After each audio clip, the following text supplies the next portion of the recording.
KL. Garg का novel है Mercy killing. 16ਵਾਂ ਅੰਗ। ਮੱਦੀ ਨੇ ਭਾਵੇਂ ਨੌਕਰੀ ਕਰਦੀ ਕੁੜੀ ਨਾਲ ਵਿਆਹ ਕਰਵਾ ਲਿਆ ਸੀ, ਸੋਹਣੀ ਆਲ ਔਲਾਦ ਵੀ ਹੋ ਗਈ ਸੀ, ਪਰ ਉਹਨਾਂ ਦੋਵਾਂ ਜੀਆਂ ਦੀ ਆਪਸ 'ਚ ਬਿਲਕੁਲ ਨਹੀਂ ਸੀ ਬਣੀ। ਉਹ ਜੇ ਪੂਰਬ ਸੀ ਤਾਂ ਉਹ ਪੱਛਮ, ਉਹ ਉੱਤਰ ਸੀ ਤਾਂ ਉਹਦੀ ਵਹੁਟੀ ਦੱਖਣ। ਗੱਲ ਗੱਲ ਤੇ ਬਿੱਲੀਆਂ ਵਾਂਗ ਲੜਦੇ। ਕਈ ਵਾਰੀ ਮੈਨੂੰ ਵੀ ਸੁਨੇਹਾ ਆ ਜਾਂਦਾ, ਮੈਂ ਜਾ ਕੇ ਦੋਵਾਂ ਨੂੰ ਸਮਝਾਉਂਦਾ ਬੁਝਾਉਂਦਾ।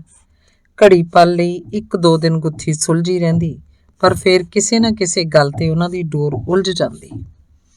ਉਲਝੀ ਹੋਈ ਡੋਰ ਆਪੋ ਆਪਣੇ ਹੱਥਾਂ 'ਚ ਫੜੀ ਉਹ ਇੱਕ ਦੂਜੇ ਤੇ ਚੀਖਦੇ ਰਹਿੰਦੇ। ਮਾਪਿਆਂ ਦੀ ਲੜਾਈ 'ਚ ਉਹਨਾਂ ਦੇ ਜਵਾਕ ਆਪਣੇ ਆਪਣੇ ਢੰਗ ਨਾਲ ਫਾਇਦਾ ਚੁੱਕਣ ਲੱਗ ਪਏ ਸੀ। ਵੱਡੇ ਨੇ ਫਾਰਮਾਸਿਸਟ ਦਾ ਕੋਰਸ ਕਰ ਲਿਆ ਸੀ ਤੇ ਉਹਨੂੰ ਦਵਾਈਆਂ ਦੀ ਦੁਕਾਨ ਵੀ ਕਰਵਾਤੀ ਸੀ, ਪਰ ਉਹ ਖੰਘ ਦੀ ਦਵਾਈ ਵੇਚਦਾ ਖੁਦ ਫੈਂਸੀ ਪੀਣ ਲੱਗ ਪਿਆ ਸੀ। ਦੁਕਾਨ 'ਚ ਜਿੰਨੀ ਕਮਾਈ ਹੁੰਦੀ ਉਹ ਸ਼ਾਮ ਤੱਕ ਫੈਂਸੀ ਪੀ ਰੋੜ ਦਿੰਦਾ। ਥੋਕ ਦੀਆਂ ਦੁਕਾਨਾਂ ਜਿਨ੍ਹਾਂ ਤੋਂ ਮਾਲ ਮੰਗਵਾਉਂਦੇ ਵਾਲਿਆਂ ਨੇ ਤਕਾਜ਼ੇ ਵਧਣ ਲੱਗਦੇ ਤਾਂ ਮੱਦੀ ਚੀਖਦਾ ਕਲਪਦਾ। ਦੁਕਾਨ 'ਚ 20-30 ਹਜ਼ਾਰ ਰੁਪਈਆ ਹੋਰ ਪਾਉਂਦਾ, ਪਰ ਮਹੀਨੇ 2 ਮਹੀਨੇ ਬਾਅਦ ਹੱਟੀ ਫੇਰ ਭਾਂ ਕਰਨ ਲੱਗਦੀ। ਮੱਦੀ ਦੁਖੀ ਹੁੰਦਾ, ਕਈ ਵਾਰੀ ਮੇਰੇ ਕੋਲ ਆ ਕੇ ਆਪਣਾ ਦੁੱਖ ਰੋਂਦਾ। ਮੈਂ ਉਹਨੂੰ ਬਣਦੀ ਸਰਦੀ ਸਲਾਹ ਦਿੰਦਾ, ਕਬੀਲਦਾਰੀ ਨੂੰ ਸਮਝਦਾਰੀ ਨਾਲ ਚਲਾਉਣ ਦੀ ਵਿਉਂਤ ਦੱਸਦਾ, ਪਰ ਘਰ ਦਾ ਕਲੇਸ਼ ਉਹਦੇ ਪੱਬ ਨਹੀਂ ਸੀ ਲੱਗਣ ਦੇ ਰਿਹਾ। ਜੇ ਉਹ ਮੁੰਡੇ ਨੂੰ ਤਾੜਦਾ ਤਾਂ ਉਹਦੀ ਪਤਨੀ ਮੁੰਡੇ ਦਾ ਸਾਥ ਦਿੰਦੀ, ਉਲਟਾ ਉਹਦੇ ਹੀ ਨੁਕਸ ਕੱਢਣ ਲੱਗ ਪੈਂਦੀ। ਛੋਟਾ ਕਿਸੇ ਵਿਆਹੀ ਹੋਈ ਬਾਲਮੀਕ ਜਨਾਨੀ ਦੇ ਚੁੰਗਲ 'ਚ ਫਸ ਗਿਆ ਸੀ। ਕਈ ਵਾਰੀ ਉਹਦੇ ਘਰ ਵੀ ਚਲਾ ਜਾਂਦਾ, ਉਹਨੂੰ ਵੀ ਦਵਾਈਆਂ ਦਾ ਕਾਰੋਬਾਰ ਹੀ ਕਰਵਾਇਆ ਗਿਆ ਸੀ। ਉਹ ਜਨਾਨੀ ਤਾਂ ਸਮਝੋ ਹੱਥ ਧੋ ਕੇ ਉਹਦੇ ਮਗਰ ਪੈ ਗਈ ਸੀ। ਕਦੀ ਉਹਦੀ ਦੁਕਾਨ ਤੇ ਪਿਆ ਟੀਵੀ ਚੁੱਕ ਲਿਜਾਂਦੀ, ਕਦੀ ਫਰਿੱਜ ਦੀ ਮੰਗ ਕਰ ਦਿੰਦੀ। ਪੈਸੇ ਧੇਲੇ ਦੀ ਮੰਗ ਤਾਂ ਉਹਦੀ ਹਰ ਵੇਲੇ ਖੜੀ ਰਹਿੰਦੀ ਸੀ। ਨਤੀਜਾ, ਮੱਦੀ ਦੀ ਭਰਪੂਰ ਕੋਸ਼ਿਸ਼ ਕਰਨ ਦੇ ਬਾਵਜੂਦ ਉਹਦੀ ਹੱਟੀ ਵੀ ਹਰ ਦੂਜੇ ਚੌਥੇ ਮਹੀਨੇ ਹੋਰ ਪੈਸੇ ਮੰਗਣ ਲੱਗਦੀ। ਰੋਂਦਾ ਕਲਪਦਾ ਮੱਦੀ ਢਿੱਡ ਵੱਢ ਹੱਟੀਆਂ ਚਲਾਉਣ ਦੀ ਕੋਸ਼ਿਸ਼ ਕਰ ਰਿਹਾ ਸੀ। ਮੁੰਡੇ ਜਵਾਨ ਹੋ ਰਹੇ ਸਨ, ਤੀਸਰੀ ਕੁੜੀ ਵੀ ਵਿਆਹ ਦੇ ਯੋਗ ਸੀ। ਮੱਦੀ ਪੈਸਿਆਂ ਦਾ ਰੋਣਾ ਰੋਂਦਾ ਤਾਂ ਉਹਦੀ ਪਤਨੀ ਗੱਲ ਨੂੰ ਸਮਝਦਿਆਂ ਵੀ ਕਹਿ ਦਿੰਦੀ, ਸਾਨੂੰ ਕੀ ਪਤਾ ਤੇਰੀ ਤਨਖਾਹ ਕਿੱਧਰ ਜਾਂਦੀ ਹੈ, ਘਰ ਦਾ ਸਾਰਾ ਖਰਚਾ ਤਾਂ ਮੈਂ ਚਲਾਉਣੀ ਹੈ। ਉਹ ਤੜਫ ਕੇ ਰਹਿ ਜਾਂਦਾ। ਮੱਦੀ ਦਾ ਸਹੁਰਾ ਪਰਿਵਾਰ ਵੀ ਬਹੁਤਾ ਤਕੜਾ ਨਹੀਂ ਸੀ। ਉਹਦੀ ਪਤਨੀ ਆਪਣੇ ਭਤੀਜੇ ਭਤੀਜੀਆਂ ਜਾਂ ਭਰਾਵਾਂ ਦੀ ਕੋਈ ਮਦਦ ਕਰਦੀ ਤਾਂ ਮੱਦੀ ਤੇ ਇਤਰਾਜ਼ ਕਰਨ ਤੇ ਝੱਟ ਕਹਿ ਦਿੰਦੇ, ਮੇਰੀ ਕਮਾਈ ਹੈ, ਮੈਂ ਇਹਨੂੰ ਜਿਵੇਂ ਤੇ ਜਿੱਥੇ ਮਰਜ਼ੀ ਖਰਚ ਕਰਾਂ, ਤੂੰ ਕੌਣ ਹੁੰਦਾ ਪੁੱਛਣ ਵਾਲਾ। ਤੇ ਦੋਵੇਂ ਘਸੁੰਨ ਮੁੱਕੀ ਹੋ ਜਾਂਦੇ। ਅੱਕ ਕੇ ਮੱਦੀ ਕਿਸੇ ਮੁੰਡੇ ਦੇ ਹੱਥ ਚੁੱਕਦਾ ਤਾਂ ਸਾਰੇ ਜੀ ਉਹਦੇ ਖਿਲਾਫ ਇਕਜੁੱਟ ਹੋ ਕੇ ਮੋਰਚਾ ਖੋਲ੍ਹ ਲੈਂਦੇ। ਮੱਦੀ ਤਰੱਕੀ ਪਾ ਕੇ ਸਕੂਲ ਲੈਕਚਰਰ ਬਣ ਗਿਆ ਸੀ, ਚੰਗਾ ਅਧਿਆਪਕ ਸਿੱਧ ਹੋਇਆ ਸੀ, ਪਰ ਉਹਦੇ ਆਪਣੇ ਘਰ ਉਹਦੀ ਦੁੱਕੀ ਦੀ ਇੱਜ਼ਤ ਨਹੀਂ ਸੀ। ਇੱਕ ਵਾਰ ਤਾਂ ਦੁਖੀ ਹੋ ਕੇ ਫਾਹਾ ਹੀ ਲੈਣ ਲੱਗਾ ਸੀ। ਇਸ ਤਰ੍ਹਾਂ ਦੀ ਘਰੇਲੂ ਖਿੱਚ ਧੂ ਕਾਰਨ ਉਹਨੂੰ ਇੱਕ ਵਾਰ ਬ੍ਰੇਨ ਹੈਮਰੇਜ ਵੀ ਹੋ ਗਿਆ ਸੀ। ਸਕੂਲ ਦੇ ਮੰਚ ਤੇ ਬੋਲਦਾ ਹੀ ਉਹ ਡਿੱਗ ਪਿਆ ਸੀ। ਦੇਵਨੇਤ ਕਿਸੇ ਅਧਿਆਪਕ ਦੀ ਜੇਬ 'ਚ ਥੋੜ੍ਹੀ ਬਹੁਤ ਅਫੀਮ ਸੀ, ਉਹਨੂੰ ਸਮੇਂ ਤੇ ਦੇਣ ਨਾਲ ਉਹਦਾ ਬਚਾਅ ਹੋ ਗਿਆ ਸੀ। ਹਸਪਤਾਲ ਲੈ ਜਾਣ ਨਾਲ ਕੇਸ ਜਲਦੀ ਸੰਭਲ ਗਿਆ, ਪਰ ਇਸ ਹਮਲੇ ਪਿੱਛੋਂ ਹਲਕਾ ਲੰਘ ਮਾਰ ਕੇ ਤੁਰਨ ਲੱਗ ਪਿਆ ਸੀ। ਅਸੀਂ ਦੋਵੇਂ ਭਰਾ ਕਦੇ ਮਿਲ ਜੁਲ ਬੈਠਦੇ ਤਾਂ ਉਹ ਆਪਣੀ ਹਾਲਤ ਤੇ ਬਹੁਤ ਰੁਦਨ ਕਰਦਾ। ਮੈਂ ਉਹਨੂੰ ਤਿਫਲ ਤਸੱਲੀਆਂ ਦਿੰਦਾ ਰਹਿੰਦਾ। ਉਂਝ ਮੱਦੀ ਬਹੁਤ ਹੀ ਔਖੇ ਦੌਰ 'ਚੋਂ ਲੰਘ ਰਿਹਾ ਸੀ। ਉਹਦੇ ਚੰਗੇ ਵਰਤਾਅ ਤੇ ਪੜ੍ਹਿਆ ਲਿਖਿਆ ਪਰਿਵਾਰ ਹੋਣ ਕਾਰਨ ਉਹਦੇ ਦੋਵਾਂ ਮੁੰਡਿਆਂ ਨੂੰ ਚੰਗੇ ਰਿਸ਼ਤੇ ਲੱਭ ਗਏ ਸਨ। ਵੱਡੇ ਨੂੰ ਚੰਡੀਗੜ੍ਹ ਤੋਂ ਇੱਕ ਸੁਘੜ ਸਿਆਣੀ ਤੇ ਸੋਹਣੀ ਫਾਰਮਾਸਿਸਟ ਕੁੜੀ ਦਾ ਰਿਸ਼ਤਾ ਹੋ ਗਿਆ ਸੀ। ਛੋਟੇ ਨੂੰ ਸੰਗਰੂਰ ਤੋਂ ਇੱਕ MA B.Ed ਕੁੜੀ ਦਾ ਰਿਸ਼ਤਾ ਆ ਗਿਆ ਸੀ। ਮੱਦੀ ਨੇ ਸਿਆਣੀਆਂ ਨੂੰਹਾਂ ਆਉਣ ਤੇ ਸੁੱਖ ਦਾ ਸਾਹ ਲਿਆ ਸੀ। ਉਹਨੂੰ ਲੱਗਣ ਲੱਗ ਪਿਆ ਸੀ ਕਿ ਸ਼ਾਇਦ ਹੁਣ ਉਹਦੇ ਜੀਵਨ ਦੀ ਗੱਡੀ ਲੀਹ ਤੇ ਆ ਜਾਏ। ਕੁੜੀ ਦਾ ਰਿਸ਼ਤਾ ਉਸ ਲੁਧਿਆਣੇ ਦੇ ਇੱਕ ਚੰਗੇ ਘਰਾਣੇ 'ਚ ਕਰਤਾ ਸੀ। ਅਸੀਂ ਦੋਵੇਂ ਜੀ ਸੇਵਾ ਮੁਕਤ ਹੋ ਗਏ ਸੀ। ਸਹਾਇਤਾ ਪ੍ਰਾਪਤ ਪ੍ਰਾਈਵੇਟ ਸਕੂਲਾਂ ਨੇ ਵੱਡੀ ਪੱਧਰ ਤੇ ਸਰਕਾਰਾਂ ਖਿਲਾਫ ਰੋਸ ਪ੍ਰਦਰਸ਼ਨ ਕਰ ਪੈਨਸ਼ਨ ਤੇ ਸਰਕਾਰੀ ਅਧਿਆਪਕਾਂ ਦੇ ਬਰਾਬਰ ਤਨਖਾਹ ਪ੍ਰਾਪਤ ਕਰਨ ਦੀ ਆਪਣੀ ਮੰਗ ਸਰਕਾਰ ਤੋਂ ਮਨਵਾ ਲਈ ਹੋਈ ਸੀ। ਸਾਡੀਆਂ ਸੇਵਾਵਾਂ ਵੀ ਸਰਕਾਰੀ ਸਕੂਲ ਦੇ ਅਧਿਆਪਕਾਂ ਜਿਹੀਆਂ ਹੀ ਹੋ ਗਈਆਂ ਸੀ। ਸੇਵਾ ਮੁਕਤ ਹੋਣ ਤੇ ਅਸੀਂ ਵੀ ਪੈਨਸ਼ਨ ਦੇ ਹੱਕਦਾਰ ਹੋ ਗਏ ਸੀ। ਪਤਨੀ ਤਾਂ ਅਕਸਰ ਹੀ ਆਖਦੀ ਸੀ, ਚਲੋ ਜੀ ਪੈਨਸ਼ਨ ਹੋ ਗਈ, ਬੁਢਾਪੇ 'ਚ ਨਿਆਣਿਆਂ ਦੇ ਹੱਥਾਂ ਵੱਲ ਤਾਂ ਨਹੀਂ ਝਾਕਣਾ ਪਊ, ਥੋੜ੍ਹੀ ਬਹੁਤ ਬਸ ਵਧੀਆ ਗੁਜ਼ਾਰਾ ਚੱਲੀ ਜਾਊ। ਸਾਨੂੰ ਦੋਹਾਂ ਨੂੰ ਗੁਜ਼ਾਰੇ ਜੋਗੀ ਪੈਨਸ਼ਨ ਮਿਲਣ ਲੱਗ ਪਈ ਸੀ। ਸੇਵਾ ਮੁਕਤ ਹੋਣ ਤੇ ਅਮਰੀਕਾ ਤੋਂ ਸਾਡੇ ਪੁੱਤ ਦਾ ਫੋਨ ਆਇਆ ਸੀ, ਹੁਣ ਵਿਹਲੇ ਹੋ ਗਏ ਤੁਸੀਂ, ਘੁੰਮੋ ਫਿਰੋ ਐਸ਼ ਕਰੋ, ਇੱਧਰ ਆ ਜਾਓ, ਮੈਂ ਕਾਗਜ਼ ਭੇਜ ਦਿੰਦਾ। ਅਸੀਂ ਤਾਂ ਪੁੱਤ ਹਾਲੇ ਪੂਰਾ ਇੰਡੀਆ ਨਹੀਂ ਦੇਖਿਆ, ਅਮਰੀਕਾ ਕਿੱਥੋਂ ਦੇਖ ਲਾਂਗੇ, ਅਸੀਂ ਕਹਿਤਾ ਸੀ। ਚਲੋ ਫਿਰ ਇੰਡੀਆ ਘੁੰਮ ਲਓ, ਇੰਡੀਆ 'ਚ ਵੀ ਬਥੇਰਾ ਕੁਛ ਪਿਆ ਦੇਖਣ ਵਾਲਾ।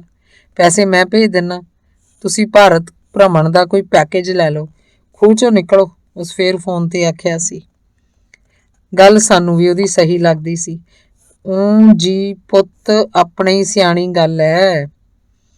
ਬਥੇਰਾ ਭੱਠ ਝੋਕ ਲਿਆ ਤੁਸੀਂ ਤਾਂ, ਹੁਣ ਚੰਗੇ ਦਿਨ ਆ ਤਾਂ ਉਹਨਾਂ ਦਾ ਪੂਰਾ ਫਾਇਦਾ ਲਓ, ਬਣਾ ਲਓ ਕੋਈ ਪ੍ਰੋਗਰਾਮ, ਚਲੋ ਘੁੰਮ ਆਉਂਦੇ ਆ। ਮੇਰਾ ਤਾਂ ਆਪ ਘਰੇ ਰਹਿ ਮਨ ਅੱਕਿਆ ਪਿਆ। ਵੇਲਾ ਚੰਗਾ ਹੋਵੇ ਤਾਂ ਵੇਂਤ ਬਣਾਉਂਦਿਆਂ ਰਾਹ ਵੀ ਆਪੇ ਮਿਲ ਜਾਂਦਾ ਹੁੰਦਾ। ਅਸੀਂ ਸੋਚ ਰਹੇ ਸੀ ਕਿ ਲੁਧਿਆਣੇ ਦੀ ਇੱਕ ਮਿੱਤਲ ਐਂਡ ਸੰਸ ਏਜੰਸੀ ਦੀ ਦੱਸ ਪਈ। ਉਹ 20 ਕੁ ਦਿਨਾਂ 'ਚ ਪੂਰੇ ਭਾਰਤ ਦੇ ਪ੍ਰਮੁੱਖ ਸਥਾਨਾਂ ਦਾ ਟੂਰ ਕਰਾਉਂਦੇ ਸੀ। ਰੇਟ ਵੀ ਉਹਨਾਂ ਦੇ ਵਾਜਬ ਜਿਹੀ ਸੀ, ਹਰ ਇੱਕ ਦੀ ਜੇਬ 'ਚ ਦੇ ਦਾਇਰੇ 'ਚ ਆਉਣ ਵਾਲੇ ਸੀ। ਅਸੀਂ ਉਹਨਾਂ ਨਾਲ ਰਾਬਤਾ ਬਣਾਇਆ, ਭਾਰਤ ਯਾਤਰਾ ਦੀ ਤਿਆਰੀ ਆਰੰਭਤੀ। ਅਸੀਂ ਸਾਰੇ ਯਾਤਰੀਆਂ ਨੇ ਸਵੇਰੇ 9 ਵਜੇ ਲੁਧਿਆਣੇ ਟ੍ਰੇਨ ਰਾਹੀਂ ਚੱਲਣਾ ਸੀ। ਕੰਪਨੀ ਨੇ ਗੱਡੀ ਦੀ ਇੱਕ ਬੋਗੀ ਰੇਲਵੇ ਵਾਲਿਆਂ ਤੋਂ ਭਾੜੇ ਤੇ ਲੈ ਲਈ, ਜਿਹਨੂੰ ਟੂਰ ਮੁਤਾਬਕ ਐਕਸਪ੍ਰੈਸ ਟ੍ਰੇਨਾਂ ਨਾਲ ਜੋੜ ਕੇ ਥਾਂ ਪਰ ਥਾਂ ਲਿਜਾਣਾ ਸੀ। ਪਹੁੰਚਣ ਵਾਲੀ ਥਾਂ ਤੇ ਟ੍ਰੇਨ ਡੱਬੇ ਨੂੰ ਕੱਟ ਜਾਂਦੀ। ਉਸ ਥਾਂ ਤੇ ਸਾਰੇ ਯਾਤਰੀ ਉਤਰ ਕੇ ਥਾਂ ਦੀ ਸੈਰ ਕਰਦੇ। ਮਿੱਥੇ ਸਮੇਂ ਤੇ ਅਗਲੀ ਟ੍ਰੇਨ ਸਾਡੇ ਡੱਬੇ ਨੂੰ ਗਾਂਹ ਲੈ ਜਾਂਦੀ। ਖਾਣ ਪੀਣ ਦਾ ਸਾਰਾ ਕੰਮ ਬੋਗੀ 'ਚ ਹੀ ਤਿਆਰ ਹੁੰਦਾ। ਵੈਸ਼ਨੂੰ ਵਧੀਆ ਭੋਜਨ ਤਿੰਨੋਂ ਵਕਤ ਮਿਲਦਾ। ਸੁਬਾਹ ਸ਼ਾਮ ਚਾਹ ਮਿਲਦੀ। ਇੱਕ ਯਾਤਰੀ ਨੂੰ ਪੂਰੀ ਦੀ ਪੂਰੀ ਸੀਟ ਮਿਲੀ ਹੋਈ ਸੀ। ਸਾਫ਼ ਸਫਾਈ ਦਾ ਵਧੀਆ ਇੰਤਜ਼ਾਮ ਸੀ।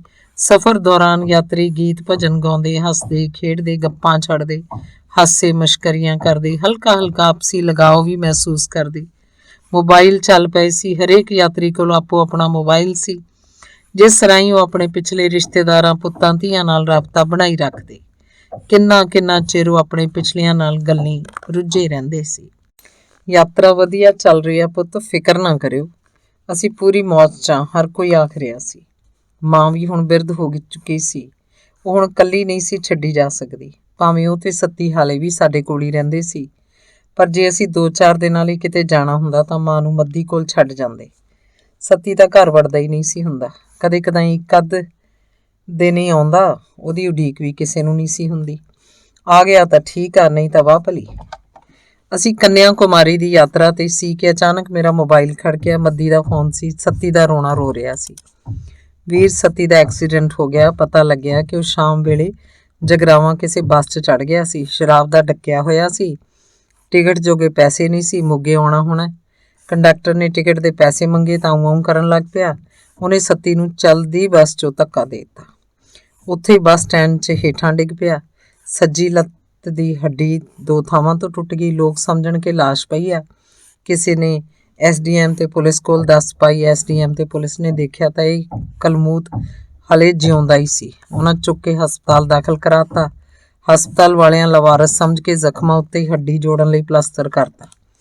ਸਮਾਜ ਸੇਵੀ ਸੰਸਥਾਵਾਂ ਸਵੇਰੇ ਸ਼ਾਮ ਖਾਣ ਨੂੰ ਕੁਝ ਦੇ ਜਾਂਦੀਆਂ, ਨਹੀਂ ਤਾਂ ਉੱਥੇ ਹੀ ਪਿਆ ਰਹਿੰਦਾ। ਹਫ਼ਤਾ ਇਹ ਉੱਥੇ ਹਸਪਤਾਲ 'ਚ ਹੀ ਪਿਆ ਰਿਹਾ। ਇੱਕ ਦਿਨ ਆਪਣੇ ਮਾਮੇ ਦਾ ਮੁੰਡਾ ਰਤਨਾ ਅਚਾਨਕ ਕਿਤੇ ਹਸਪਤਾਲ ਕਿਸੇ ਪਿੰਡ ਦੇ ਮਰੀਜ਼ ਦਾ ਪਤਾ ਲੈਣ ਗਿਆ ਹੋਣਾ। ਉਹਨੇ ਸੱਤੀ ਨੂੰ ਉੱਥੇ ਪਿਆ ਵੇਖ ਕੇ ਤੁਹਾਨੂੰ ਫੋਨ ਕੀਤਾ ਹੋਣਾ। ਫੋਨ ਨਾ ਮਿਲਣ ਤੇ ਉਸ ਮੈਨੂੰ ਬਾਰ-ਬਾਰ ਸੁਨੇਹਾ ਭੇਜਿਆ ਤੇ ਸੱਤੀ ਦੀ ਹਾਲਤ ਬਾਰੇ ਦੱਸਿਆ। ਪਹਿਲਾਂ ਤਾਂ ਮੈਂ ਸੁਣ ਕੇ ਘੇਸਲ ਜਿਹੀ ਮਾਰ ਗਿਆ, ਪਰ ਫਿਰ ਉਹਦੀ ਘੜੀ ਮੁੜੀ ਕਹਿਣ ਤੇ ਮੈਂ ਸੱਤੀ ਨੂੰ ਚੱਕ ਲਿਆਇਆ। ਉਹਦੀ ਵੀਰ ਬਹੁਤ ਹੀ ਭੈੜੀ ਹਾਲਤ ਆ। ਬਿਸਤਰੇ ਵਿੱਚ ਹੀ ਹੱਗੀ ਮੁੱਤੀ ਜਾਂਦਾ ਹੈ। ਅੱਜ ਕੱਲ੍ਹ ਤੁਹਾਨੂੰ ਪਤਾ ਹੀ ਹੈ, ਮੇਰੀ ਆਪਣੀ ਹਾਲਤ ਵੀ ਬਹੁਤੀ ਠੀਕ ਨਹੀਂ ਰਹਿੰਦੀ। ਤੁਰਿਆ ਮੇਰੇ ਕੋਲੋਂ ਨਹੀਂ ਜਾਂਦਾ। ਨੀਂਦ ਚੱਜ ਨਾਲ ਮੈਨੂੰ ਨਹੀਂ ਆਉਂਦੀ। ਘਰ ਦੇ ਮੇਰੇ ਆਖੇ ਨਹੀਂ ਲੱਗਦੇ। ਇਹਨੂੰ ਸਾਂਭਣ 'ਚ ਬੜੀ ਮੁਸ਼ਕਿਲ ਆ ਰਹੀ ਹੈ। ਅੱਜ ਕੱਲ੍ਹ ਬੰਦਾ ਸਾਂਭਣ ਲਈ ਕੋਈ ਚੱਜ ਦਾ ਬੰਦਾ ਬੁੜੀ ਵੀ ਨਹੀਂ ਮਿਲਦਾ। ਬਹੁਤ ਮੁਸ਼ਕਿਲ ਨਾਲ ਮੈਂ ਇੱਕ ਬੰਦਾ 1500 ਮਹੀਨੇ ਤੇ ਰੱਖਿਆ। ਉਹ ਸਵੇਰੇ ਆ ਕੇ ਇਹਨੂੰ ਨੁਹਾ ਧੁਆ ਜਾਂਦਾ ਹੈ। ਇਹਦੇ ਪਖਾਨੇ ਪਿਸ਼ਾਬ ਨਾਲ ਲਿਬੜੇ ਕੱਪੜੇ ਧੋ ਜਾਂਦਾ ਹੈ। ਪਰ ਇਸ ਨਾਲ ਕੀ ਫਰਕ ਪੈਂਦਾ? ਹਗਣਾ ਮੂਤਣਾ ਤਾਂ ਸਾਰਾ ਦਿਨ ਲੱਗਿਆ ਰਹਿੰਦਾ। ਮੁੜੇ ਫੇਰ ਗੰਦਗੀ 'ਚ ਹੀ ਪਿਆ ਰਹਿੰਦਾ। ਇਹਨੂੰ ਮੂਹਰੇ ਡਿਊਟੀ 'ਚ ਹੀ ਪਾਇਆ ਹੋਇਆ। ਉੱਥੇ ਸੜਿਆਣ ਉਭਰੀ ਰਹਿੰਦੀ ਹੈ। ਕੋਲ ਦੀ ਲੰਘਿਆ ਨਹੀਂ ਜਾਂਦਾ। ਕੀ ਕਰਾਂ ਕੀ ਨਾ ਕਰਾਂ। ਮੱਦੀ ਆਪਣਾ ਰੋਣਾ ਸ਼ਾਇਦ ਕੁਝ ਹੋਰ ਵੀ ਦੇਰ ਰੋਂਦਾ ਰਹਿੰਦਾ, ਪਰ ਉਹਦੇ ਮੋਬਾਈਲ 'ਚ ਪੈਸੇ ਮੁੱਕ ਗਏ। ਮੱਦੀ ਦੀ ਥਾਂ ਉਹਦਾ ਮੋਬਾਈਲ ਹੀ ਚੁੱਪ ਹੋ ਗਿਆ। ਇਹਦਾ ਸਿਆਪਾ ਪਤਾ ਨਹੀਂ ਕਦੋਂ ਮੁੱਕੂ। ਜੰਮ ਚਿੰਬੜਿਆ ਹੋਇਆ ਇਹ ਤਾਂ ਆਪਾਂ ਨੂੰ। ਮਸਾਂ ਘਰੋਂ ਨਿਕਲੇ ਸੀ, ਹੁਣ ਆ ਕਲੇਸ਼ ਪੈ ਗਿਆ। ਮੱਦੀ ਤੋਂ ਤਾਂ ਆਪ ਨਹੀਂ ਤੁਰਿਆ ਜਾਂਦਾ, ਤੁਹਾਨੂੰ ਹੀ ਹਾਕਾਂ ਮਾਰੀ ਜਾਂਦੇ ਆ। ਪਤਨੀ ਨੇ ਕਲਪਦਿਆਂ ਕਹਿ ਦਿੱਤਾ ਸੀ। ਮੈਂ ਮੁੜ ਮੱਦੀ ਦੇ ਘਰ ਫੋਨ ਕੀਤਾ। ਮੱਦੀ ਨਹੀਂ ਚੁੱਕਿਆ। ਤੂੰ ਫਿਕਰ ਨਾ ਕਰ, ਅਸੀਂ ਮੁੜਨ ਵਾਲੇ ਹੀ ਹਾਂ। ਕੰਨਿਆ ਕੁਮਾਰੀ ਤੋਂ ਸਿੱਧਾ ਲੁਧਿਆਣੇ ਆਵਾਂਗੇ। ਮੈਂ ਆ ਕੇ ਕਰਦਾ ਕੁਝ, ਤੂੰ ਓਨੀ ਦੇਰ ਜਿੰਨੀ ਕੁਝ ਸਾਂਭ ਸੰਭਾਲ ਹੁੰਦੀ ਆ ਕਰੀ ਚੱਲ। ਮੈਨੂੰ ਤੇਰੀ ਹਾਲਤ ਦਾ ਪਤਾ ਹੈ, ਮੈਂ ਆਇਆ ਸਮਝ, ਕਰਦਿਆਂ ਫਿਰ ਇਹਦਾ ਕੁਝ। ਮੈਂ ਮੱਦੀ ਨੂੰ ਸਲਾਹ ਤੇ ਹੌਸਲਾ ਦਿੰਦਿਆਂ ਕਹਿਤਾ ਸੀ। ਇਸ ਹੌਸਲੇ ਦੀ ਉਹਨੂੰ ਲੋੜ ਵੀ ਸੀ। ਮੈਂ ਜਾਣਦਾ ਸੀ ਮੱਦੀ ਨਿੱਕੀ ਨਿੱਕੀ ਗੱਲ ਨੂੰ ਜਲਦੀ ਆਪਣੇ ਮਨ ਤੇ ਬੋਝ ਮੰਨਣ ਲੱਗ ਪੈਂਦਾ ਸੀ। ਮੈਨੂੰ ਤੌਖਲਾ ਵੀ ਸੀ ਕਿ ਕਿਤੇ ਇਹ ਨਾ ਹੋ ਜਾਏ ਕਿ ਸੱਤੀ ਦੀ ਸੰਭਾਲ ਕਰਦੇ ਕਰਦੇ ਮੱਦੀ ਤੋਂ ਹੱਥ ਧੋ ਬੈਠੀਏ। ਸ਼ਰੀਫ ਆਦਮੀ ਸੀ ਵਿਚਾਰਾ, 2 ਪੁੜਿਆਂ 'ਚ ਪਿਸ ਰਿਹਾ ਸੀ। ਮੈਂ ਸੱਤੀ ਦੀ ਥਾਂ ਮੱਦੀ ਦੀ ਪਿੱਠ ਤੇ ਹੋਣਾ ਚਾਹੁੰਦਾ ਸੀ। ਸੱਤੀ ਦੁਰਘਟਨਾ 'ਚ ਮਰ ਜਾਂਦਾ ਤਾਂ ਮੈਨੂੰ ਖੁਸ਼ੀ ਹੋਣੀ ਸੀ, ਬਹੁਤ ਤੇ ਅੰਤਾਂ ਦੀ ਖੁਸ਼ੀ। ਮੇਰੀ ਉਸ ਪ੍ਰਤੀ ਨਫ਼ਰਤ ਮੁੜ ਉਜਾਗਰ ਹੋ ਗਈ ਸੀ। 3-4 ਦਿਨ ਬਾਅਦ ਸਾਡੀ ਯਾਤਰਾ ਮੁੱਕ ਗਈ ਸੀ। ਅਸੀਂ ਲੁਧਿਆਣੇ ਹੁੰਦੇ ਹੋਏ ਆਪਣੇ ਘਰ ਸਹੀ ਸਲਾਮਤ ਵਾਪਸ ਪਹੁੰਚ ਗਏ ਸੀ। ਧੰਨਵਾਦ। ਅੰਗ 17ਵਾਂ। ਮੈਨੂੰ ਪਹੁੰਚਿਆ ਵੇਖ ਕੇ ਮੱਦੀ ਦੇ ਚਿਹਰੇ ਤੇ ਰੌਣਕ ਆ ਗਈ ਸੀ। ਉਹਦੀ ਸ਼ਕਲ ਤਾਂ 20 ਦਿਨਾਂ 'ਚ ਹੀ ਬੁਝੀ ਹੋਈ ਸੁਆਹ ਵਰਗੀ ਹੋ ਗਈ ਸੀ। ਸੱਤੀ ਡਿਓੜੀ 'ਚ ਹੀ ਲੇਟਿਆ ਹੋਇਆ ਸੀ। ਮੈਨੂੰ ਆਇਆ ਵੇਖ ਉਸ ਇੱਕ ਵਾਰ ਅੱਖਾਂ ਪੱਟ ਕੇ ਮੇਰੇ ਵੱਲ ਦੇਖਿਆ ਸੀ ਤੇ ਮੁੜ ਕਸੀਸ 'ਚ ਹੀ ਵੱਟ ਕੇ ਅੱਖਾਂ ਮੀਟ ਲੀਆਂ ਸੀ। ਮੈਂ ਉਹਦੇ ਖੇਸ ਦਾ ਲੜ ਚੁੱਕ ਕੇ ਉਹਦੀ ਲੱਤ ਦੇਖਣੀ ਚਾਹੀ ਤਾਂ ਉਹ ਪਖਾਨੇ 'ਚ ਲਿਬੜਿਆ ਪਿਆ ਸੀ। ਬੋ ਦਾ ਇੱਕ ਭਬੂਕਾ ਜਿਹਾ ਮੇਰੇ ਦਿਮਾਗ ਨੂੰ ਚੜ ਗਿਆ ਸੀ। ਸਫਾਈ ਵਾਲਾ ਬੰਦਾ ਨਹੀਂ ਆਇਆ ਅੱਜ, ਮੈਂ ਮੱਦੀ ਤੋਂ ਪੁੱਛਿਆ ਸੀ। ਉਹ ਤਾਂ ਵੀਰ ਸਵੇਰੇ ਇੱਕੋ ਵਾਰ ਆਉਂਦਾ ਹੈ, ਸੁਬਾਹ ਸਵੇਰੇ ਇਹਦੀ ਸਫਾਈ ਕਰ ਜਾਂਦਾ ਹੈ, ਇਹਨੂੰ ਨੁਹਾ ਧੁਆ ਕੇ ਇਹਦੇ ਕੱਪੜੇ ਬਦਲ ਜਾਂਦਾ ਹੈ, ਪਰ ਪਖਾਨਾ ਤੇ ਮੂਤ ਤਾਂ ਇਹ ਸਾਰਾ ਦਿਨ ਹੀ ਕਰੀ ਜਾਂਦਾ ਹੈ। ਮੇਰੇ ਕੋਲੋਂ ਤਾਂ ਆਪਣਾ ਆਪ ਨਹੀਂ ਸੰਭਿਆ ਜਾਂਦਾ, ਮੈਂ ਇਹਦਾ ਕੀ ਕਰਾਂ? ਮੈਂ ਤਾਂ 1500 ਰੁਪਏ ਤੇ ਬੰਦਾ ਵੀ ਰੱਖਤਾ ਇਹਦੇ ਤੇ, ਹੋਰ ਹੁਣ ਮੈਂ ਕੀ ਕਰਦਾ? ਸੱਤੀ ਦੀ ਲੱਤ ਤੇ ਲੱਗਿਆ ਪਲਸਤਰ ਵੀ ਖੂਨ ਦੇ ਪਖਾਨੇ ਨਾਲ ਥਾਂ ਪੁਰ ਥਾਂ ਤੇ ਲਿਬੜਿਆ ਪਿਆ ਸੀ। ਹਿੱਲਿਆ ਏ ਤੋਂ ਨਹੀਂ ਜਾਂਦਾ, ਚੱਕ ਕੇ ਅਸੀਂ ਇਹਨੂੰ ਇੱਧਰ ਉੱਧਰ ਨਹੀਂ ਕਰ ਸਕਦੇ। ਦਿਨੇ ਚੁੱਪ ਕਰਕੇ ਪਿਆ ਰਹਿੰਦਾ, ਰਾਤ ਨੂੰ ਚੀਕਾਂ ਮਾਰਦਾ ਰਹਿੰਦਾ, ਨਾ ਆਪ ਸੌਂਦਾ ਨਾ ਸਾਨੂੰ ਸੌਣ ਦਿੰਦਾ। ਲਹੂ ਪੀਤਾ ਪਿਆ ਸਾਰੇ ਟੱਬਰ ਦਾ ਇਹਨੇ। ਮੱਦੀ ਦੁਖੀ ਹੋਇਆ ਬੋਲਿਆ ਸੀ। ਸਾਨੂੰ ਗੱਲਾਂ ਕਰਦਿਆਂ ਸੁਣ ਕੇ ਮੱਦੀ ਦੀ ਵੱਡੀ ਨੂੰਹ ਸਾਡੇ ਕੋਲ ਆ ਗਈ। ਉਸ ਮੇਰੇ ਪੈਰੀਂ ਹੱਥ ਲਾਏ ਤਾਂ ਮੈਂ ਅਸੀਸ ਦਿੰਦਿਆਂ ਕਹਿਤਾ ਸੀ, ਸੁਖੀ ਰਹੋ ਪੁੱਤ, ਭਗਵਾਨ ਜ਼ਿਆਦਾ ਦੇਵੇ, ਸੁਹਾਗ ਬਣਿਆ ਰਹੇ। ਇੱਥੇ ਤਾਂ ਤਾਇਆ ਜੀ ਸਾਰਾ ਦਿਨ ਮਰੇ ਕੁੱਤੇ ਵਰਗੀ ਬੋ ਮਾਰਦੀ ਰਹਿੰਦੀ ਹੈ। ਸਾਰਾ ਦਿਨ ਘਰ 'ਚ ਖੜਿਆ ਕਿਹੜਾ ਜਾਂਦਾ ਹੈ। ਖਾਣ ਪੀਣ ਵੀ ਔਖਾ ਹੋਇਆ ਪਿਆ ਸਾਰੇ ਟੱਬਰ ਦਾ। ਇੰਨੀ ਬੋ ਸਿਰ ਨੂੰ ਚੜ੍ਹਦੀ ਆ ਕਿ ਕੁਝ ਖਾਣ ਨੂੰ ਭੋਰਾ ਚਿੱਤ ਨਹੀਂ ਕਰਦਾ। ਬੋ ਕਰਕੇ ਸਾਡੇ ਤਾਂ ਸਾਰੇ ਟੱਬਰ ਦੀ ਭੁੱਖ ਮਰੀ ਪਈ ਆ। ਵੱਡੀ ਨੂੰ ਆਪਣਾ ਰੋਣਾ ਲੈ ਕੇ ਬਹਿ ਗਈ।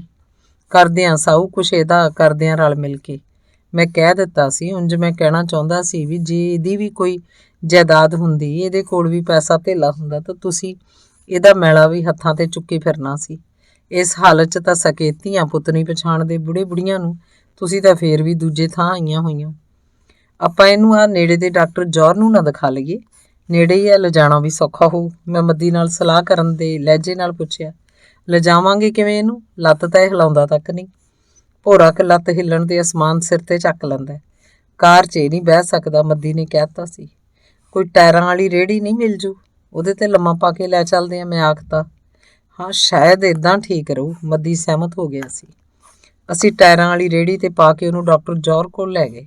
ਉਵੇਂ ਹੀ ਲਿਬੜੇ ਤੇ ਬੜੇ ਨੂੰ। ਸੱਤੀ ਨੂੰ ਵੇਖਦਿਆਂ ਹੀ ਪਹਿਲਾਂ ਤਾਂ ਡਾਕਟਰ ਜੌਹਰ ਨੇ ਘਿਰਨਾ ਨਾਲ ਨੱਕ ਵੱਟਿਆ, ਫਿਰ ਜੇਬ 'ਚੋਂ ਰੁਮਾਲ ਕੱਢ ਕੇ ਨੱਕ ਮੂੰਹ ਢਕੇ, ਤਦ ਗੁੱਸੇ ਨਾਲ ਬੋਲਿਆ, ਮਰੀਜ਼ ਦੀ ਸਫਾਈ ਵਗੈਰਾ ਤਾਂ ਕਰਿਆ ਕਰੋ, ਇੱਦਾਂ ਤਾਂ ਇਹਨੇ ਇਨਫੈਕਸ਼ਨ ਨਾਲ ਹੀ ਮਰ ਜਾਣਾ। ਉਵੇਂ ਗੰਦਾ ਲਿਬੜਿਆ ਤੇ ਬੜਿਆਈ ਚੁੱਕ ਲਿਆਏ ਆ, ਕੀ ਲੱਗਦਾ ਤੁਹਾਡਾ? ਡਾਕਟਰ ਦੇ ਆਖਰੀ ਸਵਾਲ ਨਾਲ ਅਸੀਂ ਦੋਵੇਂ ਭਰਾ ਪਰੇਸ਼ਾਨ ਹੋ ਗਏ। ਕੀ ਦੱਸਦੇ ਕੀ ਨਾ ਦੱਸਦੇ, ਅਸੀਂ ਚੁੱਪ ਰਹਿਣਾ ਹੀ ਬਿਹਤਰ ਸਮਝਿਆ। ਕੀ ਲੱਗਦਾ ਹੈ ਤੁਹਾਡਾ? ਡਾਕਟਰ ਨੇ ਫਿਰ ਪੁੱਛ ਲਿਆ। ਛੋਟਾ ਭਰਾ ਹੈ, ਅਸੀਂ ਦੋਵਾਂ ਨੇ ਹੌਲੀ ਦੇਣੀ ਕਹਿਤਾ। ਮੈਰਿਡ ਆ? ਡਾਕਟਰ ਨੇ ਫਿਰ ਪੁੱਛਿਆ। ਨੋ। ਸਾਡੇ ਦੋਵਾਂ ਦੇ ਮੂੰਹੋਂ ਇੱਕਦਮ ਨਿਕਲ ਗਿਆ। ਸਰ ਮੈਨੂੰ ਲੱਗਦਾ ਜਗਰਾਵਾਂ ਵਾਲੇ ਡਾਕਟਰਾਂ ਨੇ ਇਹਦੇ ਜ਼ਖਮਾਂ ਤੇ ਹੀ ਪਲਸਤਰ ਕਰਤਾ। ਆਪਾਂ ਪਲਸਤਰ ਕੱਟ ਕੇ ਇੱਕ ਵਾਰ ਇਹਦੇ ਜ਼ਖਮ ਤੇ ਹੱਡੀ ਨਾ ਦੇਖ ਲਈਏ, ਮੈਂ ਡਾਕਟਰ ਨੂੰ ਬੇਨਤੀ ਤੇ ਸਲਾਹ ਦਿੰਦਿਆਂ ਕਹਿਤਾ। ਯੈਸ, ਸ਼ਾਇਦ ਇਹ ਠੀਕ ਰਹੇਗਾ। ਡਾਕਟਰ ਨੇ ਆਖ ਕੇ ਆਪਣੇ ਕੰਪਾਊਂਡਰ ਨੂੰ ਪਲਸਤਰ ਕੱਟਣ ਲਈ ਕਹਿਤਾ। ਉਹਨੇ ਵੀ ਨੱਕ ਬੁੱਲ ਵੱਟਦਿਆਂ ਸੱਤੀ ਦਾ ਪਲਸਤਰ ਕੱਟਤਾ। ਉਸ ਕੋਲ ਬੋ ਹੀ ਇੰਨੀ ਆ ਰਹੀ ਸੀ ਕਿ ਆਮ ਤੋਂ ਆਮ ਬੰਦਾ ਵੀ ਉਸ ਕੋਲ ਖਲੋਣ ਵੇਲੇ ਪਰੇਸ਼ਾਨੀ ਮਹਿਸੂਸ ਕਰਦਾ ਸੀ। ਡਾਕਟਰ ਨੇ ਸੱਤੀ ਦੀ ਲੱਤ ਦੇਖੀ, ਝਾਟੀ ਉਹਦੇ ਮੂੰਹੋਂ ਨਿਕਲ ਗਿਆ, ਓ ਮਾਈ ਗॉड, ਇਹਨੂੰ ਤਾਂ ਗੈਂਗਰੀਨ ਹੋ ਗਈ ਲੱਗਦੀ ਹੈ। ਜ਼ਖਮ ਤਾਂ ਇੱਕਦਮ ਗਲਿਆ ਪਿਆ, ਪਾਕ ਪੈ ਗਈ ਆ ਜ਼ਖਮ 'ਚ, ਲੱਤ ਵੱਢਣੀ ਨਾ ਪੈ ਜੇ। ਸੁਣਦੇ ਅਸੀਂ ਤਾਂ 75 ਹੀ ਗਏ। ਗੈਂਗਰੀਨ ਨਾਲ ਤਾਂ ਇਹ ਗਲ ਗਲ ਕੇ ਮਰੂ, ਲੱਤ ਵੱਢਣੀ ਪੈ ਗਈ ਤਾਂ ਇਹ ਬਾਕੀ ਦੀ ਜ਼ਿੰਦਗੀ ਕਿਵੇਂ ਕੱਟੂ? ਸਾਡੇ ਮੋਢਿਆਂ 'ਤੇ ਹੀ ਬੇਤਾਲ ਵਾਂਗੂ ਚੜਿਆ ਰਹੂ। ਪਲ ਦੀ ਪਲ ਮੈਨੂੰ ਖੁਸ਼ੀ ਵੀ ਹੋਈ ਕਿ ਚਲੋ ਹੁਣ ਟਿਕ ਕੇ ਤਾਂ ਬੈਠਿਆ ਕਰੂ, ਥਾਂ ਥਾਂ ਤੋਂ ਲੋਕਾਂ ਦੇ ਉਲਾਂਭੇ ਤਾਂ ਨਾ ਲਿਆਇਆ ਕਰੂ, ਪਰ ਇਹਨੂੰ ਬੈਠੇ ਨੂੰ ਲੱਪ ਗੜੱਪੀਆਂ ਕੌਣ ਖਿਲਾਇਆ ਕਰੂ? ਇਸ ਤਰ੍ਹਾਂ ਦਾ ਸੰਸਾ ਵੀ ਉਦੋਂ ਮੇਰੇ ਮਨ 'ਚ ਉਗਮਿਆ ਸੀ। ਹੁਣ ਫਿਰ ਕੀ ਕਰੀਏ ਇਹਦਾ? ਤੁਹਾਡੀ ਕੀ ਸਲਾਹ ਹੈ ਡਾਕਟਰ ਜੀ? ਅਸੀਂ ਡਾਕਟਰ ਜੌਹਰ ਤੋਂ ਪੁੱਛਿਆ। ਗੈਂਗਰੀਨ ਤਾਂ ਸ਼ਾਇਦ ਹੀ ਹੋ ਵੀ ਸਕਦੀ ਹੈ। ਮੇਰੇ ਖਿਆਲ 'ਚ ਹਫ਼ਤਾ 10 ਦਿਨ ਇਹਦੇ ਜ਼ਖਮਾਂ 'ਤੇ ਪੱਟੀਆਂ ਕਰੋ। ਥੋੜ੍ਹਾ ਬਹੁਤ ਜ਼ਖਮ ਹੀਲ ਹੋ ਜਾਣ ਤਾਂ ਆਪਰੇਸ਼ਨ ਬਾਰੇ ਸੋਚਿਆ ਜਾ ਸਕਦਾ ਹੈ। ਪੇਸ਼ੈਂਟ ਦੇ ਜ਼ਖਮਾਂ 'ਤੇ ਪੱਟੀਆਂ ਕਰੋ, ਹਫ਼ਤਾ 10 ਦਿਨ, ਫਿਰ ਦੇਖ ਲਾਂਗੇ, ਡਾਕਟਰ ਨੇ ਸਲਾਹ ਦਿੱਤੀ। ਅਸੀਂ ਸੱਤੀ ਨੂੰ ਉਵੇਂ ਹੀ ਰੇਹੜੀ 'ਤੇ ਵਾਪਸ ਘਰ ਲੈ ਆਏ। ਤੂੰ ਹਫ਼ਤਾ 10 ਦਿਨ ਹੋਰ ਦੇਖ ਲੈ, ਫਿਰ ਕਰਦੇ ਆ ਇਹਦਾ ਕੁਛ, ਮੈਂ ਮੱਦੀ ਨੂੰ ਆਖਤਾ। ਮੱਦੀ ਨੇ ਇੱਕ ਪ੍ਰਾਈਵੇਟ ਡਾਕਟਰ ਦੇ ਕੰਪਾਊਂਡਰ ਨੂੰ ਸੱਤੀ ਦੇ ਪੱਟੀਆਂ ਕਰਨ ਲਈ ਰੱਖ ਲਿਆ। ਉਹ ਜਿਹੇ ਗੰਦੇ ਮਰੀਜ਼ ਨੂੰ ਹੱਥ ਲਾਉਣ ਵੇਲੇ 100 ਨੱਕ ਬੁੱਲ ਵੱਟਦਾ, ਪਰ ਪੈਸਿਆਂ ਦੇ ਲਾਲਚ ਨੂੰ ਦੱਬ ਘੁੱਟ ਕੇ ਕੰਮ ਕਰਨਾ ਮੰਨ ਗਿਆ ਸੀ। ਜ਼ਖਮ ਤਾਂ ਇੰਨੇ ਖਰਾਬ ਹੋ ਗਏ ਸੀ ਕਿ ਉਹਨਾਂ 'ਤੇ ਪੱਟੀਆਂ ਦਾ ਕੀ ਅਸਰ ਹੋਣਾ ਸੀ।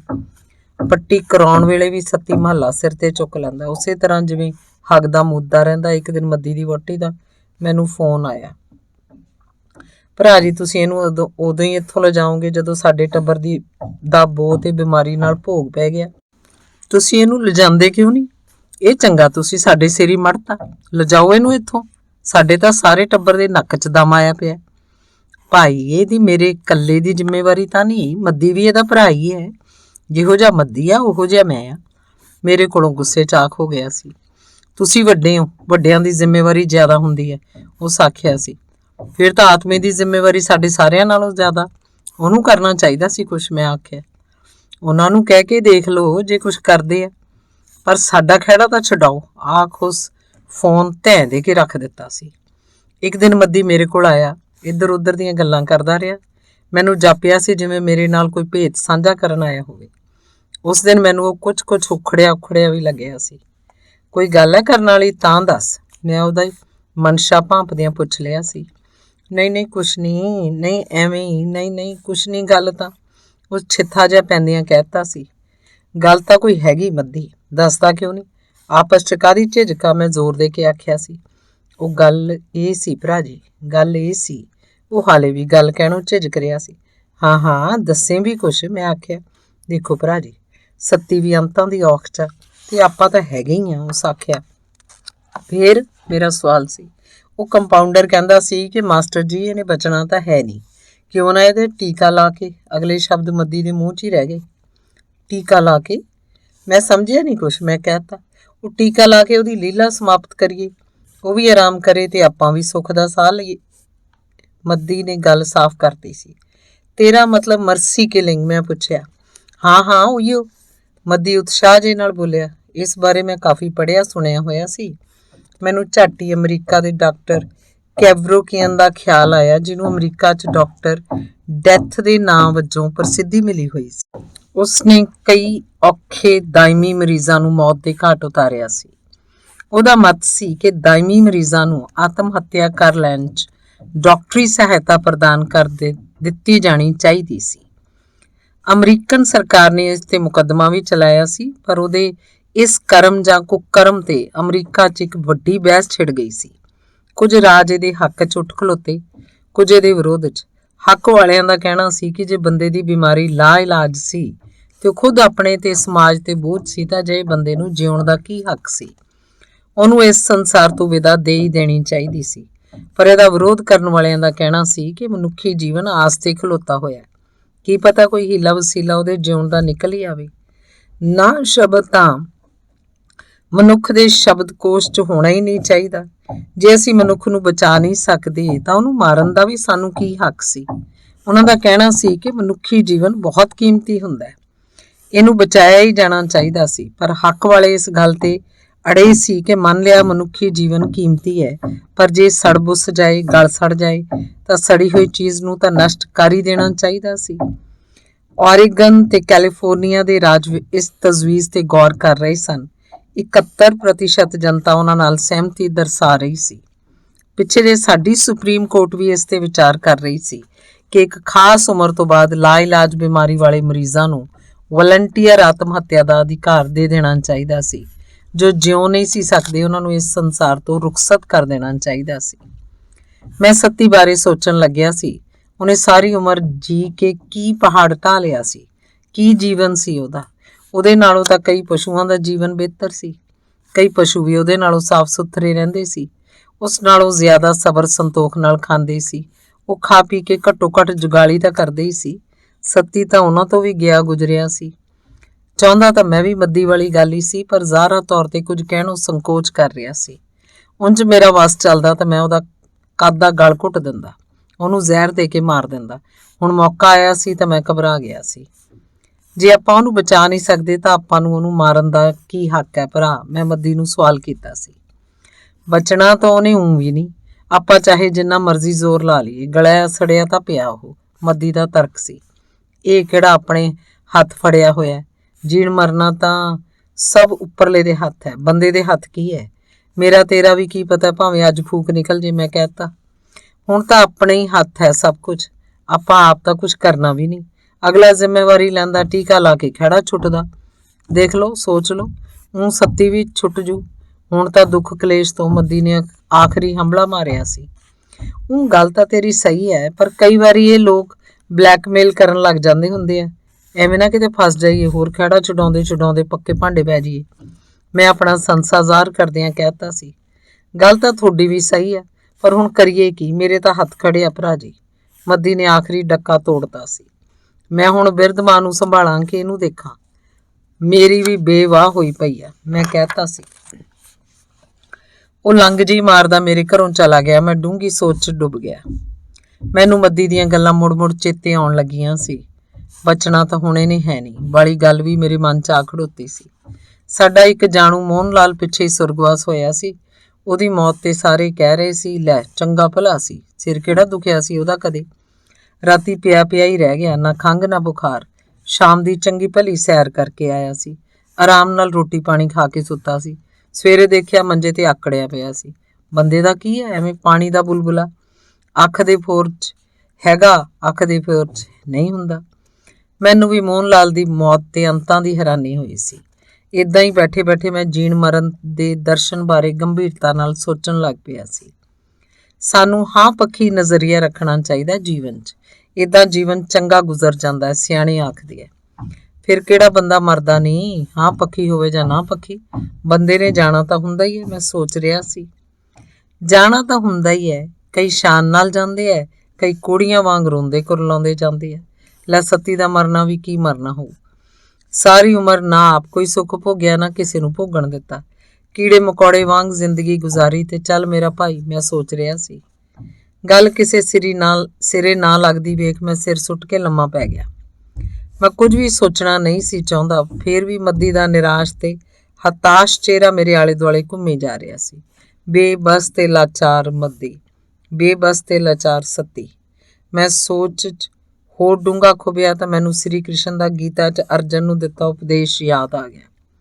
ਸ੍ਰੀ ਕ੍ਰਿਸ਼ਨ ਨੇ ਜੀਵਨ ਨੂੰ ਮਹਾਭਾਰਤ ਦੀ ਸੰਗਿਆ ਦਿੰਦਿਆਂ ਕਿਹਾ ਸੀ, ਦੇਖ ਅਰਜਨ, ਨਾ ਕੋਈ ਮਰਦਾ ਨਾ ਕੋਈ ਮਾਰਦਾ, ਮੈਂ ਹੀ ਮਰਦਾ ਮੈਂ ਹੀ ਮਾਰਦਾ। ਤੂੰ ਆਪਣਾ ਕਰਮ ਕਰ, ਫਲ ਬਾਰੇ ਨਾ ਸੋਚ, ਫਲ ਦੀ ਚਿੰਤਾ ਨਾ ਕਰ। ਜੇ ਸ੍ਰੀ ਕ੍ਰਿਸ਼ਨ ਹੀ ਮਰਦਾ ਤੇ ਉਹੀਓ ਮਾਰਦਾ, ਤਦ ਮੈਂ ਤੇ ਮੱਦੀ ਕੌਣ ਹੁੰਦੇ ਸੀ ਸੱਤੀ ਨੂੰ ਮਾਰਨ ਵਾਲੇ? ਜੇ ਸਾਰਾ ਕੁਝ ਉਹੀ ਕਰਦਾ ਤੇ ਫਿਰ ਅਸੀਂ ਕੀ ਕਰਨਾ ਸੀ?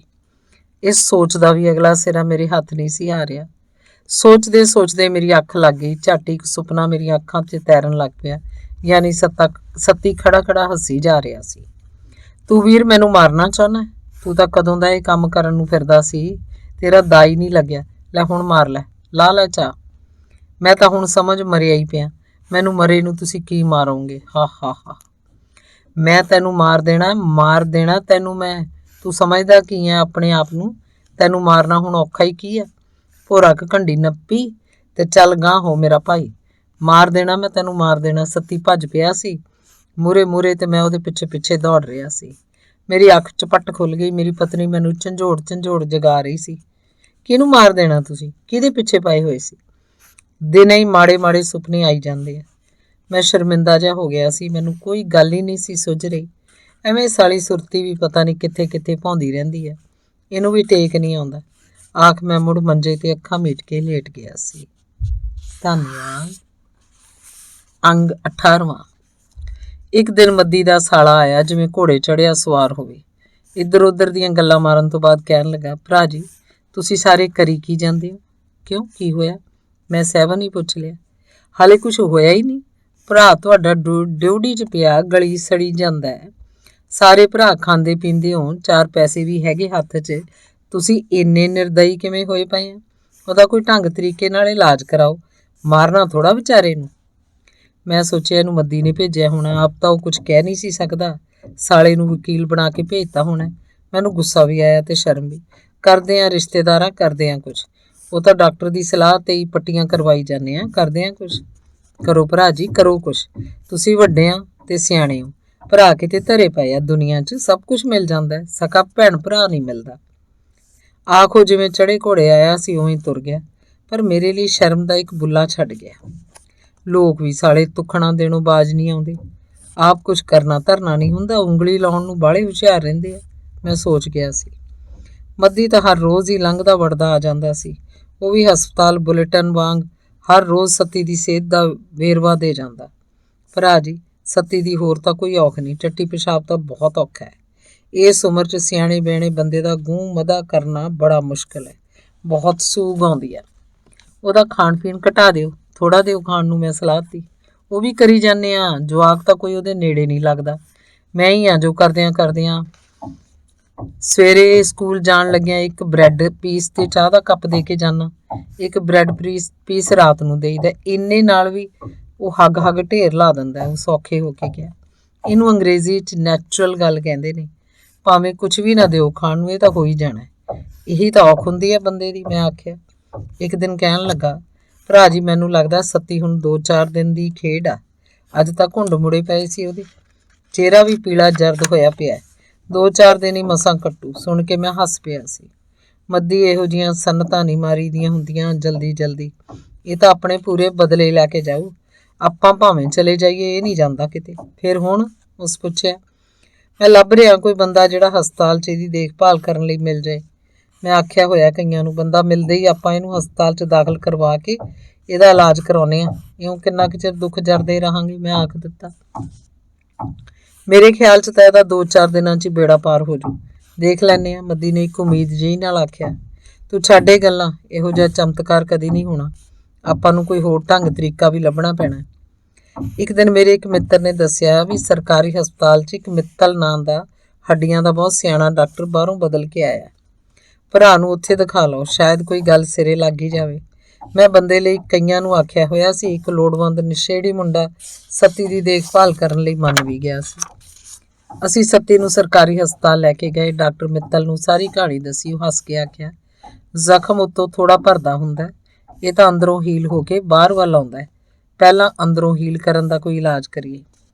ਗੱਲ ਤਾਂ ਉਹਦੀ ਵੀ ਠੀਕ ਸੀ। ਉਹਨੇ ਸੱਤੀ ਨੂੰ ਹਸਪਤਾਲ ਦਾਖਲ ਕਰ ਲਿਆ। ਅਸੀਂ ਡਾਕਟਰ ਦੀ ਸਲਿੱਪ ਲੈ ਕੇ ਸੱਤੀ ਲਈ ਬੈੱਡ ਦਾ ਇੰਤਜ਼ਾਮ ਕਰਨ ਲਈ ਉਹਨੂੰ ਜਨਰਲ ਵਾਰਡ 'ਚ ਲੈ ਗਏ।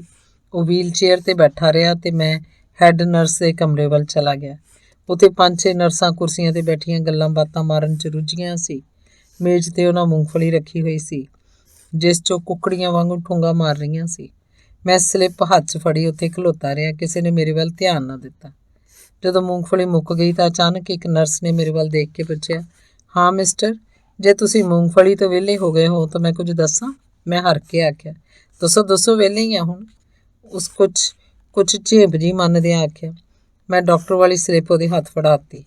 ਮਰੀਜ਼ ਦਾਖਲ ਕਰਾਉਣਾ ਹੈ? ਆਖ ਉਸ ਮੇਜ਼ ਹੇਠ ਪਿਆ ਇੱਕ ਰਜਿਸਟਰ ਚੁੱਕ ਕੇ ਖੋਲ੍ਹਿਆ। ਸੱਤੀ ਦਾ ਨਾਂ, ਬਾਪ ਦਾ ਨਾਂ, ਉਮਰ ਤੇ ਪਤਾ ਲਿਖ ਕੇ ਉਸ ਆਖਿਆ, ਕਮਰਾ ਨੰਬਰ 2 'ਚ 10 ਨੰਬਰ ਬੈੱਡ 'ਤੇ ਲੈ ਜਾਓ ਮਰੀਜ਼ ਨੂੰ। ਨਾਲ ਹੀ ਉਸ ਇੱਕ ਗਦੈਲਾ, ਚਾਦਰ, ਪੌਟ ਆਦਿ ਇਸ਼ੂ ਕਰਤੇ। ਮੈਂ ਆਪਣੇ ਸਹਾਇਕ ਮੁੰਡੇ ਦਰਸ਼ੀ ਨਾਲ ਸੱਤੀ ਨੂੰ ਲੈ ਕੇ ਕਮਰਾ ਨੰਬਰ 2 'ਚ ਆ ਗਿਆ। ਡਾਕਟਰ ਨੂੰ ਆਖ ਕੇ ਮੈਂ ਸੱਤੀ ਦੇ ਉਸ ਦਿਨ ਹੀ ਪਿਸ਼ਾਬ ਵਾਲੀ ਨਾਲੀ ਲਗਾ ਦਿੱਤੀ। ਹਾਜ਼ਤ ਰਫਤਾ ਕਰਨ ਲਈ ਪੌਟ ਸਾਡੇ ਕੋਲ ਹੀ ਸੀ। ਟੱਟੀ ਪਿਸ਼ਾਬ ਦਾ ਪੂਰਾ ਪ੍ਰਬੰਧ ਕਰਕੇ ਅਸੀਂ ਉਹਨੂੰ ਇਲਾਜ ਵੱਲ ਮੁੜ ਪਏ ਸੀ। ਪੱਟੀਆਂ ਕਰਨ ਵਾਲਾ ਮੁੰਡਾ ਮੇਰਾ ਵਿਦਿਆਰਥੀ ਨਿਕਲ ਆਇਆ। ਬੜੇ ਸੁਚੱਜੇ ਢੰਗ ਨਾਲ ਸੱਤੀ ਦੇ ਜ਼ਖਮਾਂ ਦੀ ਸਾਫ਼ ਸਫਾਈ ਕਰਦਾ, ਬੀਟਾਡੀਨ ਤੇ ਸਲਫਰ ਦੀ ਵਰਤੋਂ ਕਰਕੇ ਵਧੀਆ ਢੰਗ ਨਾਲ ਪੱਟੀ ਕਰਦਾ। ਐਕਸਰੇ ਵੀ ਕਰਵਾਇਆ ਗਿਆ। ਲੱਤ ਦੀ ਹੱਡੀ 2 ਥਾਂ ਤੋਂ ਬੁਰੀ ਤਰ੍ਹਾਂ ਟੁੱਟੀ ਹੋਈ ਸੀ। ਇੱਕ ਸਿਰਾ ਤਾਂ ਲੱਕੜ ਦੀ ਛਿੱਲਤ ਵਾਂਗ ਬਾਹਰ ਵੱਲ ਨੂੰ ਹੀ ਨਿਕਲਿਆ ਹੋਇਆ ਸੀ। ਡਾਕਟਰ ਨੇ 10 ਦਿਨ ਬਾਅਦ ਆਪਰੇਸ਼ਨ ਦੀ ਤਾਰੀਖ ਦਿੱਤੀ। ਦਰਸ਼ੀ ਨੂੰ ਮੈਂ 2 ਮੋਮਜਾਮੇ ਵੀ ਮੰਗਵਾ ਦਿੱਤੇ ਕਿ ਸੱਤੀ ਦੀ ਚਾਦਰ ਗਦੈਲਾ ਗੰਦੇ ਨਾ ਹੋਣ। ਟਿਸ਼ੂ ਪੇਪਰ ਦਾ ਇੱਕ ਬੰਡਲ ਲਿਆਂਦਾ ਤਾਂ ਕਿ ਲੈਟਰਿਨ ਤੋਂ ਬਾਅਦ ਉਹਦੀ ਸਫਾਈ ਕਰਤੀ ਜਾਏ। ਦਰਸ਼ੀ ਨੂੰ ਮੈਂ 2000 ਰੁਪਏ ਮਹੀਨੇ 'ਤੇ ਰੱਖਿਆ ਸੀ। ਚਾਹ ਪਾਣੀ ਵੀ ਉਹਨੂੰ ਦੇਣਾ ਕੀਤਾ ਸੀ। ਰੋਟੀ ਉਹ ਆਪਣੇ ਘਰ ਜਾ ਕੇ ਖਾ ਆਉਂਦਾ। ਰਾਤ ਨੂੰ ਦਰਸ਼ੀ ਸੱਤੀ ਕੋਲ ਸੌਂਦਾ, ਦਿਨੇ ਮੈਂ ਆ ਜਾਂਦਾ। ਵਧੀਆ ਰੂਟੀਨ ਬਣ ਗਈ ਸੀ। ਸਵੇਰੇ ਘਰੋਂ ਸੱਤੀ ਦਾ ਨਾਸ਼ਤਾ ਮੈਂ ਲੈ ਜਾਂਦਾ, ਦੁਪਹਿਰ ਤੇ ਸ਼ਾਮ ਦੀ ਰੋਟੀ ਵੀ। ਸੁਬਾਹ ਸਵੇਰੇ ਚਾਹ, ਦਲੀਆ, ਰਸ ਜਾਂ ਬਿਸਕਿਟ ਸੇਵਾ ਸੰਮਤੀ ਵਾਲੇ ਆ ਕੇ ਮਰੀਜ਼ਾਂ 'ਚ ਵੰਡ ਜਾਂਦੇ। ਦੁਪਹਿਰ ਸ਼ਾਮ ਦਰਸ਼ੀ ਮੇਰੇ ਸਕੂਟਰ ਤੇ ਘਰ ਜਾ ਕੇ ਰੋਟੀ ਖਾ ਆਉਂਦਾ। ਮੈਂ 4 ਦਿਨਾਂ ਬਾਅਦ ਮੈਨੂੰ ਲੱਗਾ ਜਿਵੇਂ ਮੇਰਾ ਸਕੂਟਰ ਤੇਲ ਹੀ ਬਹੁਤ ਮੰਗਣ ਲੱਗ ਪਿਆ ਸੀ। ਰੋਜ਼ 100 ਰੁਪਏ ਦਾ ਤੇਲ ਪਵਾਉਣਾ ਪੈਂਦਾ। ਮਹਿਸੂਸ ਹੋਇਆ ਕਿ ਜਿਵੇਂ ਕੋਈ ਹੇਰਾਫੇਰੀ ਹੋ ਰਹੀ ਹੋਵੇ। ਆਪਣੇ ਇੱਕ ਮਿੱਤਰ ਨਾਲ ਗੱਲ ਕੀਤੀ, ਉਹਦੀ ਆਖੀ ਗੱਲ ਮਨ ਲੱਗੀ ਸੀ। ਇਹ ਜਿਹੜੇ ਨਸ਼ੇੜੀ ਹੁੰਦੇ ਨੇ ਨਾ, ਇਹ ਹੇਰਾਫੇਰੀ ਤੋਂ ਬਾਜ਼ ਨਹੀਂ ਆਉਂਦੇ। ਇਹ ਮੁੰਡਾ ਹੀ ਤੇਲ ਕੱਢ ਕੇ ਵੇਚ ਦਿੰਦਾ ਹੋਣਾ। ਦਰਸ਼ੀ ਨੂੰ ਪੁੱਛਿਆ ਤਾਂ ਪੈਰਾਂ ਤੇ ਪਾਣੀ ਨਾ ਪੈਣ ਦੇਵੇ। ਕਿ ਮੈਂ ਤੇਲ ਪੀ ਥੋੜ੍ਹਾ ਜਾਂਦਾ, ਸਕੂਟਰ ਚੱਲੂ ਤਾਂ ਤੇਲ ਤਾਂ ਫੂਕੂ ਹੀ ਨਾ। ਮੈਂ ਮੀਟਰ ਦੀ ਰੀਡਿੰਗ ਚੈੱਕ ਕਰਨ ਲੱਗ ਪਿਆ, ਤਾਂ ਜਾ ਕੇ ਤੇਲ ਨੂੰ ਠੱਲ ਪਈ। ਅੱਜ ਕੱਲ੍ਹ ਇਹੋ ਜਿਹਾ ਬੰਦਾ ਮਿਲਦਾ ਕਿੱਥੇ ਹੈ। ਲੋੜ ਤੇ ਗਧੇ ਨੂੰ ਪਿਓ ਹੀ ਕਹਿਣਾ ਪਊ, ਮੈਂ ਸੋਚ ਲਿਆ ਸੀ। ਉਂਝ ਦਰਸ਼ੀ ਸੱਤੀ ਦੀ ਦੇਖਭਾਲ ਬਹੁਤ ਵਧੀਆ ਢੰਗ ਨਾਲ ਕਰ ਰਿਹਾ ਸੀ। ਇਸ ਗੱਲੋਂ ਮੇਰੀ ਪੂਰੀ ਤਸੱਲੀ ਸੀ। ਉਸ ਕਮਰੇ 'ਚ 7 ਬੈੱਡ ਹੋਰ ਸੀ। ਇੱਕ ਤੇ ਇੱਕ ਪੇਂਡੂ ਅਨਪੜ੍ਹ ਅਧਖੜ ਪਿਆ ਸੀ। ਉਹ ਛੜਾ ਸੀ। ਉਹਦੇ ਰਾਤ ਨੂੰ ਖੇਤ ਪਾਣੀ ਲਾਉਣ ਗਏ ਦੇ ਸੱਪ ਲੜ ਗਿਆ ਸੀ। ਉਸ ਕੋਲ 2-3 ਕਿੱਲੇ ਜ਼ਮੀਨ ਸੀ। ਜ਼ਮੀਨ ਦੇ ਲਾਲਚ ਨੂੰ ਉਹਦੇ ਭਤੀਜੇ ਉਹਦੀ ਦੇਖਭਾਲ ਲਈ ਪਿੰਡੋਂ ਆਏ ਹੋਏ ਸੀ। ਉਹਦੀ ਭਰਜਾਈ ਵੀ ਉਹਦੇ ਨਾਜ਼ ਨਖਰੇ ਝੱਲਦੀ। ਕਦੇ ਕਦੇ ਉਹ ਵੀ ਪਿੰਡੋਂ ਉਸ ਲਈ ਖਾਣ ਪੀਣ ਦਾ ਸਮਾਨ ਲੈ ਕੇ ਆਉਂਦੀ। ਮੇਰਾ ਉਸ ਨਾਲ ਹਾਸਾ ਮਜ਼ਾਕ ਬਣ ਗਿਆ ਹੋਇਆ ਸੀ। ਸਰਦਾਰ ਜੀ, ਜੇ ਮੱਝ ਬੰਨੇ ਬਗੈਰ ਹੀ ਖੁੱਲ੍ਹਾ ਦੁੱਧ ਮਿਲਦਾ ਹੋਵੇ ਪੀਣ ਨੂੰ ਤਾਂ ਮੱਝ ਜ਼ਰੂਰ ਬੰਨਣੀ ਹੈ, ਮੈਂ ਉਹਦਾ ਮਜ਼ਾਕ ਕਰਦਿਆਂ ਕਹਿ ਦਿੱਤਾ ਸੀ। ਬਾਊ, ਗੱਲ ਤਾਂ ਤੇਰੀ ਸਹੀ ਹੈ, ਆਖੋ ਖੁੱਲ੍ਹ ਕੇ ਹੱਸਿਆ ਸੀ। ਇੱਕ ਹੋਰ ਬੈੱਡ ਤੇ ਇੱਕ 8ਵੀਂ ਪੜ੍ਹਦਾ ਮੁੰਡਾ ਪਿਆ ਸੀ, ਜਿਹਦੀ ਲੱਤ ਅਚਾਨਕ ਸੁੱਕਣ ਲੱਗ ਪਈ ਸੀ। ਉਹਦੇ ਇਲਾਜ ਲਈ ਘਰਦਿਆਂ ਨੂੰ ਆਪਣੀ ਇਕਲੌਤੀ ਝੋਟੀ ਵੇਚਣੀ ਪਈ ਸੀ। ਪੁੱਤ ਵੀ ਉਹਨਾਂ ਦਾ ਇਕੱਲਾ ਇਕੱਲਾ ਹੀ ਸੀ। ਉਹ ਪਤੀ ਪਤਨੀ ਲੱਖ ਲੱਖ ਹੰਝੂ ਘੇਰਦੇ। ਦਿਹਾੜੀ ਦੱਪੇ ਤੋਂ ਵੀ ਗਏ ਬਾਊ ਜੀ। ਰੋਜ਼ ਦੀ ਰੋਜ਼ ਕਮਾ ਕੇ ਖਾਣ ਵਾਲੇ ਕਿੱਧਰ ਨੂੰ ਜਾਣ। ਜਾਨ ਤੰਦੀ 'ਚ ਆਈ ਪਈ ਹੈ। ਇੱਕ ਹੋਰ ਬੈੱਡ ਤੇ ਪਿੰਡ ਦਾ ਇੱਕ ਨਸ਼ੇੜੀ ਮੁੰਡਾ ਪਿਆ ਸੀ। ਨਸ਼ੇ ਦੇ ਪੈਸੇ ਨਾ ਮਿਲਣ ਤੇ ਘਰਦਿਆਂ ਨਾਲ ਲੜ ਕੇ ਉਹਨੇ ਬੂਹੇ ਤੇ ਸ਼ੀਸ਼ੇ 'ਚ ਮੁੱਕਾ ਮਾਰ ਦਿੱਤਾ ਸੀ ਤੇ ਸ਼ੀਸ਼ਾ ਟੁੱਟਣ ਤੇ ਉਹਦਾ ਗੋਟੀ ਪਾੜ ਕੇ ਪਰਾਂ ਨਿਕਲ ਗਿਆ। ਨਸ਼ੇ ਦਾ ਉਖੜਿਆ ਉਹ ਸਾਰਾ ਦਿਨ ਸਾਰੀ ਰਾਤ ਟਿਕਦਾ ਹੀ ਨਾ। ਉਹਦੀ ਹਾਲਤ ਵੇਖ ਕੇ ਰਾਊਂਡ ਤੇ ਆਏ ਡਾਕਟਰ ਨੇ ਕਹਿ ਦਿੱਤਾ ਸੀ, ਇਹ ਤਾਂ ਨਸ਼ਾ ਬੰਦ ਨਾ ਕਰਿਓ, ਥੋੜ੍ਹਾ ਦੇਈ ਜਾਓ।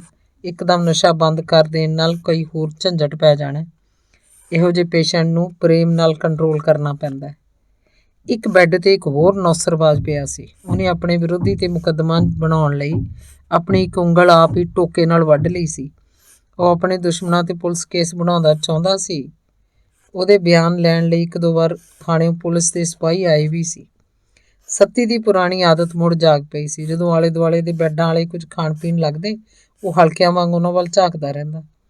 ਉਹਨੂੰ ਆਪਣੇ ਵੱਲ ਮੁੱਤਰ ਝਾਕਦਾ ਵੇਖ ਉਹਨੂੰ ਵੀ ਕੁਝ ਨਾ ਕੁਝ ਖਾਣ ਲਈ ਦੇ ਦਿੰਦੇ। ਉਹ ਝੱਟ ਉਹਨਾਂ ਤੋਂ ਚੀਜ਼ ਵਸਤ ਫੜ ਕੇ ਖਾ ਜਾਂਦਾ। ਕਦੀ ਪਰੌਂਠੀ, ਕਦੀ ਕੇਕ, ਕਦੀ ਬਿਸਕੁਟ, ਕਦੀ ਚਾਹ, ਦੁੱਧ। ਮੈਨੂੰ ਪਤਾ ਲੱਗਾ ਤਾਂ ਮੈਂ ਸਾਰਿਆਂ ਨੂੰ ਹੱਥ ਜੋੜ ਕੇ ਬੇਨਤੀ ਕੀਤੀ, ਦੇਖੋ ਭਾਈ, ਇਹਦੀ ਤਾਂ ਆਦਤ ਹੀ ਹੈ। ਇਹਦੀ ਨੀਤ ਤਾਂ ਕਦੇ ਰੱਜਦੀ ਨਹੀਂ। ਅਗੜ ਬਗੜ ਖਾ ਕੇ ਫਿਰ ਸਾਨੂੰ ਇਹਦੇ ਟੱਟੀ ਪਿਸ਼ਾਬ ਦੀ ਤਕਲੀਫ ਹੁੰਦੀ ਹੈ। ਇਹ ਵੀ ਔਖਾ ਹੁੰਦਾ ਤੇ ਅਸੀਂ ਵੀ। ਤੁਸੀਂ ਤਾਂ ਤਰਸ ਕਰਕੇ ਦਿੰਦੇ ਹੋ ਚੀਜ਼ ਵਾਸਤੇ, ਪਰ ਅਸੀਂ ਔਖੇ ਹੋ ਜਾਂਦੇ ਹਾਂ। ਨਾ ਦਿਆ ਕਰੋ ਇਹਨੂੰ ਕੁਝ ਖਾਣ ਨੂੰ, ਘਰੋਂ ਆਉਂਦਾ ਤਾਂ ਹੈ ਇਹਦੇ ਖਾਣ ਪੀਣ ਲਈ। ਭਾਈ, ਜੇ ਕੋਲ ਪਿਆ ਬੰਦਾ ਝਾਕੀ ਜਾਵੇ ਤਾਂ ਸਾਥੋਂ ਰਹਿ ਨਹੀਂ ਹੁੰਦਾ। ਕਰੀਏ ਤਾਂ ਕੀ ਕਰੀਏ, ਅਗਲੇ ਆਖਦੇ। ਇਹਦੀ ਤਾਂ ਮੰਗ ਖਾਣ ਦੀ ਆਦਤ ਬਣੀ ਹੋਈ ਹੈ।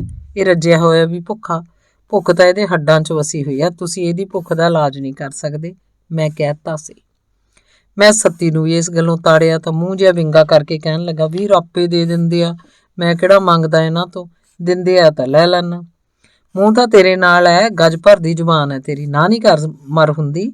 ਮੈਂ ਹਰ ਕੇ ਆਖਿਆ, ਚੱਲ ਭਾਈ, ਅੱਗੇ ਨੂੰ ਨਹੀਂ ਦਿੰਦੇ, ਤੁਸੀਂ ਨਾ ਲੜੋ ਆਪਸ 'ਚ, ਅਗਲਿਆਂ ਨੇ ਕਹਿ ਦਿੱਤਾ ਸੀ। 10 ਦਿਨ ਬਾਅਦ ਸੱਤੀ ਦੀ ਲੱਤ ਦਾ ਫਿਰ ਐਕਸਰੇ ਕਰਾਇਆ ਗਿਆ। ਡਾਕਟਰ ਨੇ ਕੀਤਾ ਹੋਇਆ ਐਕਸਰੇ ਦੇਖਿਆ, ਹੱਸਣ ਲੱਗ ਪਿਆ। ਕਿਉਂ ਡਾਕਟਰ ਸਾਹਿਬ, ਹੱਸਦੇ ਕਿਉਂ? ਐਕਸਰੇ 'ਚ ਹੱਸਣ ਵਾਲੀ ਕਿਹੜੀ ਗੱਲ ਆ? ਮੈਂ ਹੈਰਾਨ ਹੋ ਕੇ ਪੁੱਛਿਆ। ਡਾਕਟਰ ਫਿਰ ਹੱਸਣ ਲੱਗ ਪਿਆ, ਕਹਿਣ ਲੱਗਾ, ਐਕਸਰੇ ਪੁੱਠਾ ਖਿੱਚਿਆ, ਸਹੀ ਨਹੀਂ ਲਿਆ ਗਿਆ, ਦੁਬਾਰਾ ਕਰਾਉਣਾ ਪੈਣਾ। ਉਸ ਹੱਥ 'ਚ ਫੜਿਆ ਐਕਸਰੇ ਹਿਲਾ ਕੇ ਆਖਿਆ, ਪਰ ਇਹਦੇ 'ਚ ਸਾਡਾ ਕੀ ਕਸੂਰ ਹੈ? ਐਕਸਰੇ ਵਿਭਾਗ 'ਚ ਕਿਹੋ ਜਿਹੇ ਨਾੜੀ ਬੰਦੇ ਭਰਤੀ ਕੀਤੇ ਆ ਸਰਕਾਰ ਨੇ? ਮੈਂ ਗੁੱਸੇ 'ਚ ਆ ਕੇ ਕਿਹਾ, ਸਰਕਾਰੀ ਮਹਿਕਮੇ ਫੇਲ ਇਸੇ ਲਈ ਹੋ ਰਹੇ ਹੈ, ਸਿਫਾਰਸ਼ੀ ਲੋਕ ਆਈ ਜਾਂਦੇ ਆ। ਚਲੋ ਆ ਵੀ ਗਏ, ਆ ਕੇ ਤਾਂ ਮਿਹਨਤ ਕਰੋ ਇਮਾਨਦਾਰੀ ਨਾਲ, ਕੁਝ ਸਿੱਖਣ ਦਾ ਯਤਨ ਤਾਂ ਕਰੋ, ਡਾਕਟਰ ਬੋਲਿਆ ਸੀ। ਐਕਸਰੇ ਦੁਬਾਰਾ ਪੈਸੇ ਭਰ ਕੇ ਫਿਰ ਤੋਂ ਕਰਵਾਇਆ। ਡਾਕਟਰ ਨੇ ਕੁਝ ਦਵਾਈਆਂ ਤੇ ਇੱਕ ਸ਼ਿਕੰਜਾ ਲਿਖਿਆ ਲਿਆਉਣ ਲਈ। ਆਪਰੇਸ਼ਨ ਲਈ ਇਹ ਜ਼ਰੂਰੀ ਸਮਾਨ ਲੋੜੀਂਦਾ ਸੀ। ਸ਼ਿਕੰਜਾ ਤੁਸੀਂ ਐਟਲਸ ਸਰਜੀਕਲ ਵਾਲਿਆਂ ਕੋਲੋਂ ਲਿਆਉਣਾ, ਉਹਨਾਂ ਦਾ ਸਮਾਨ ਸਹੀ ਹੁੰਦਾ, ਡਾਕਟਰ ਨੇ ਆਖਿਆ ਸੀ। ਮੈਂ ਡਾਕਟਰ ਦੀ ਪਰਚੀ ਲੈ ਕੇ ਹਸਪਤਾਲ ਦੇ ਸਾਹਮਣੇ ਵਾਲੀ ਵੱਡੀ ਦੁਕਾਨ ਤੇ ਗਿਆ। ਉਸ ਅੱਧਿਓਂ ਵੱਧ ਸੈਂਪਲਾਂ ਦੇ ਪੱਤੇ ਦੇ ਦਿੱਤੇ। ਇਹ ਤਾਂ ਸੈਂਪਲ ਨੇ, ਮੈਂ ਪੁੱਛਿਆ। ਸੈਂਪਲ ਤੁਹਾਨੂੰ ਸਸਤੇ ਦੇ ਰਹੇ ਹਾਂ, ਤੁਹਾਡੀ ਬੱਚਤ ਹੋ ਜਾਏਗੀ। ਨਾਲੇ ਤੁਹਾਨੂੰ ਦੱਸ ਦਈਏ, ਸੈਂਪਲ ਬਿਲਕੁਲ ਜੈਨੂਇਨ ਦਵਾਈ ਹੁੰਦੀ ਹੈ, 100% ਅਸਲੀ, ਕੈਮਿਸਟ ਨੇ ਆਖਿਆ। ਪਰ ਸੈਂਪਲ ਤਾਂ ਮੁਫਤ ਹੁੰਦੇ ਆ ਤੇ ਤੁਸੀਂ ਇਹ ਵੇਚੀ ਜਾਂਦੇ ਹੋ, ਮੈਂ ਗੁੱਸੇ ਨਾਲ ਆਖਿਆ। ਤੁਹਾਡੇ ਅੱਧੇ ਪੈਸੇ ਬਚਦੇ ਆ, ਦਵਾਈ ਤਾਂ ਇਹੀ ਹੈ, ਸੈਂਪਲ ਹੋਏ ਕਿ ਦੂਜੇ ਪੱਤੇ ਹੋਏ, ਕੈਮਿਸਟ ਦਾ ਤਰਕ ਸੀ। ਮੈਂ ਬਹਿਸ ਛੱਡ ਅੱਧੀ ਕੀਮਤ ਵਾਲੇ ਸੈਂਪਲ ਹੀ ਲੈ ਆਇਆ। ਸ਼ਿਕੰਜਾ ਖਰੀਦਣ ਲਈ ਮੈਂ ਐਟਲਸ ਸਰਜੀਕਲ ਵਾਲਿਆਂ ਕੋਲ ਗਿਆ। ਉਹਨਾਂ ਉਹਦੀ ਕੀਮਤ 5000 ਰੁਪਏ ਦੱਸੀ। ਮੈਂ ਮੁੜ ਆਇਆ। ਉਦੋਂ ਹੀ ਮੈਨੂੰ ਮੇਰਾ ਇੱਕ ਵਿਦਿਆਰਥੀ ਮਿਲ ਗਿਆ ਜੋ ਸਰਜੀਕਲ ਦੇ ਕਿੱਤੇ 'ਚ ਹੀ ਸੀ। ਉਸ ਡਾਕਟਰ ਮਿੱਤਲ ਦੀ ਪਰਚੀ ਦੇਖ ਕੇ ਮੈਨੂੰ ਆਖਿਆ, ਸਰ ਇਹ ਮੈਂ ਤੁਹਾਨੂੰ 1500 'ਚ ਦੇ ਦੂੰ, ਤੁਸੀਂ ਡਾਕਟਰ ਮਿੱਤਲ ਨੂੰ ਨਾ ਦੱਸਣਾ, ਚੁੱਪ ਕਰਕੇ ਲੈ ਜਾਓ, ਉਹੀ ਕੰਪਨੀ ਹੈ, ਉਹੀ ਚੀਜ਼ ਹੈ। ਇੰਨਾ ਫਰਕ, ਇੰਨੀ ਲੁੱਟ, ਮੈਂ ਹੈਰਾਨੀ ਨਾਲ ਆਖਿਆ। ਇਵੇਂ ਹੀ ਚੱਲਦਾ ਸਰ, ਇੱਥੇ ਅੰਨੀ ਨੂੰ ਬੋਲਾ ਘਸੀਟੀ ਜਾਂਦਾ। ਡਾਕਟਰ ਨੇ ਵੀ ਤਾਂ ਆਪਣਾ ਕਮਿਸ਼ਨ ਲੈਣਾ ਹੁੰਦਾ। ਹਰ ਰੋਜ਼ ਕੋਠੀਆਂ ਜਾਦੂ ਦੀ ਛੜੀ ਨਾਲ ਤਾਂ ਨਹੀਂ ਬਣ ਜਾਂਦੀਆਂ, ਉਸ ਹੱਸ ਕੇ ਕਹਿ ਦਿੱਤਾ ਸੀ। ਮੈਂ ਦਵਾਈਆਂ ਤੇ ਸ਼ਿਕੰਜਾ ਲਿਆ ਕੇ ਡਾਕਟਰ ਦੇ ਹਵਾਲੇ ਕੀਤਾ। ਉਸ ਚੁੱਪਚਾਪ ਰੱਖ ਲਿਆ। ਉਂਝ ਇੰਨਾ ਜ਼ਰੂਰ ਆਖਿਆ, ਇਹ ਸ਼ਿਕੰਜਾ ਐਟਲਸ ਸਰਜੀਕਲ ਵਾਲਿਆਂ ਦਾ ਤਾਂ ਲੱਗਦਾ ਨਹੀਂ। ਮੈਂ ਸੁਣ ਕੇ ਚੁੱਪ ਰਿਹਾ। ਸੱਤੀ ਦਾ ਆਪਰੇਸ਼ਨ ਹੋ ਗਿਆ ਸੀ, ਠੀਕ ਹੀ ਹੋਇਆ ਹੋਣਾ। ਆਪਰੇਸ਼ਨ ਤੋਂ ਬਾਅਦ ਹਫ਼ਤਾ ਹੋਰ ਲੰਘ ਗਿਆ, ਫਿਰ ਐਕਸਰੇ ਕਰਵਾਇਆ, ਇੱਕ ਹੋਰ ਆਪਰੇਸ਼ਨ ਕਰਨਾ ਪੈਣਾ ਹਫ਼ਤੇ ਕੁ ਤੱਕ। ਲੱਤ ਥੋੜ੍ਹੀ ਛੋਟੀ ਹੋ ਜੂ, ਪਰ ਹੱਡੀ ਠੀਕ ਜੁੜ ਗਈ ਹੈ, ਡਾਕਟਰ ਨੇ ਆਖਿਆ ਸੀ। ਸਾਡੇ ਕੋਲ 7 ਬਚਨ ਕਹਿ ਦੇਣ ਤੋਂ ਸਿਵਾਏ ਹੋਰ ਚਾਰਾ ਹੀ ਕੀ ਸੀ। ਇੱਕ ਦਿਨ ਇੱਕ ਪੇਂਡੂ ਔਰਤ ਹੱਸਦੀ ਹੱਸਦੀ ਸਾਡੇ ਵਾਰਡ 'ਚ ਦਾਖਲ ਹੋਈ। ਸਾਡੇ ਨਾਲ ਦੇ ਅੱਧਖੜ ਪੇਂਡੂ ਦੀਆਂ ਅੱਖਾਂ 'ਚ ਤਾਰੇ ਜਗਣ ਲੱਗ ਪਏ। ਉਹ ਔਰਤ ਆਉਂਦੀਆਂ ਹੀ ਨਿਹੋਰੇ ਤੇ ਨਖਰੇ ਜਿਹੇ ਨਾਲ ਕਹਿਣ ਲੱਗੀ, ਦਿਓਰਾ ਤੂੰ ਤਾਂ ਇੱਥੇ ਛਾਉਣੀ ਪਾ ਕੇ ਬਹਿ ਗਿਆ, ਘਰੇ ਸਾਰਾ ਜੀਆ ਜੰਤ ਤੈਨੂੰ ਡਿੱਕੀ ਜਾਂਦਾ। ਪੇਂਡੂ ਹਲਕਾ ਜਿਹੀ ਖਚਰੀ ਹਾਸੀ ਹੱਸਿਆ। ਮੈਂ ਕਿਹੜਾ ਭਰਜਾਈ ਸ਼ੌਕ ਨੂੰ ਪਿਆ, ਸਹੁਰੇ ਸੱਪ ਦਾ ਜ਼ਹਿਰ ਹੀ ਇੰਨਾ ਸੀ ਵੀ ਸੁਰਤ ਹੀ ਨਹੀਂ ਆਈ। ਸ਼ੁਕਰ ਕਰ ਬਚ ਗਏ, ਡੰਗ ਹੀ ਏਦਾਂ ਮਾਰਿਆ ਸੀ ਕਿ ਬੰਦਾ ਪਾਣੀ ਨਾ ਮੰਗਦਾ, ਉਸ ਅੱਖਾਂ 'ਚ ਅੱਖਾਂ ਪਾਉਂਦਿਆਂ ਕਹਿ ਦਿੱਤਾ ਸੀ। ਡਾਕਟਰ ਕਹਿੰਦਾ ਕੀ ਹੈ ਹੁਣ, ਕਦਾ ਕੋਈ ਛੁੱਟੀ ਦੇ ਦੇਣਗੇ? ਔਰਤ ਨੇ ਸਹਿਵਨ ਹੀ ਪੁੱਛਿਆ ਸੀ। ਦੇਖੋ ਕਹਿੰਦੇ ਇਲਾਜ ਚੱਲ ਰਿਹਾ, ਜਦੋਂ ਤੰਦਰੁਸਤ ਹੋ ਗਏ ਆ ਜਾਾਂਗੇ ਘਰ। ਪੇਂਡੂ ਬੰਦੇ ਨੇ ਲੰਮਾ ਸਾਹ ਖਿੱਚ ਕੇ ਆਖਿਆ। ਦਿਓਰ ਭਰਜਾਈ ਦੀਆਂ ਚੋਲ ਮੋਲੀਆਂ 'ਚ ਮੈਨੂੰ ਵੀ ਰਸ ਆਉਣ ਲੱਗ ਪਿਆ। ਕਦੀ ਸੱਪਣੀ ਨੇ ਨਹੀਂ ਡੰਗਿਆ ਤੈਨੂੰ? ਮੈਂ ਹੱਸਦੇ ਹੋਏ ਪੇਂਡੂ ਨੂੰ ਪੁੱਛਿਆ। ਬਥੇਰੀਆਂ ਸੱਪਣੀਆਂ ਡੰਗਣ ਨੂੰ ਫਿਰਦੀਆਂ ਬਾਊ, ਇੱਕ ਹੋਵੇ ਤਾਂ ਦੱਸਾਂ? ਪੇਂਡੂ ਫੇਰ ਖਚਰਾ ਹਾਸਾ ਹੱਸਿਆ। ਸੱਪਣੀਆਂ ਨੂੰ ਕੀ, ਤੂੰ ਮਹਾਰਾਜਾ ਪਟਿਆਲੇ ਵਾਲਾ, ਸ਼ਕਲ ਦੇਖੀ ਹੈ ਕਦੇ ਸ਼ੀਸ਼ੇ 'ਚ? ਔਰਤ ਨੇ ਫਿਰ ਹਲਕੇ ਜਿਹੇ ਰੋਸੇ ਨਾਲ ਕਹਿ ਦਿੱਤਾ। ਮਾੜੇ ਕਿਹੜੇ ਕੰਜਰ ਤੋਂ ਅਸੀਂ, ਮੂੰਹ ਨੂੰ ਕੀ ਹੈ, ਇਹ ਤਾਂ ਰੋਜ਼ ਹੀ ਦੇਖੀਦਾ ਸ਼ੀਸ਼ੇ 'ਚ। ਫਿਰ ਵੀ ਜ਼ਮੀਨ ਜਾਇਦਾਦ ਵਾਲੇ ਆ, ਘੱਟ ਕਿਵੇਂ ਆ ਅਸੀਂ ਕਿਸੇ ਤੋਂ? ਪੇਂਡੂ ਨੇ ਵੀ ਹਲਕਾ ਜਿਹੇ ਗੁੱਸੇ ਨਾਲ ਕਹਿ ਦਿੱਤਾ। ਸਾਹਮਣੇ ਬੈੱਡ ਵਾਲੇ ਨਸ਼ੇੜੀ ਮੁੰਡੇ ਦੀ ਪਿੰਡੋਂ ਆਈ ਬੇਬੇ ਵੀ ਉਸ ਦਿਓਰ ਭਰਜਾਈ ਦੀਆਂ ਗੱਲਾਂ ਧਿਆਨ ਨਾਲ ਸੁਣ ਰਹੀ ਸੀ। ਉਹ ਸਹਿਵਨ ਹੀ ਪੁੱਛ ਲਿਆ, ਬੱਬਾ ਕਿੰਨੀ ਕੁ ਜ਼ਮੀਨ ਆ ਤੇਰੇ ਹਿੱਸੇ ਦੀ? ਬਾਹਲੀ ਹੋਣੀ ਆ ਜਿਹੜੀ ਤੇਰੀ ਆਏ ਸੇਵਾ ਹੋਈ ਜਾਂਦੀ ਹੈ। ਅਗਲਾ ਸਵਾਲ ਹਾਲੇ ਉਸ ਬੁੜੀ ਦੇ ਮੂੰਹ 'ਚ ਹੀ ਸੀ ਕਿ ਪੇਂਡੂ ਤਿੜਕ ਕੇ ਬੋਲਿਆ, ਤੈਨੂੰ ਬੁੜੀਏ ਮੈਂ ਬਾਬਾ ਦੀ ਨਾ, ਤੈਂ ਤਾਂ ਗੱਲ ਕਰਕੇ ਗੰਢੇ ਗਾਲ ਤੇ। ਬੰਦਾ ਕੁਝ ਕਹਿਣ ਲੱਗਿਆ ਅੱਗਾ ਪਿੱਛਾ ਤਾਂ ਦੇਖ ਲਿਆ ਕਰੇ। ਮੈਂ ਹੀ ਤੈਨੂੰ ਬੁੜੀ ਦਿਸਦੀ ਆ? ਹਾਲੇ ਤਾਂ ਮੇਰੇ ਸਾਰੇ ਜਵਾਕ ਵਿਆਹੁਣ ਵਾਲੇ ਆ। ਬੁੜੀ ਵੀ ਤਿੜਕੇ ਬੋਲ ਪਈ ਸੀ। ਉਹਨਾਂ ਦੀ ਇਹ ਚਿੰਗਾ ਮੰਗੀ ਸ਼ਾਇਦ ਹਾਲੇ ਹੋਰ ਵੀ ਕੁਛ ਦੇਰ ਚੱਲਦੀ, ਜੇ ਉਦੋਂ ਹੀ ਇੱਕ ਨਵਾਂ ਡਾਕਟਰ ਰਾਊਂਡ 'ਤੇ ਨਾ ਆ ਗਿਆ ਹੁੰਦਾ। ਉਹ ਡਾਕਟਰ ਮਿੱਤਲ ਦੇ ਸਹਾਇਕ ਵਜੋਂ ਆਇਆ ਸੀ। ਕਿਉਂ ਬਾਬਾ ਸਹੀ ਹੈ? ਉਸ ਆਉਂਦੇ ਹੀ ਪੇਂਡੂ ਬੰਦੇ ਨੂੰ ਪੁੱਛਿਆ। ਸੁਣਦਿਆਂ ਹੀ ਉਹ ਡਾਕਟਰ ਵੱਲ ਕੌੜਾ ਕੌੜਾ ਝਾਕਣ ਲੱਗ ਪਿਆ ਸੀ। ਕੀ ਹੋਇਆ ਬਾਬਾ, ਇਉਂ ਕਿਉਂ ਝਾਕਣ ਲੱਗਿਆ? ਡਾਕਟਰ ਨੇ ਪੈਂਦੀ ਸੱਟੇ ਹੀ ਫੇਰ ਪੁੱਛ ਲਿਆ। ਡਾਕਦਾਰਾ ਮੈਨੂੰ ਸੱਪ ਲੜੇ ਦੀ ਇੰਨੀ ਤਕਲੀਫ ਤੀ ਨੀਤੀ ਹੋਈ ਅੱਜ ਜਿੰਨੀ ਤੇਰੇ ਆ ਬਾਬਾ ਕਹਿਣ ਤੇ ਹੋ ਗਈ ਹੈ। ਇਹਦੇ ਨਾਲੋਂ ਤਾਂ ਤੂੰ ਮੇਰੀ ਗੋਲੀ ਮਾਰ ਦਿੰਦਾ। ਹਾਲੇ ਤਾਂ ਮੇਰਾ ਵਿਆਹ ਨਹੀਂ ਹੋਇਆ ਤੇ ਤੂੰ ਬਾਬਾ ਆਖੀ ਜਾਂਦਾ। ਆਖੋ ਪੇਂਡੂ ਬੰਦਾ ਫੇਰ ਡਾਕਟਰ ਵੱਲ ਕੌੜ ਕੌੜ ਝਾਕਣ ਲੱਗ ਪਿਆ। ਵਿਆਹ ਨੂੰ ਤਾਂ ਤੈਨੂੰ ਹੁਣ ਘੁੰਡ ਵਾਲੀ ਡਿੱਕੀ ਜਾਂਦੀ ਹੋਣੀ ਆ। ਕਬਰ 'ਚ ਲੱਤਾਂ ਤੇ ਚੰਦਰਾ ਹਾਲੇ ਵੀ ਡੋਲਾ ਡਿੱਕੀ ਜਾਂਦਾ ਸੱਜ ਵਿਆਹੀ ਦਾ। ਕਹਿਣ ਨੂੰ ਤਾਂ ਕੀ ਕਹਿਣਾ, ਬੰਦਿਆਂ ਨੂੰ ਰੱਜ ਹੀ ਨਹੀਂ ਆਉਂਦਾ। ਹਰ ਵੇਲੇ ਹਰੀਆਂ ਹਰੀਆਂ ਕੁੜੀਆਂ ਚਰਨ ਨੂੰ ਲਾਲਾਂ ਸਿੱਟਦੇ ਰਹਿੰਦੇ ਆ। ਉਹਦੀ ਭਰਜਾਈ ਨੇ ਝੱਟ ਉਹਦੀ ਝੰਡ ਜੀ ਲਾਤੀ।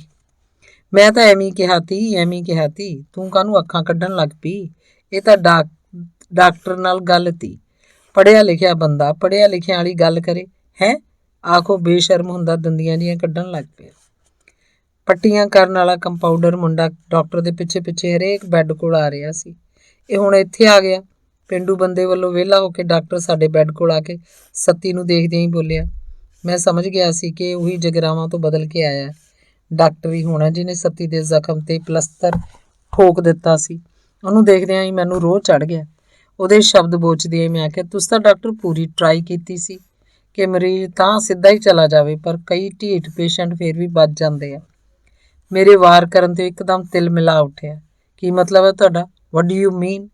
ਉਸ ਮੂੰਹ ਜਿਹਾ ਵਿਗਾੜਦੇ ਹੋਏ ਪੁੱਛਿਆ। ਮਤਲਬ ਇਹ ਕਿ ਇਹਦੀ ਜ਼ਖਮੀ ਲੱਤ ਉੱਤੇ ਹੀ ਪਲਸਤਰ ਜੜ ਦਿੱਤਾ ਤਾਂ ਕਿ ਮਰੀਜ਼ ਨੂੰ ਗੈਂਗਰੀਨ ਹੋ ਜਾਏ, ਤਾਂ ਕਿ ਇਹਦੇ ਬਾਲੀ ਵਾਰਸ ਆ ਕੇ ਤੁਹਾਨੂੰ ਮੋਟੀ ਫੀਸ ਦੇਣ, ਤੁਹਾਡੀਆਂ ਜੇਬਾਂ ਭਰਨ। ਤੁਸੀਂ ਮੈਨੂੰ ਗੁੱਸੇ ਤੇ ਉੱਚੀ ਆਵਾਜ਼ 'ਚ ਬੋਲਣ ਕਾਰਨ ਸਾਹ ਚੜ ਗਿਆ ਸੀ।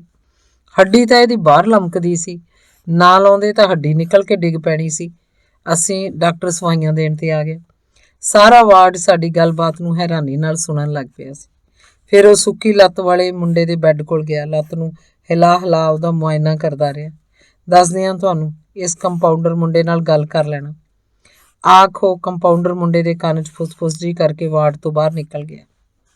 ਇਹ ਡਾਕਟਰ ਵੋਹਰਾ ਜਗਰਾਵਾਂ ਤੋਂ ਡੈਪੂਟੇਸ਼ਨ ਤੇ ਇੱਥੇ ਆਏ ਨੇ, ਤੁਸੀਂ ਇਹਨਾਂ ਨੂੰ OPD 'ਚ ਮਿਲ ਲੈਣਾ ਉੱਥੇ ਜਾ ਕੇ, ਕੰਪਾਊਂਡਰ ਮੁੰਡੇ ਨੇ ਮਰੀਜ਼ ਦੇ ਮਾਪਿਆਂ ਨੂੰ ਕਹਿ ਦਿੱਤਾ ਸੀ।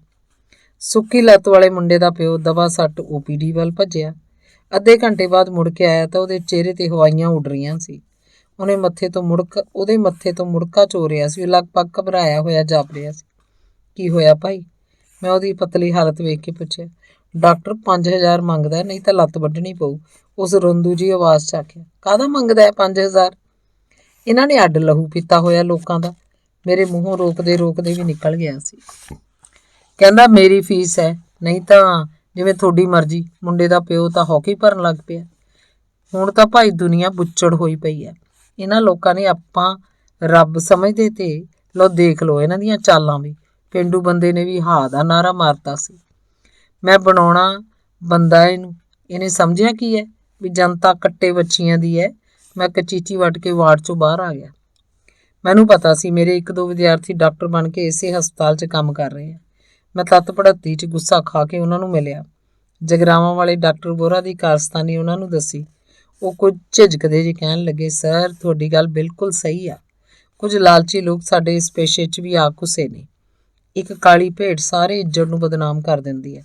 ਅਸੀਂ ਸਮਝਾਵਾਂਗੇ ਉਹਨੂੰ, ਤੁਸੀਂ ਵੀ ਬਹੁਤਾ ਰੌਲਾ ਨਾ ਪਾਇਓ, ਤੁਹਾਡੇ ਬੰਦੇ ਦਾ ਕੰਮ ਹੋ ਜੂ। ਮੈਂ ਵਾਪਸ ਆ ਕੇ ਮਰੀਜ਼ ਮੁੰਡੇ ਦੇ ਮਾਪਿਆਂ ਨੂੰ ਹੌਸਲਾ ਦਿੱਤਾ। ਤੁਸੀਂ ਭਾਈ ਫਿਕਰ ਨਾ ਕਰੋ, ਆਪਣਾ ਇਲਾਜ ਵੀ ਹੋਊ ਤੇ ਪੈਸਾ ਵੀ ਆਪਾਂ ਇੱਕ ਨਹੀਂ ਦੇਣਾ। ਦੇਖਦੇ ਹਾਂ ਕੀ ਕਰਦਾ ਇਹ ਡਾਕਟਰ ਦਾ ਬੱਚਾ। ਮੇਰੀਆਂ ਗੱਲਾਂ ਨੇ ਉਹਨਾਂ ਦੇ ਬੁਝੇ ਚਿਹਰੇ ਤੇ ਰੌਣਕ ਲੈ ਆਂਦੀ ਸੀ। ਕੰਪਾਊਂਡਰ ਮੁੰਡਾ ਇਸ਼ਾਰੇ ਨਾਲ ਮਰੀਜ਼ ਮੁੰਡੇ ਦੇ ਪਿਓ ਨੂੰ ਬੁਲਾ ਕੇ OPD 'ਚ ਵਾਪਸ ਲੈ ਗਿਆ। ਜਦੋਂ ਮੁੜ ਕੇ ਆਇਆ ਤਾਂ ਪੂਰੇ ਹੌਸਲੇ 'ਚ ਸੀ। ਆਉਂਦਿਆਂ ਹੀ ਕਹਿਣ ਲੱਗਾ, ਬਾਊ ਜੀ ਤੁਹਾਡਾ ਗੁੱਸਾ ਕੰਮ ਕਰ ਗਿਆ। ਡਾਕਟਰ ਕਹਿਣ ਲੱਗਾ, ਭਾਈ ਮੈਂ ਤਾਂ ਤੁਹਾਨੂੰ ਐਵੇਂ ਕਿਹਾ ਸੀ, ਤੁਸੀਂ ਤਾਂ ਹਸਪਤਾਲ 'ਚ ਮੇਰੀ ਡੌਂਡੀ ਪਿੱਟਤੀ, ਮੁਫਤ 'ਚ ਹੀ ਮੇਰੀ ਬਦਨਾਮੀ ਕਰਾਤੀ। ਮੈਂ ਕਦ ਮੰਗੇ ਸੀ ਤੁਹਾਡੇ ਕੋਲੋਂ 5000? ਮੈਂ ਤਾਂ ਇਹ ਕਿਹਾ ਸੀ ਵੀ ਆਪਰੇਸ਼ਨ ਤੇ 5000 ਖਰਚ ਆਊ। ਮੈਂ ਥੋੜ੍ਹੇ ਮੰਗੇ ਸੀ ਆਪਣੇ ਲਈ, ਉਹ ਤਾਂ ਆਪਰੇਸ਼ਨ ਲਈ ਆਖੇ ਸੀ। ਉਹਨਾਂ ਦੇ ਮੁੰਡੇ ਦਾ ਆਪਰੇਸ਼ਨ ਹਸਪਤਾਲ 'ਚ ਹੀ ਹੋਇਆ। ਮੈਂ ਰੋਟਰੀ ਕਲੱਬ ਤੇ ਲਾਇਨਸ ਕਲੱਬ ਵਾਲੇ ਕੁਝ ਵਰਕਰਾਂ ਨੂੰ ਕਹਿ ਕੇ ਉਹਨਾਂ ਦੀ ਦਵਾ ਦਾਰੂ ਦੀ ਕੁਝ ਮਦਦ ਕਰਾਤੀ। ਉਹਨਾਂ ਮਾਪਿਆਂ ਦੀਆਂ ਨਜ਼ਰਾਂ ਵਿੱਚ ਮੇਰੇ ਲਈ ਤੈਰਦੀ ਹੋਈ ਸ਼ੁਕਰਾਨੇ ਦੀ ਭਾਵਨਾ ਮੈਨੂੰ ਸਾਰੀ ਉਮਰ ਮਰਦੇ ਦਮ ਤੱਕ ਨਹੀਂ ਭੁੱਲ ਸਕਦੀ। ਸੱਤੀ ਲਈ ਮੈਂ ਬੱਕਰੇ ਦੇ ਖਰੌੜਿਆਂ ਦਾ ਸੂਪ, ਉਬਲੇ ਆਂਡੇ ਲੈ ਕੇ ਜਾਂਦਾ ਤਾਂ ਕਿ ਉਹਦੇ ਜ਼ਖਮ ਜਲਦੀ ਭਰ ਜਾਣ ਤੇ ਉਹ ਤੰਦਰੁਸਤ ਹੋ ਕੇ ਤੁਰਨ ਫਿਰਨ ਜੋਗਾ ਹੋ ਜਾਏ। ਕਿਸੇ ਸਿਆਣੇ ਨੇ ਮੈਨੂੰ ਦੱਸਿਆ ਵੀ ਖਰੌੜਿਆਂ ਦੀ ਤਰੀ ਹੱਡੀਆਂ ਜੁੜਨ 'ਚ ਬਹੁਤ ਸਹਾਈ ਹੁੰਦੀ ਹੈ। ਇੱਕ ਦਿਨ ਮੈਂ ਸਵੇਰੇ ਸੱਤੀ ਦਾ ਨਾਸ਼ਤਾ ਲੈ ਕੇ ਹਸਪਤਾਲ ਪੁੱਜਿਆ ਤਾਂ ਸਫਾਈ ਵਾਲੀ ਬਾਲਮੀਕ ਔਰਤ ਸੱਤੀ ਦੇ ਬੈੱਡ ਕੋਲ ਖੜੀ ਬੁੜਬੁੜ ਕਰੀ ਜਾ ਰਹੀ ਸੀ। ਮੈਂ ਕਾਰਨ ਪੁੱਛਿਆ ਤਾਂ ਸਿਰ ਦਾ ਦੁਪੱਟਾ ਠੀਕ ਕਰਦਿਆਂ ਕਹਿਣ ਲੱਗੀ, ਬਾਊ ਮੇਰੀ ਮਰੀਜ਼ ਦੇ ਬੈੱਡ ਕੋਲ ਸਿਰਫ ਪੋਚਾ ਲਾਉਣ ਦੀ ਡਿਊਟੀ ਹੈ। ਮੈਂ ਇਹਦੀਆਂ ਲੀਂਡੀਆਂ ਨਹੀਂ ਸਾਫ਼ ਕਰਨੀਆਂ। ਸਾਰੇ ਵਾਰਡ 'ਚ ਨੇ ਗੰਦ ਪਾਇਆ ਪਿਆ। ਦੇਖ ਕਿਵੇਂ ਦਸ਼ਾ ਵਿਗਾੜੀ ਆ ਵਾਰਡ ਦੀ। ਕੋਈ ਚੈਕਿੰਗ ਤੇ ਆ ਗਿਆ ਤਾਂ ਅਸੀਂ ਕੀ ਜਵਾਬ ਦੇਵਾਂਗੇ? ਸੱਤੀ ਨੂੰ ਕਈ ਦਿਨਾਂ ਦੀ ਪਿਆ ਰਹਿਣ ਕਰਕੇ ਕਬਜ਼ੀ ਹੋ ਗਈ ਸੀ। ਉਹ ਕਿੱਲ ਹੱਥ ਨਾਲ ਹੀ ਲੀਂਡੀਆਂ ਕੱਢ ਬੈੱਡ ਕੋਲ ਖੰਡਾਈ ਗਿਆ ਸੀ। ਚਾਰੇ ਪਾਸੇ ਬੋ ਉਭਰੀ ਪਈ ਸੀ। ਉਹਦੇ ਹੱਥ ਵੀ ਪਖਾਨੇ ਨਾਲ ਲਿਬੜੇ ਸੀ। ਮੈਂ ਆਪਣੇ ਸਹਾਇਕ ਨਸ਼ੇੜੀ ਮੁੰਡੇ ਵੱਲ ਗੁੱਸੇ ਜਿਹੇ ਨਾਲ ਵੇਖਿਆ। ਇਹ ਤੋਂ ਪਹਿਲਾਂ ਕਿ ਮੈਂ ਕੁਝ ਬੋਲਦਾ ਬੋਲ ਪਿਆ, ਬਾਊ ਜੀ ਮੈਂ ਜ਼ਰਾ ਹੇਠਾਂ ਗਿਆ ਸੀ, ਪਿੱਛੋਂ ਭਰਾ ਜੀ ਨੇ ਇਹ ਕਾਰਾ ਕਰਤਾ। ਮੈਂ ਕੋਲ ਹੁੰਦਾ ਹਰ ਵੇਲੇ ਇਹਨਾਂ ਦੇ। ਮੈਂ ਬਾਲਮੀਕ ਔਰਤ ਨੂੰ 50 ਦਾ ਨੋਟ ਦਿੱਤਾ, ਉਹ ਫਿਰ ਵੀ ਬੁੜਬੁੜ ਕਰਦੀ ਰਹੀ। ਖਾਂਦੇ ਪੀਂਦੇ ਘਰਾਂ ਦੇ ਬੰਦਿਆਂ ਦਾ ਹਾਲ ਦੇਖ ਲਓ, ਅਕਲ ਨਾ ਸ਼ੂਰ ਬਣੇ ਫਿਰਦੇ ਆ ਵੱਡੇ ਲੋਕ। ਸ਼ਰਮਿੰਦਗੀ ਮੰਨਦਿਆਂ ਮੈਂ ਸੱਤੀ ਦੁਆਲੇ ਹੋ ਗਿਆ। ਤੈਨੂੰ ਭੈਣ ਇੰਨੀ ਵੀ ਅਕਲ ਨਹੀਂ? ਇੰਨਾ ਗਿਆ ਗੁਜ਼ਰਿਆ ਤੂੰ, ਹੁਣ ਇਹਨਾਂ ਹੱਥਾਂ ਨਾਲ ਹੀ ਅੰਨ ਖਾਏਂਗਾ, ਡੰਗਰ ਕਿਸੇ ਥਾਂ ਦਾ। ਨਸ਼ੇੜੀ ਮੁੰਡੇ ਨੇ ਉਹਦੇ ਹੱਥ ਸਾਬਣ ਨਾਲ ਚੰਗੀ ਤਰ੍ਹਾਂ ਧੁਲਾਏ। ਸੱਤੀ ਤੇ ਤਾਂ ਇਹਨਾਂ ਗੱਲਾਂ ਦਾ ਜਾਣੋ ਕੋਈ ਅਸਰ ਹੀ ਨਹੀਂ ਸੀ। ਚੜੱਬ ਕਰਕੇ ਨਾਸ਼ਤਾ ਛਕਣ ਬਹਿ ਗਿਆ। ਦੂਜੇ ਆਪਰੇਸ਼ਨ ਤੋਂ ਬਾਅਦ ਹਫ਼ਤਾ ਕੁ ਅਸੀਂ ਹੋਰ ਹਸਪਤਾਲ 'ਚ ਰਹੇ। ਡਾਕਟਰ ਮਿੱਤਲ ਦਾ ਕਹਿਣਾ ਸੀ ਕਿ ਸੱਤੀ ਦਾ ਆਪਰੇਸ਼ਨ ਬਿਲਕੁਲ ਸਹੀ ਹੋ ਗਿਆ। ਉਹਨੂੰ ਥੋੜ੍ਹੀ ਤੁਰਨ ਦੀ ਪ੍ਰੈਕਟਿਸ ਕਰਾਉਣੀ ਚਾਹੀਦੀ ਆ। ਥੋੜ੍ਹਾ ਵਾਕਰ ਜਾਂ ਫੌੜੀਆਂ ਨਾਲ ਤੁਰਨ ਦਾ ਅਭਿਆਸ ਕਰੇ ਤਾਂ ਇਹ ਮਹੀਨੇ 2 ਮਹੀਨੇ 'ਚ ਆਪ ਤੁਰਨ ਜੋਗਾ ਹੋ ਜਾਏਗਾ। ਸ਼ਿਕੰਜਾ ਕੱਸਿਆ ਗਿਆ ਸੀ। ਇਹ ਉਹ ਨਵਾਂ ਸ਼ਿਕੰਜਾ ਤਾਂ ਲੱਗਦਾ ਨਹੀਂ ਡਾਕਟਰ ਸਾਹਿਬ। ਮੈਂ ਸ਼ਿਕੰਜੇ ਦੀ ਹਾਲਤ ਵੇਖ ਕੇ ਸਹਿਵਨ ਹੀ ਪੁੱਛ ਲਿਆ। ਇੰਸਟਰੂਮੈਂਟ ਆਉਂਦੇ ਜਾਂਦੇ ਰਹਿੰਦੇ ਆ ਜੀ, ਅਦਲਾ ਬਦਲੀ ਕਰ ਦੇਈਦੀ ਆ। ਤੁਹਾਡੇ ਵਾਲਾ ਜ਼ਰਾ ਵੱਡੇ ਸਾਈਜ਼ ਦਾ ਸੀ, ਉਹ ਕਿਸੇ ਲੰਮੀ ਲੱਤ ਵਾਲੇ ਦੇ ਲਗਾ ਦਾਂਗੇ। ਲੰਮੀ ਲੱਤ ਕਿ ਲੰਮੀ ਜੇਬ, ਮੈਂ ਕਹਿੰਦਾ ਰਹਿ ਗਿਆ ਸੀ। ਹਸਪਤਾਲ ਦਾ ਬਿੱਲ ਦੇ ਕੇ ਮੈਂ ਸੱਤੀ ਨੂੰ ਹਸਪਤਾਲ ਨੂੰ ਡਿਸਚਾਰਜ ਕਰਵਾ ਕੇ ਘਰ ਲੈ ਆਇਆ ਸੀ। ਧੰਨਵਾਦ। ਅੰਗ 19ਵਾਂ। ਹਸਪਤਾਲ ਤੋਂ ਛੁੱਟੀ ਮਿਲਣ ਤੇ ਮੈਂ ਤੇ ਸੱਤੀ ਰਿਕਸ਼ਾ ਫੜ ਕੇ ਘਰ ਪਰਤ ਆਏ ਸਾਂ। ਘਰ ਆਇਆ ਦਾ ਸਾਡਾ ਕੋਈ ਬਹੁਤਾ ਚੰਗਾ ਸਵਾਗਤ ਨਹੀਂ ਸੀ ਹੋਇਆ। ਸੱਤੀ ਨੂੰ ਸਹੀ ਸਲਾਮਤ ਮੁੜਿਆ ਵੇਖ ਕੇ ਪਤਨੀ ਭੜਕ ਪਈ ਸੀ। ਹੁਣ ਇਹਨੂੰ ਫੇਰ ਚੱਕ ਲਿਆਏ ਆ ਸਾਡੇ ਸਿਰ ਤੇ ਬਿਠਾਉਣ ਨੂੰ। ਉੱਥੇ ਹੀ ਨਹੀਂ ਸੀ ਵੱਢਿਆ ਜਾਂਦਾ ਫਾਹਾ ਕਿਤੇ। ਸਾਰੇ ਆਪੋ ਆਪਣੇ ਘਰੀ ਮੌਜਾਂ ਕਰਦੇ ਆ। ਇਹ ਜਿੰਨ ਸਾਡੇ ਮੱਥੇ ਡੰਮਿਆ ਹੋਇਆ। ਕਿਸੇ ਨੇ 2 ਮਹੀਨੇ ਆ ਕੇ ਬਾਤ ਨਹੀਂ ਪੁੱਛੀ। ਉਹ ਸਕੇ ਭਰਾ ਨੇ, ਕਹਿਣ ਨੂੰ ਹੀ ਮਰਦੇ ਨੇ। ਕਿਸੇ ਨੇ ਝੂਠਾ ਸੱਚਾ ਫੋਨ ਵੀ ਨਾ ਕੀਤਾ, ਡਰਦਿਆਂ ਵੀ ਕਿਤੇ ਜੰਜਾਲ ਉਹਨਾਂ ਦੇ ਗਾਲੀ ਨਾ ਪੈ ਜਾਏ। ਉਹ ਮੱਦੀ ਨੂੰ ਵੇਖ ਲਓ, ਨਾਲ ਵਸਦਾ। ਜਾਂ ਤਾਂ ਕਦੇ 2 ਮਿੰਟ ਖੜਿਆ ਹੋਵੇ ਆ ਕੇ, ਅਗਲਾ ਝੂਠਿਓਂ ਸੱਚੀਓਂ ਹੀ ਪੁੱਛ ਲੈਂਦਾ ਕਿਸੇ ਬਹਾਨੇ। ਜੇ ਚੁੱਪ ਦਾ ਦਾਨ ਬਖਸ਼ੋ ਤਾਂ ਅਸੀਂ ਰਿਕਸ਼ਾ ਤੋਂ ਉਤਰ ਆਈਏ, ਘਰ 'ਚ ਚਰਨ ਪਾ ਲਈਏ। ਮੈਂ ਬੇਸ਼ਰਮੀ ਝਾੜਦੇ ਹੋਏ ਆਖਿਆ। ਮੇਰੇ ਸ਼ਬਦ ਸੁਣ ਕੇ ਪਤਨੀ ਵੀ ਸੰਗ ਮੰਨ ਗਈ। ਝਾਟੀ ਨਰਮ ਲਹਿਜੇ 'ਚ ਬੋਲੀ, ਘਰ ਤਾਂ ਹੁਣ ਆਉਣਾ ਹੀ ਹੈ, ਹੋਰ ਹੁਣ ਇੱਥੇ ਗਲੀ 'ਚ ਤਾਂ ਨਹੀਂ ਧਰਨਾ ਮਾਰ ਕੇ ਬਹਿ ਜਾਓਗੇ। ਅਸੀਂ ਦੋਵੇਂ ਰਿਕਸ਼ਾ ਵਾਲੇ ਨੂੰ ਪੈਸੇ ਦੇ ਕੇ ਘਰ 'ਚ ਦਾਖਲ ਹੋ ਗਏ। ਇਹਦਾ ਹੁਣ ਇੱਥੇ ਹੀ ਨਾ ਡੇਰਾ ਲਵਾ ਦਿਓ, ਵਿੱਚ ਲੱਤਾਂ ਮਾਰਦੇ ਫਿਰਾਂਗੇ। ਜਗ੍ਹਾ ਹੈ ਹੀ ਕਿੰਨੀ ਕੁ, 100 ਕੋਈ ਆਇਆ ਗਿਆ ਰਹਿੰਦਾ। ਇਹਨੂੰ ਉੱਪਰ ਵਰਾਂਡੇ 'ਚ ਇੱਕ ਪਾਸੇ ਪਿਆ ਰਹਿਣ ਦਿਓ, ਲੰਘਦੇ ਵੜਦੇ ਰੋਟੀ ਪਾਣੀ ਦੇ ਦਿਆ ਕਰਾਂਗੇ। ਗੱਲ ਪਤਨੀ ਦੀ ਵੀ ਸਹੀ ਸੀ। ਇੱਕ ਮੰਜਾ ਇਹਦਾ ਤੇ ਇੱਕ ਬੁੱਢੀ ਮਾਂ ਦਾ। ਘਰ 'ਚ ਬੈਠਣ ਉੱਠਣ ਨੂੰ ਥਾਂ ਹੀ ਕਿਹੜੀ ਬਚਦੀ ਸੀ। 100 ਗਜ਼ ਦਾ ਕੁੱਲ ਘਰ ਸੀ, ਮਸਾਂ 2 ਕਮਰੇ ਹੀ ਸੀ, ਉਹਨਾਂ 'ਚ ਹੀ ਦੱਬ ਘੁੱਟ ਕੇ ਗੁਜ਼ਾਰਾ ਕਰੀ ਜਾਈਦਾ ਸੀ। ਸੱਤੀ ਨੂੰ ਸਹੀ ਸਲਾਮਤ ਮੁੜਿਆ ਦੇਖ ਕੇ ਮਾਂ ਦਾ ਪ੍ਰਤੀਕਰਮ ਵੱਖਰੀ ਕਿਸਮ ਦਾ ਸੀ। ਤੂੰ ਇਹਦਾ ਪਿਓਆਂ ਵਰਗਾ ਵੱਡਾ ਭਰਾ ਹੈ, ਤੈਂ ਬਚਾ ਲਿਆ ਇਹਨੂੰ, ਨਹੀਂ ਤਾਂ ਪਤਾ ਨਹੀਂ ਕਿੱਥੇ ਪਿਆ ਗਲਦਾ ਸੜਦਾ ਰਹਿੰਦਾ, ਮਾਂ ਆਖ ਰਹੀ ਸੀ। ਉਹ ਦੂਸਰੇ ਵੀ ਤਾਂ ਮੇਰੇ ਵਰਗੇ ਹੀ ਨੇ, ਉਹਨਾਂ ਦਾ ਕੋਈ ਨਹੀਂ ਫਰਜ਼ ਬਣਦਾ ਵੀ ਮੈਨੂੰ ਹੀ ਸੁੱਖਿਆ ਹੋਇਆ ਸਾਰਾ ਕੁਝ ਕਰਨ ਦਾ। ਉਹ ਵੀ ਸਕੇ ਭਰਾ ਨੇ। ਕਿਸੇ ਸਾਲੇ ਨੇ ਡਰਦੇ ਮਾਰੇ ਫੋਨ ਤੱਕ ਨਹੀਂ ਕੀਤਾ ਵੀ ਇਹਦਾ ਕੁਝ ਕਰਨਾ ਨਾ ਪੈ ਜੇ। ਮੈਂ ਗੁੱਸੇ ਨਾਲ ਭਰੇ ਭਰਾਏ ਕਹਿਤਾ ਸੀ, ਕੋਈ ਨਾ ਪੁੱਤ, ਕੀ ਪਤਾ ਇਹਦਾ ਪੁੰਨ ਤੈਨੂੰ ਹੀ ਮਿਲਣਾ ਹੋਵੇ। ਕੀ ਪਤਾ ਤੇਰਾ ਜੀਆ ਜੰਤ ਇਸੇ ਕਰਕੇ ਸੁੱਖ ਭੋਗਦਾ ਹੋਵੇ। ਪੁੰਨ ਵੀ ਹਰ ਕਿਸੇ ਦੇ ਕਰਮਾਂ 'ਚ ਨਹੀਂ ਹੁੰਦਾ, ਇਹ ਵੀ ਕੋਈ ਕਿਸਮਤ ਵਾਲਾ ਹੀ ਖੱਟਦਾ ਹੁੰਦਾ। ਮਾਂ ਮੈਨੂੰ ਸੱਤੀ ਲਈ 2 ਮਹੀਨੇ ਹਸਪਤਾਲ 'ਚ ਰੁਲਦਿਆਂ ਵੇਖ ਕੇ ਢੈਲੀ ਹੋਈ ਪਈ ਸੀ। ਪਤਨੀ ਦੀ ਸਲਾਹ ਨਾਲ ਮੈਂ ਸੱਤੀ ਦਾ ਮੰਜਾ ਛੱਤ ਤੇ ਬਣੇ ਵਰਾਂਡੇ 'ਚ ਡਾਹਤਾ।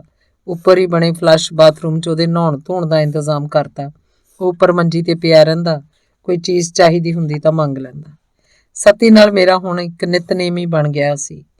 ਹਾਜ਼ਤ ਰਫਾ ਕਰਨ ਲਈ ਮੈਂ ਇੱਕ ਛੋਟੀ ਮੇਜ਼ ਨੂੰ ਵਿਚਕਾਰੋਂ ਗੋਲਾਕਾਰ ਕਟਵਾ ਲਿਆ ਸੀ। ਮੈਂ ਉਹਦਾ ਮੋਢਾ ਫੜ ਕੇ ਉਹਨੂੰ ਬਾਥਰੂਮ ਤੱਕ ਲੈ ਜਾਂਦਾ।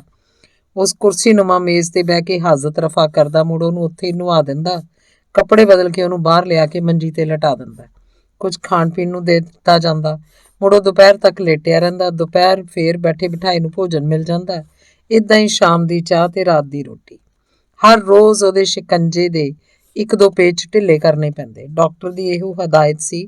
ਕੁਝ ਦਵਾਈਆਂ ਹਾਲੇ ਵੀ ਉਹਨੂੰ ਦਿੱਤੀਆਂ ਜਾਂਦੀਆਂ ਤਾਂ ਕਿ ਹੱਡੀ ਮਜ਼ਬੂਤ ਹੋ ਜਾਏ ਤੇ ਆਪਰੇਸ਼ਨ ਵਾਲੇ ਜ਼ਖਮ ਭਰ ਜਾਣ। ਉਂਝ ਉਹ ਮੇਰੇ ਨਾਲ ਬਹੁਤਾ ਸਹਿਯੋਗ ਨਹੀਂ ਸੀ ਕਰਦਾ। ਡਾਕਟਰ ਨੇ ਉਹਨੂੰ ਰੋਜ਼ ਥੋੜ੍ਹਾ ਤੁਰਨ ਦੀ ਹਦਾਇਤ ਕੀਤੀ ਸੀ। ਉਹ ਤਾਂ ਛਿਲੇ ਵਾਲੀਆਂ ਜਨਾਨੀਆਂ ਵਾਂਗੂ ਇੱਕ ਡਿੰਗ ਨਹੀਂ ਸੀ ਪੱਟਦਾ। ਹਾਂ, ਖਾਣ 'ਚ ਬਥੇਰੀ ਸੁਰਤੀ ਫਸੀ ਰਹਿੰਦੀ ਸੀ ਉਹਦੀ ਹਰ ਵੇਲੇ। ਭਾਵੇਂ ਖਾਣ ਲਈ ਜੋ ਮਰਜ਼ੀ ਦੇ ਦਿੰਦੇ, ਝੱਟ ਗੜੱਪ ਕਰਕੇ ਖਾ ਜਾਂਦਾ। ਸਮਝ ਨਹੀਂ ਸੀ ਆਉਂਦੀ ਕਿ ਕੀੜੀਆਂ ਉਹਦੇ ਮੰਜੇ ਤੇ ਕਿਵੇਂ ਚੜ੍ਹ ਜਾਂਦੀਆਂ। ਉਹ ਇਸ ਤਰ੍ਹਾਂ ਜ਼ਖਮਾਂ ਨੂੰ ਚਿੰਬੜੀਆਂ ਕੀੜੀਆਂ ਵੀ ਆਪਣੇ ਹੱਥ ਨਾਲ ਹਟਾਉਂਦਾ ਨਹੀਂ ਸੀ, ਚੁੱਪਚਾਪ ਪਿਆ ਰਹਿੰਦਾ। ਸਾਲਿਆ ਸੂਰਾ ਚਿਚੜਾ, ਆ ਮਾਂ ਆਪਣੀਆਂ ਕੀੜੀਆਂ ਨੂੰ ਹਟਾ ਲਿਆ ਕਰ, ਤੇਰੇ ਕੋਲੋਂ ਇੰਨਾ ਵੀ ਨਹੀਂ ਹੁੰਦਾ। ਖਾਣ ਸੂਰਾ ਹੀ ਆ ਨਾ, ਨਪਿੱਥੜ ਕਿਸੇ ਥਾਂ ਦਾ। ਉਹ ਮੇਰੀਆਂ ਝਿੜਕਾਂ ਤੇ ਕੂੰਦਾ ਤੱਕ ਨਾ, ਚੁੱਪਚਾਪ ਪਿਆ ਛੱਤ ਵੱਲ ਝਾਕਦਾ ਰਹਿੰਦਾ। ਮੈਂ ਉਹਨੂੰ ਉਠਾ ਕੇ ਤੋਰਨ ਦਾ ਅਭਿਆਸ ਕਰਾਉਣ ਦੀ ਕੋਸ਼ਿਸ਼ ਕਰਦਾ, ਉਹ ਚੀਕਾਂ ਮਾਰਨ ਲੱਗ ਪੈਂਦਾ। ਮੈਥੋਂ ਨਹੀਂ ਤੁਰਿਆ ਜਾਣਾ ਵੀਰ, ਮੈਂ ਡਿੱਗ ਪਊ। ਲੈ ਇਹ ਗਿਆ। ਤੇ ਉਹ ਸੱਚਮੁੱਚ ਮੇਰੇ ਬੋਚਦੇ ਤੈਂ ਕਰਕੇ ਜ਼ਮੀਨ ਤੇ ਡਿੱਗ ਪੈਂਦਾ। ਸਾਲਿਆ ਤੇਰੇ ਕੋਲੋਂ ਸੰਭਾਲਿਆ ਨਹੀਂ ਜਾਂਦਾ ਆਪਣਾ ਆਪ, ਥੈ ਥੋਬਾ ਬਣੀ ਜਾਂਦਾ, ਮੈਂ ਗੁੱਸੇ ਨਾਲ ਆਖਦਾ। ਉਹ ਚੁੱਪਚਾਪ ਬੈਠਾ ਪੈਰ ਪਲੋਸਦਾ ਰਹਿੰਦਾ। ਕਈ ਵਾਰੀ ਉਹਦੀਆਂ ਅੱਖਾਂ 'ਚ ਚੀਸ ਤੇ ਦਰਦ ਫੁੱਟਦਾ ਸਾਫ਼ ਦਿਖਾਈ ਦਿੰਦਾ। ਹਿੰਮਤ ਕਰਿਆ ਕਰ ਕੁਛ, ਤੂੰ ਤਾਂ ਹੌਸਲਾ ਹੀ ਨਹੀਂ ਕਰਦਾ। ਇਉਂ ਕਿਵੇਂ ਠੀਕ ਹੋਊ ਤੇਰੀ ਹੱਡੀ, ਮੈਂ ਗੁੱਸੇ ਨਾਲ ਆਖਦਾ। ਪਰ ਸਤੀ ਨੇ ਤਾਂ ਜਵਾਬ ਦੇਣਾ ਸਿੱਖਿਆ ਹੀ ਨਹੀਂ ਸੀ। ਕਈ ਵਾਰੀ ਜੇ ਉਹ ਰਾਤ ਨੂੰ ਰੋਟੀ ਜ਼ਿਆਦਾ ਖਾ ਜਾਂਦਾ ਤਾਂ ਸਵੇਰੇ ਪਖਾਨਾ ਬਿਸਤਰੇ 'ਚ ਹੀ ਕਰਿਆ ਹੁੰਦਾ। ਖਾਣ ਵੇਲੇ ਉਹਨੂੰ ਪਤਾ ਹੀ ਨਹੀਂ ਲੱਗਦਾ ਵੀ ਕਿੰਨਾ ਖਾਣਾ ਕਿੰਨਾ ਨਹੀਂ ਖਾਣਾ। ਸਬਰ ਸੰਤੋਖ ਨਾਂ ਦੀ ਤਾਂ ਕੋਈ ਚੀਜ਼ ਉਹਦੇ ਕੋਲ ਹੈ ਹੀ ਨਹੀਂ ਸੀ। ਮੈਂ ਸਵੇਰੇ ਉਹਦੀ ਹਾਜ਼ਤ ਰਫਾ ਦਫਾ ਕਰਾਉਣ ਤੇ ਉਹਨੂੰ ਨਹਾਉਣ ਲਈ ਆਉਂਦਾ ਤਾਂ ਪਜਾਮਾ ਲਬੇੜੀ ਪਿਆ ਹੁੰਦਾ। ਦੇਖਦਿਆਂ ਹੀ ਮੈਨੂੰ ਤਾਂ ਚੰਡੀ ਚੜ੍ਹ ਜਾਂਦੀ। ਮੈਂ ਝਾੜੂ ਜਾਂ ਜੁੱਤੀ ਨਾਲ ਉਹਨੂੰ ਤੈਂ ਕੁੱਟ ਦਿੰਦਾ। ਉਹ ਚੁੱਪਚਾਪ ਕੁੱਟ ਖਾਈ ਜਾਂਦਾ, ਕੁਸਕਦਾ ਤੱਕ ਨਾ। ਬਹੁਤੀ ਕੁੱਟ ਪੈ ਜਾਂਦੀ ਜਾਂ ਜੇ ਮੈਂ ਕੁੱਟਣੋਂ ਹਟਦਾ ਹੀ ਨਾ ਤਾਂ ਮੂੰਹ ਜਿਹਾ ਮੁਚਕੋੜ ਕੇ ਬਸ ਇੰਨਾ ਹੀ ਆਖਦਾ, ਉੱਠਿਆ ਹੀ ਨਹੀਂ ਗਿਆ ਰਾਤ ਨੂੰ ਵੀਰ, ਮੈਂ ਕਿਹੜਾ ਜਾਣ ਕੇ ਕੀਤੀ ਆ, ਲੱਤ ਬਾਹਲੀ ਦੁਖਦੀ ਸੀ। ਮੈਂ ਉਹਦੇ ਹੱਥ ਝਾੜੂ ਫੜਾ ਉਹਨੂੰ ਵਿਹੜੇ 'ਚ ਲੱਗੀ ਟੂਟੀ ਕੋਲ ਲੈ ਜਾਂਦਾ। ਲੈ ਹੁਣ ਧੋ ਇਹਨੂੰ ਆਪੇ, ਮੈਥੋਂ ਨਹੀਂ ਇਹ ਗੋਲੀ ਧੰਦਾ ਹੁੰਦਾ ਸਾਰਾ ਦਿਨ। ਉਹ ਹੌਲੀ ਹੌਲੀ ਝਾੜੂ ਦੀ ਸਹਾਇਤਾ ਨਾਲ ਪਜਾਮੇ ਨਾਲੋਂ ਮੋਟਾ ਪਖਾਨਾ ਲਾਉਂਦਾ, ਸਾਬਣ ਲਾ ਕੇ ਪਜਾਮਾ ਧੋਂਦਾ। ਮੈਂ ਪਜਾਮਾ ਟੰਗਣੇ ਤੇ ਸੁੱਕਣੇ ਪਾ ਦਿੰਦਾ। ਉਹ ਤੁਰਨ ਦੀ ਕੋਸ਼ਿਸ਼ ਨਹੀਂ ਸੀ ਕਰ ਰਿਹਾ। ਮੇਰਾ ਬਹੁਤਾ ਕਹਿਣ ਤੇ ਉਹ ਘਸੀਟ ਆਪਣੇ ਆਪ ਨੂੰ ਬਾਥਰੂਮ ਤੱਕ ਜਾਣ ਦਾ ਯਤਨ ਕਰਨ ਲੱਗ ਪਿਆ ਸੀ। ਮੇਰੇ ਕਹਿਣ ਤੇ ਉਹ ਕੱਪੜੇ ਲਾ ਕੇ ਘਿਸੜਦਾ ਹੋਇਆ ਗੁਸਲਖਾਨੇ ਤੱਕ ਚਲਾ ਜਾਂਦਾ। ਮੈਂ ਫੜ ਕੇ ਉਹਨੂੰ ਫਲੱਸ਼ ਬਿਠਾ ਦਿੰਦਾ। ਮੁੜ ਨਹਾਉਣ ਲਈ ਪਾਣੀ ਉਹਦੇ ਪਿੰਡੇ ਤੇ ਪਾਉਂਦਾ ਰਹਿੰਦਾ। ਉਹ ਹੌਲੀ ਹੌਲੀ ਇਸ਼ਨਾਨ ਵਗੈਰਾ ਕਰ ਲੈਂਦਾ। ਘਿਸੜਦਾ ਹੋਇਆ ਹੀ ਆਪਣੇ ਮੰਜੇ ਕੋਲ ਪਹੁੰਚ ਕੇ ਕੱਪੜੇ ਪਹਿਨ ਲੈਂਦਾ। ਇੱਦਾਂ ਦੀ ਰੂਟੀਨ ਮੈਂ ਉਹਦੀ ਬਣਾਤੀ ਸੀ। ਪਤਨੀ ਚਾਹੁੰਦੀ ਸੀ ਕਿ ਉਹਨੂੰ ਜਲਦੀ ਕਿਸੇ ਬਿੱਲੇ ਲਾਇਆ ਜਾਏ ਤਾਂ ਉਹ ਵੀ ਆਪਣੀ ਜ਼ਿੰਦਗੀ ਸੁੱਖ ਸ਼ਾਂਤੀ ਨਾਲ ਕੱਢ ਸਕੇ। ਕਦੇ ਕਦੇ ਉਹ ਗਿਲਾ ਕਰਦੀ, ਆਖ ਵੀ ਦਿੰਦੀ, ਇਸ ਘਰ 'ਚ ਆ ਕੇ ਮੈਂ ਕੀ ਸੁੱਖ ਦੇਖਿਆ, ਸਾਰੀ ਉਮਰ ਇਸੇ ਰੰਡੀ ਰੋਣੇ 'ਚ ਹੀ ਨਿਕਲ ਗਈ। ਜਰਾਂਦ ਨਾਲ ਭੋਰਾ ਕੋ ਸਾਹ ਲੈਣਾ ਹੀ ਨਸੀਬ ਨਹੀਂ ਹੋਇਆ। ਇਹ ਸਭ ਤੁਹਾਡੀ ਸ਼ਰਾਫਤ ਕਰਕੇ ਹੀ ਹੈ। ਤੁਸੀਂ ਤਾਂ ਇਹਨਾਂ ਨੂੰ ਕੁਝ ਕਹਿੰਦੇ ਹੀ ਨਹੀਂ। ਕੀੜੀ ਨੂੰ ਵੀ ਛੇੜੋ ਤਾਂ ਡੰਗ ਮਾਰਦੀ ਹੈ। ਇੱਥੇ ਤਾਂ ਕਿਸੇ ਨੂੰ ਚੜੀ ਲੱਥੀ ਦੀ ਹੀ ਨਹੀਂ। ਕਰੋ ਇਸ ਯਮ ਦਾ ਕੁਝ। ਬਾਕੀ ਸਾਰੇ ਆਪਣੇ ਆਪਣੇ ਟੱਬਰਾਂ 'ਚ ਐਸ਼ ਕਰਦੇ ਆ। ਕਦੇ ਕਿਸੇ ਨੇ ਬਾਤ ਨਹੀਂ ਪੁੱਛੀ ਆ ਕੇ। ਉਹਦੇ ਇਸ ਤਰ੍ਹਾਂ ਰੁਦਨ ਕਰਨ ਤੇ ਕਈ ਵਾਰੀ ਮੈਨੂੰ ਉਹਦੇ ਤੇ ਬਹੁਤ ਤਰਸ ਵੀ ਆਉਂਦਾ, ਪਰ ਹਾਲੇ ਮੈਨੂੰ ਕੋਈ ਰਾਹ ਹੀ ਨਹੀਂ ਸੀ ਦਿਸ ਰਿਹਾ। ਇਸ ਕਾਟੋ ਕਲੇਸ਼ 'ਚੋਂ ਨਿਕਲਣ ਦਾ ਇਸ ਹਾਲਤ 'ਚ ਚੁੱਪ ਹੀ ਵਧੀਆ ਹੱਲ ਸੀ। ਸਾਡੇ ਹਸਪਤਾਲੋਂ ਆਉਣ ਤੋਂ 2-4 ਦਿਨ ਬਾਅਦ ਮੱਦੀ ਇੱਕ ਦਿਨ ਸੰਗਦਾ ਮੇਰੇ ਕੋਲ ਆਇਆ। ਇਹ ਤੋਂ ਪਹਿਲਾਂ ਕਿ ਮੈਂ ਕੁਝ ਕਹਿੰਦਾ ਉਹ ਪਹਿਲਾਂ ਹੀ ਆਪਣਾ ਰੋਣਾ ਲੈ ਕੇ ਬਹਿ ਗਿਆ।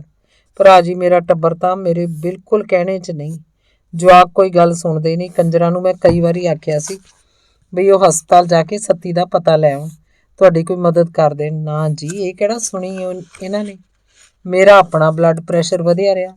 ਮੈਂ ਤਾਂ ਆਪ ਹੀ ਠੀਕ ਨਹੀਂ ਰਹਿੰਦਾ। ਕੀ ਕਰਦਾ ਕੀ ਨਾ ਕਰਦਾ। ਸੱਤੀ ਨਾਲੋਂ ਤਾਂ ਰੱਬ ਮੈਨੂੰ ਚੁੱਕ ਲਵੇ, ਸਿਆਪਾ ਮੁੱਕੇ, ਰਾਂਦ ਕੱਟੇ। ਚੱਲ ਕੋਈ ਨਾ ਭਰਾ, ਇਵੇਂ ਹੀ ਹੁੰਦਾ। ਜਿਸ ਸਿਰ ਪਈ ਹੋਵੇ ਉਹਨੂੰ ਹੀ ਕੱਟਣੀ ਪੈਂਦੀ ਆ। ਤੇਰਾ ਕੀ ਕਸੂਰ ਆ? ਅੱਜ ਕੱਲ੍ਹ ਦੁਨੀਆ ਦਾ ਇਹੀ ਦਸਤੂਰ ਆ। ਤੁਸੀਂ ਤਾਂ ਸਮਝ ਲਿਆ ਬਈ ਚਲੋ ਬਲਾ ਟਲੀ, ਜਾਨ ਛੁੱਟੀ, ਆਪੇ ਹੁਣ ਰਾਮਾ ਜਾਣੇ ਰਾਮੇ ਦਾ ਕੰਮ ਜਾਣੇ। ਤੁਸੀਂ ਇਸ ਕੁੱਤਖਾਨੇ 'ਚੋਂ ਹੁਣ ਕੀ ਕੱਢਣਾ ਪਾਉਣਾ ਸੀ? ਮੈਂ ਆਪਣਾ ਗੁੱਸਾ ਜ਼ਾਹਰ ਕਰ ਦਿੱਤਾ ਸੀ। ਮੱਦੀ ਸੱਤੀ ਵਾਸਤੇ ਨਵੀਆਂ ਫੌੜੀਆਂ ਬਣਵਾ ਕੇ ਲਿਆਇਆ ਸੀ। ਭਰਾ ਜੀ, ਮੈਂ ਲਿਆਇਆ ਸੀ ਸੱਤੀ ਵਾਸਤੇ 200 ਦੀਆਂ ਆਈਆਂ। ਇਹਨਾਂ ਨਾਲ ਤੁਰਨ ਦੀ ਪ੍ਰੈਕਟਿਸ ਕਰ ਲੂ ਇਹ। ਮੱਦੀ ਨੇ ਫੌੜੀਆਂ ਸਾਈਕਲ ਦੇ ਕੈਰੀਅਰ ਤੋਂ ਲਾਹ ਕੇ ਮੇਰੇ ਅੱਗੇ ਧਰਦਿਆਂ ਆਖਿਆ। ਫੌੜੀਆਂ ਲੈ ਕੇ ਆਇਆ ਸੀ ਤਾਂ ਪੈਸਿਆਂ ਦਾ ਵੀ ਹਾਲ ਹੀ ਨਾਲ ਹੀ ਸੁਣਾਤਾ ਸੀ। ਸੁਣ ਕੇ ਮੈਨੂੰ ਤਾਂ ਜਾਣੋ ਅੱਗ ਹੀ ਲੱਗ ਗਈ। ਦੇਵਾਂ 200 ਰੁਪਏ ਫੌੜੀਆਂ ਵਾਲੇ? ਔਖਾ ਹੋਣਾ ਤੇਰਾ ਹੱਥ, ਮੈਂ ਵਿਅੰਗ ਜੇ ਨਾਲ ਪੁੱਛ ਲਿਆ। ਮੇਰੀ ਗੱਲ ਸਮਝਦਿਆਂ ਸ਼ਰਮ ਜੀ ਮੰਨਦਿਆਂ ਆਖਿਆ, ਕਾਹਨੂੰ ਬੇਸ਼ਰਮ ਕਰਦੇ ਹੋ ਭਰਾ ਜੀ? ਮੈਂ ਪੈਸੇ ਥੋੜ੍ਹਾ ਮੰਗੇ ਆ ਤੁਹਾਡੇ ਕੋਲੋਂ। ਮੈਂ ਤਾਂ ਐਵੇਂ ਹੀ ਸਹਿਬਣ ਹੀ ਆਖਤਾ ਸੀ। ਮੇਰੇ ਤਾਂ ਮੂੰਹ ਐਵੇਂ ਹੀ ਨਿਕਲ ਗਿਆ ਸੀ। ਤੁਸੀਂ ਤਾਂ ਗੁੱਸਾ ਹੀ ਕਰ ਗਏ। ਮੱਦੀ ਸ਼ਰਮਸਾਰ ਹੋ ਗਿਆ ਸੀ। ਮੈਂ ਤਾਂ ਯਾਰ ਹਜ਼ਾਰਾਂ ਰੁਪਏ ਖਰਚ ਕੇ ਵੀ ਕਦੇ ਉਭਾਸ ਰਿਹਾ ਨਹੀਂ, ਤਾਂ ਤੁਸੀਂ ਲੋਕ 200 ਖਰਚ ਕੇ ਹੀ ਰੇਟ ਦੱਸੀ ਜਾਂਦੇ ਹੋ। ਗੁੱਸਾ ਨਾ ਕਰਾਂ ਤਾਂ ਹੋਰ ਦੱਸ ਕੀ ਕਰਾਂ। ਮੇਰੇ ਮੂੰਹ ਝੱਟ ਨਿਕਲ ਗਿਆ ਸੀ। ਅਸੀਂ ਦੋਵਾਂ ਨੇ ਛੱਤ ਤੇ ਜਾ ਕੇ ਸੱਤੀ ਨੂੰ ਫੌੜੀਆਂ ਦੀ ਮਦਦ ਲੈ ਕੇ ਤੁਰਨ ਲਈ ਆਖਿਆ। ਫੌੜੀਆਂ ਦੇਖਦਿਆਂ ਰੋਂਦੂ ਜਿਹੀ ਆਵਾਜ਼ 'ਚ ਬੋਲਿਆ, ਵੀਰ ਮੈਥੋਂ ਨਹੀਂ ਤੁਰਿਆ ਜਾਣਾ ਇਹਨਾਂ ਨਾਲ, ਮੈਂ ਤਾਂ ਡਿੱਗ ਪਊਂ, ਸੱਟ ਫੇਟ ਖਾ ਲੂੰ, ਮੈਂ ਨਹੀਂ ਤੁਰ ਸਕਦਾ ਇਹਨਾਂ ਨਾਲ। ਓਏ ਕੋਸ਼ਿਸ਼ ਤਾਂ ਕਰ, ਆਪੇ ਤੁਰਿਆ ਜਾਊ, ਐਵੇਂ ਢੇਰੀ ਢਾਹ ਕੇ ਬਹਿ ਜਾਣਾ ਤੂੰ, ਟਰਾਈ ਤਾਂ ਕਰ। ਮੱਦੀ ਨੇ ਜ਼ੋਰ ਦੇ ਕੇ ਆਖਿਆ, ਨਾ ਨਾ ਮੈਂ ਨਹੀਂ ਤੁਰ ਸਕਦਾ ਇਹਨਾਂ ਨਾਲ, ਮੈਂ ਤਾਂ ਖੜਦਾ ਹੀ ਡਿੱਗ ਪਊ, ਨਾ ਨਾ ਮੈਂ ਨਹੀਂ। ਸੱਤੀ ਦਾ ਤਾਂ ਰੋਣ ਹੀ ਨਿਕਲ ਗਿਆ। ਮੱਦੀ ਸਿਆਂ ਇਹ ਜਿਨਸਾਂ ਨਹੀਂ ਕਿਸੇ ਕੰਮ ਦੀਆਂ, ਇਹਨੇ ਸਾਲੇ ਨੇ ਨਾ ਆਪ ਕਿਸੇ ਸਿਰੇ ਲੱਗਣਾ, ਨਾ ਆਪਾਂ ਨੂੰ ਕਿਸੇ ਸਿਰੇ ਲੱਗਣ ਦੇਣਾ। ਇਹਨੇ ਤਾਂ ਬੇਤਾਲ ਵਾਂਗ ਮੇਰੇ ਮੋਢਿਆਂ 'ਤੇ ਚੜੇ ਰਹਿਣਾ। ਤੂੰ ਇਹ ਫੌੜੀਆਂ ਮੋੜੀ ਆ, ਤੇਰੇ 200 ਖਰੇ ਹੋ ਜਾਣਗੇ। ਮੈਂ ਗੁੱਸੇ ਜਿਹੇ ਨਾਲ ਕਹਿ ਤਾ। ਚੱਲ ਠੀਕ ਹੈ, ਮੈਂ ਮੋੜ ਕੇ ਇਹਨੂੰ ਵਾਕਰ ਲਿਆ ਦਿੰਦਾ, ਉਹਦੇ ਨਾਲ ਸੌਖੀ ਤਰ੍ਹਾਂ ਤੁਰਿਆ ਜਾਊ, ਇਹਨਾਂ ਨਾਲ ਉਂਝ ਤੁਰਨਾ ਕੁਝ ਔਖਾ ਵੀ ਹੈ। ਆਖ ਮੱਦੀ ਫੌੜੀਆਂ ਮੋੜ ਆਪਣੇ ਸਾਈਕਲ ਦੇ ਕੈਰੀਅਰ 'ਤੇ ਟੰਗ ਕੇ ਤੁਰ ਗਿਆ। 2 ਕੁ ਦਿਨਾਂ ਬਾਅਦ ਮੁੜ ਮੇਰੇ ਕੋਲ ਆਇਆ ਸੀ। ਐਤਕੀ ਉਹ ਸਾਈਕਲ ਦੇ ਪਿੱਛੇ ਲੋਹੇ ਦਾ ਇੱਕ ਵਾਕਰ ਲੈ ਕੇ ਆਇਆ ਸੀ। ਲਓ ਭਰਾ ਜੀ, ਸ਼ਾਇਦ ਇਸ ਨਾਲ ਸੱਤੀ ਨੂੰ ਕੁਝ ਸੌਖ ਰਹੇ, ਹੁਣੇ ਤੁਰਨ ਲੱਗ ਪਊ। ਅਸੀਂ ਵਾਕਰ ਸੱਤੀ ਕੋਲ ਲੈ ਆਏ, ਉਹਨੂੰ ਉਠਾ ਕੇ ਵਾਕਰ ਦੀ ਵਰਤੋਂ ਸਿਖਾਉਣ ਲੱਗੇ। ਉਹ ਵਾਕਰ ਨਾਲ ਵੀ ਔਖ ਮਹਿਸੂਸ ਕਰ ਰਿਹਾ ਸੀ, ਪਰ ਉਹ ਹੌਲੀ ਹੌਲੀ ਤੁਰਨ ਦਾ ਯਤਨ ਕਰਨ ਲੱਗ ਪਿਆ। ਮੱਦੀ ਮਹਿਸੂਸ ਕਰ ਰਿਹਾ ਸੀ ਜਿਵੇਂ ਉਹਦੇ ਸਿਰੋਂ ਵੱਡਾ ਬੋਝ ਲੱਥ ਗਿਆ ਹੋਵੇ। ਹਸਪਤਾਲ ਨਾ ਆਉਣ ਕਾਰਨ ਉਹ ਅੰਦਰੋਂ ਹੀਣਤਾ ਜੀ ਮਹਿਸੂਸ ਕਰਨ ਲੱਗ ਪਿਆ ਸੀ। ਮੂੰਹੋਂ ਭਾਵੇਂ ਕੁਝ ਨਹੀਂ ਸੀ ਕਹਿ ਰਿਹਾ, ਪਰ ਉਹਦੇ ਹਾਵ ਭਾਵ ਤੋਂ ਉਹਦੀ ਹੀਣਤਾ ਤੇ ਸ਼ਰਮਿੰਦਗੀ ਮੈਨੂੰ ਸਾਫ਼ ਦਿਸਣ ਲੱਗ ਪਈ ਸੀ। ਮੈਂ ਵੀ ਹੁਣ ਉਹਨੂੰ ਬਹੁਤਾ ਜਤਲਾਉਣਾ ਨਹੀਂ ਸੀ ਚਾਹੁੰਦਾ। ਸਮਾਂ ਤਾਂ ਨਿਕਲ ਹੀ ਗਿਆ ਸੀ, ਔਖਾ ਤਾਂ ਸੌਖਾ ਤਾਂ ਹੁਣ ਬਾਰ-ਬਾਰ ਗੱਲ 'ਚ ਤਾਰੀ ਜਾਣ ਦਾ ਕੀ ਲਾਭ ਹੋਣਾ ਸੀ। ਮੈਂ ਹੁਣ ਹਸਪਤਾਲ ਵਾਲੀ ਸਾਰੀ ਮੁਸ਼ੱਕਤ ਠੰਡੇ ਬਸਤੇ 'ਚ ਪਾ ਛੱਡੀ ਸੀ। ਉਂਝ 1-2 ਵਾਰ ਮੱਦੀ ਨੂੰ ਕਹਿ ਜ਼ਰੂਰ ਦਿੱਤਾ ਸੀ, ਦੇਖ ਮੱਦੀ, ਮੈਂ ਵੀ ਹੁਣ ਥੋੜ੍ਹਾ ਆਰਾਮ ਕਰਨਾ ਚਾਹੁੰਦਾ। ਸਾਰੀ ਉਮਰ ਚੱਕ 'ਚ ਹੀ ਲੰਘ ਗਈ, ਤੁਸੀਂ ਸਾਰੇ ਮੇਰੇ ਨਾਲੋਂ ਵਧੀਆ ਜ਼ਿੰਦਗੀ ਜਿਉ ਰਹੇ ਹੋ, ਮੈਨੂੰ ਵੀ ਹੁਣ ਆਜ਼ਾਦ ਕਰੋ ਯਾਰ। ਇਉਂ ਤਾਂ ਇਹਨੇ ਮਰਦੇ ਦਮ ਤੱਕ ਮੇਰਾ ਖਹਿੜਾ ਨਹੀਂ ਛੱਡਣਾ। ਹਾਲੇ ਬਿਰਧ ਮਾਂ ਵੀ ਮੇਰੀ ਪੱਲੇ ਪਈ ਹੋਈ ਆ। ਮੈਂ ਤਾਂ ਜਾਣੋ ਜਕੜਿਆ ਪਿਆ ਟੱਬਰ ਦੇ ਫੰਦਿਆਂ 'ਚ। ਕਰਦਿਆਂ ਕੁਛ ਭਰਾ ਜੀ, ਕਰਦਿਆਂ ਕੁਛ। ਮੈਨੂੰ ਤਾਂ ਆਪ ਬਹੁਤ ਫਿਕਰ ਰਹਿੰਦੀ ਆ ਤੁਹਾਡੀ, ਪਰ ਮੈਂ ਵੀ ਕੀ ਕਰਾਂ, ਮੇਰੀ ਕੋਈ ਪੇਸ਼ ਹੀ ਨਹੀਂ ਜਾਣ ਦਿੰਦੇ ਮੇਰੇ ਜਵਾਕ। ਆਖੇ ਲੱਗਦੇ ਹੁਣ ਤਾਂ ਮੈਂ ਕਹਾਵਾਂ ਹੀ ਨਾ ਤੁਹਾਡੇ ਕੋਲ, ਮਿੰਟ 'ਚ ਇਹਨਾਂ ਦੋਵਾਂ ਨੂੰ ਚੁੱਕ ਕੇ ਉੱਧਰ ਲੈ ਜਾਵਾਂ। ਮੱਦੀ ਬੁੱਲ ਜੇ ਟੇਰ ਕੇ ਆਖਦਾ। ਇੱਕ ਦਿਨ ਉਹ ਫੇਰ ਆਇਆ ਤਾਂ ਪੂਰੇ ਉਤਸ਼ਾਹ 'ਚ ਸੀ, ਜਿਵੇਂ ਕੋਈ ਚੰਗੀ ਖਬਰ ਲਿਆਇਆ ਹੋਵੇ। ਕਿਵੇਂ ਆ ਅੱਜ, ਬੜਾ ਹੌਸਲੇ 'ਚ ਲੱਗਦਾ। ਮੈਂ ਸਹਿਬਨ ਹੀ ਪੁੱਛਿਆ। ਭਰਾ ਜੀ, ਮੈਨੂੰ ਮੇਰੇ ਇੱਕ ਫਰੈਂਡ ਨੇ ਦੱਸਿਆ ਵੀ ਜਲੰਧਰ ਇੱਕ ਆਸ਼ਰਮ 'ਚ ਅਪਾਹਜਾਂ, ਲੂਲੇ ਲੰਗੜਿਆਂ ਤੇ ਲਾਚਾਰਾਂ ਵਾਸਤੇ ਪੈਸਾ ਵੀ ਕੋਈ ਨਹੀਂ ਲੱਗਦਾ, ਦਾਖਲਾ ਵੀ ਉੱਥੇ ਆਸਾਨੀ ਨਾਲ ਮਿਲ ਜਾਂਦਾ ਹੈ। ਉਹਦਾ ਮੈਨੇਜਰ ਆਪਣੇ ਇੱਥੇ ਵਿਆਹਿਆ ਹੋਇਆ ਹੈ, ਲੋੜ ਪਈ ਤਾਂ ਇੱਥੋਂ ਕਿਸੇ ਦੀ ਸਿਫਾਰਿਸ਼ ਲਗਾ ਦਿਆਂਗੇ। ਆਪਾਂ ਸੱਤੀ ਨੂੰ ਉੱਥੇ ਨਾ ਦਾਖਲ ਕਰਵਾ ਆਈਏ। ਕਿਉਂ, ਕਿਵੇਂ ਲੱਗਦਾ ਤੁਹਾਨੂੰ? ਆਪਾਂ ਨੂੰ ਤਾਂ ਸ਼ਰਮ ਆਉਂਦੀ ਆ ਭਰਾਵਾ, ਮੈਂ ਨਹੀਂ ਕਰ ਸਕਦਾ ਇਹ ਕੰਮ।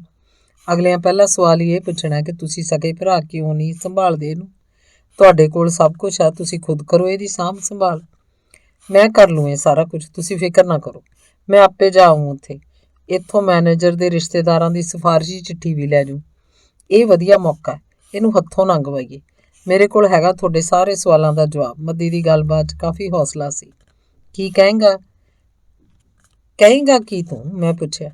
ਮੇਰੇ ਕੋਲ 100 ਬਹਾਨੇ ਹੈਗੇ ਆ। ਮਸਲਨ ਮੈਂ ਹਾਰਟ ਤੇ ਅਧਰੰਗ ਦਾ ਮਰੀਜ਼ ਆ, ਮੇਰੇ ਜਵਾਕ ਮੇਰੇ ਆਖੇ 'ਚ ਨਹੀਂ, ਸਤੀ ਦਾ ਖਰਚਾ ਅਸੀਂ ਚੱਕ ਲਿਆ ਕਰਾਂਗੇ, ਵਗੈਰਾ ਵਗੈਰਾ। ਮੱਦੀ ਨੇ ਬਹਾਨੇ ਤੇ ਬਹਾਨਾ ਗਣਾਤਾ। ਅੰਨਾ ਕੀ ਭਾਲੇ 2 ਅੱਖਾਂ। ਮੈਂ ਝੱਟ ਸਹਿਮਤ ਹੋ ਗਿਆ।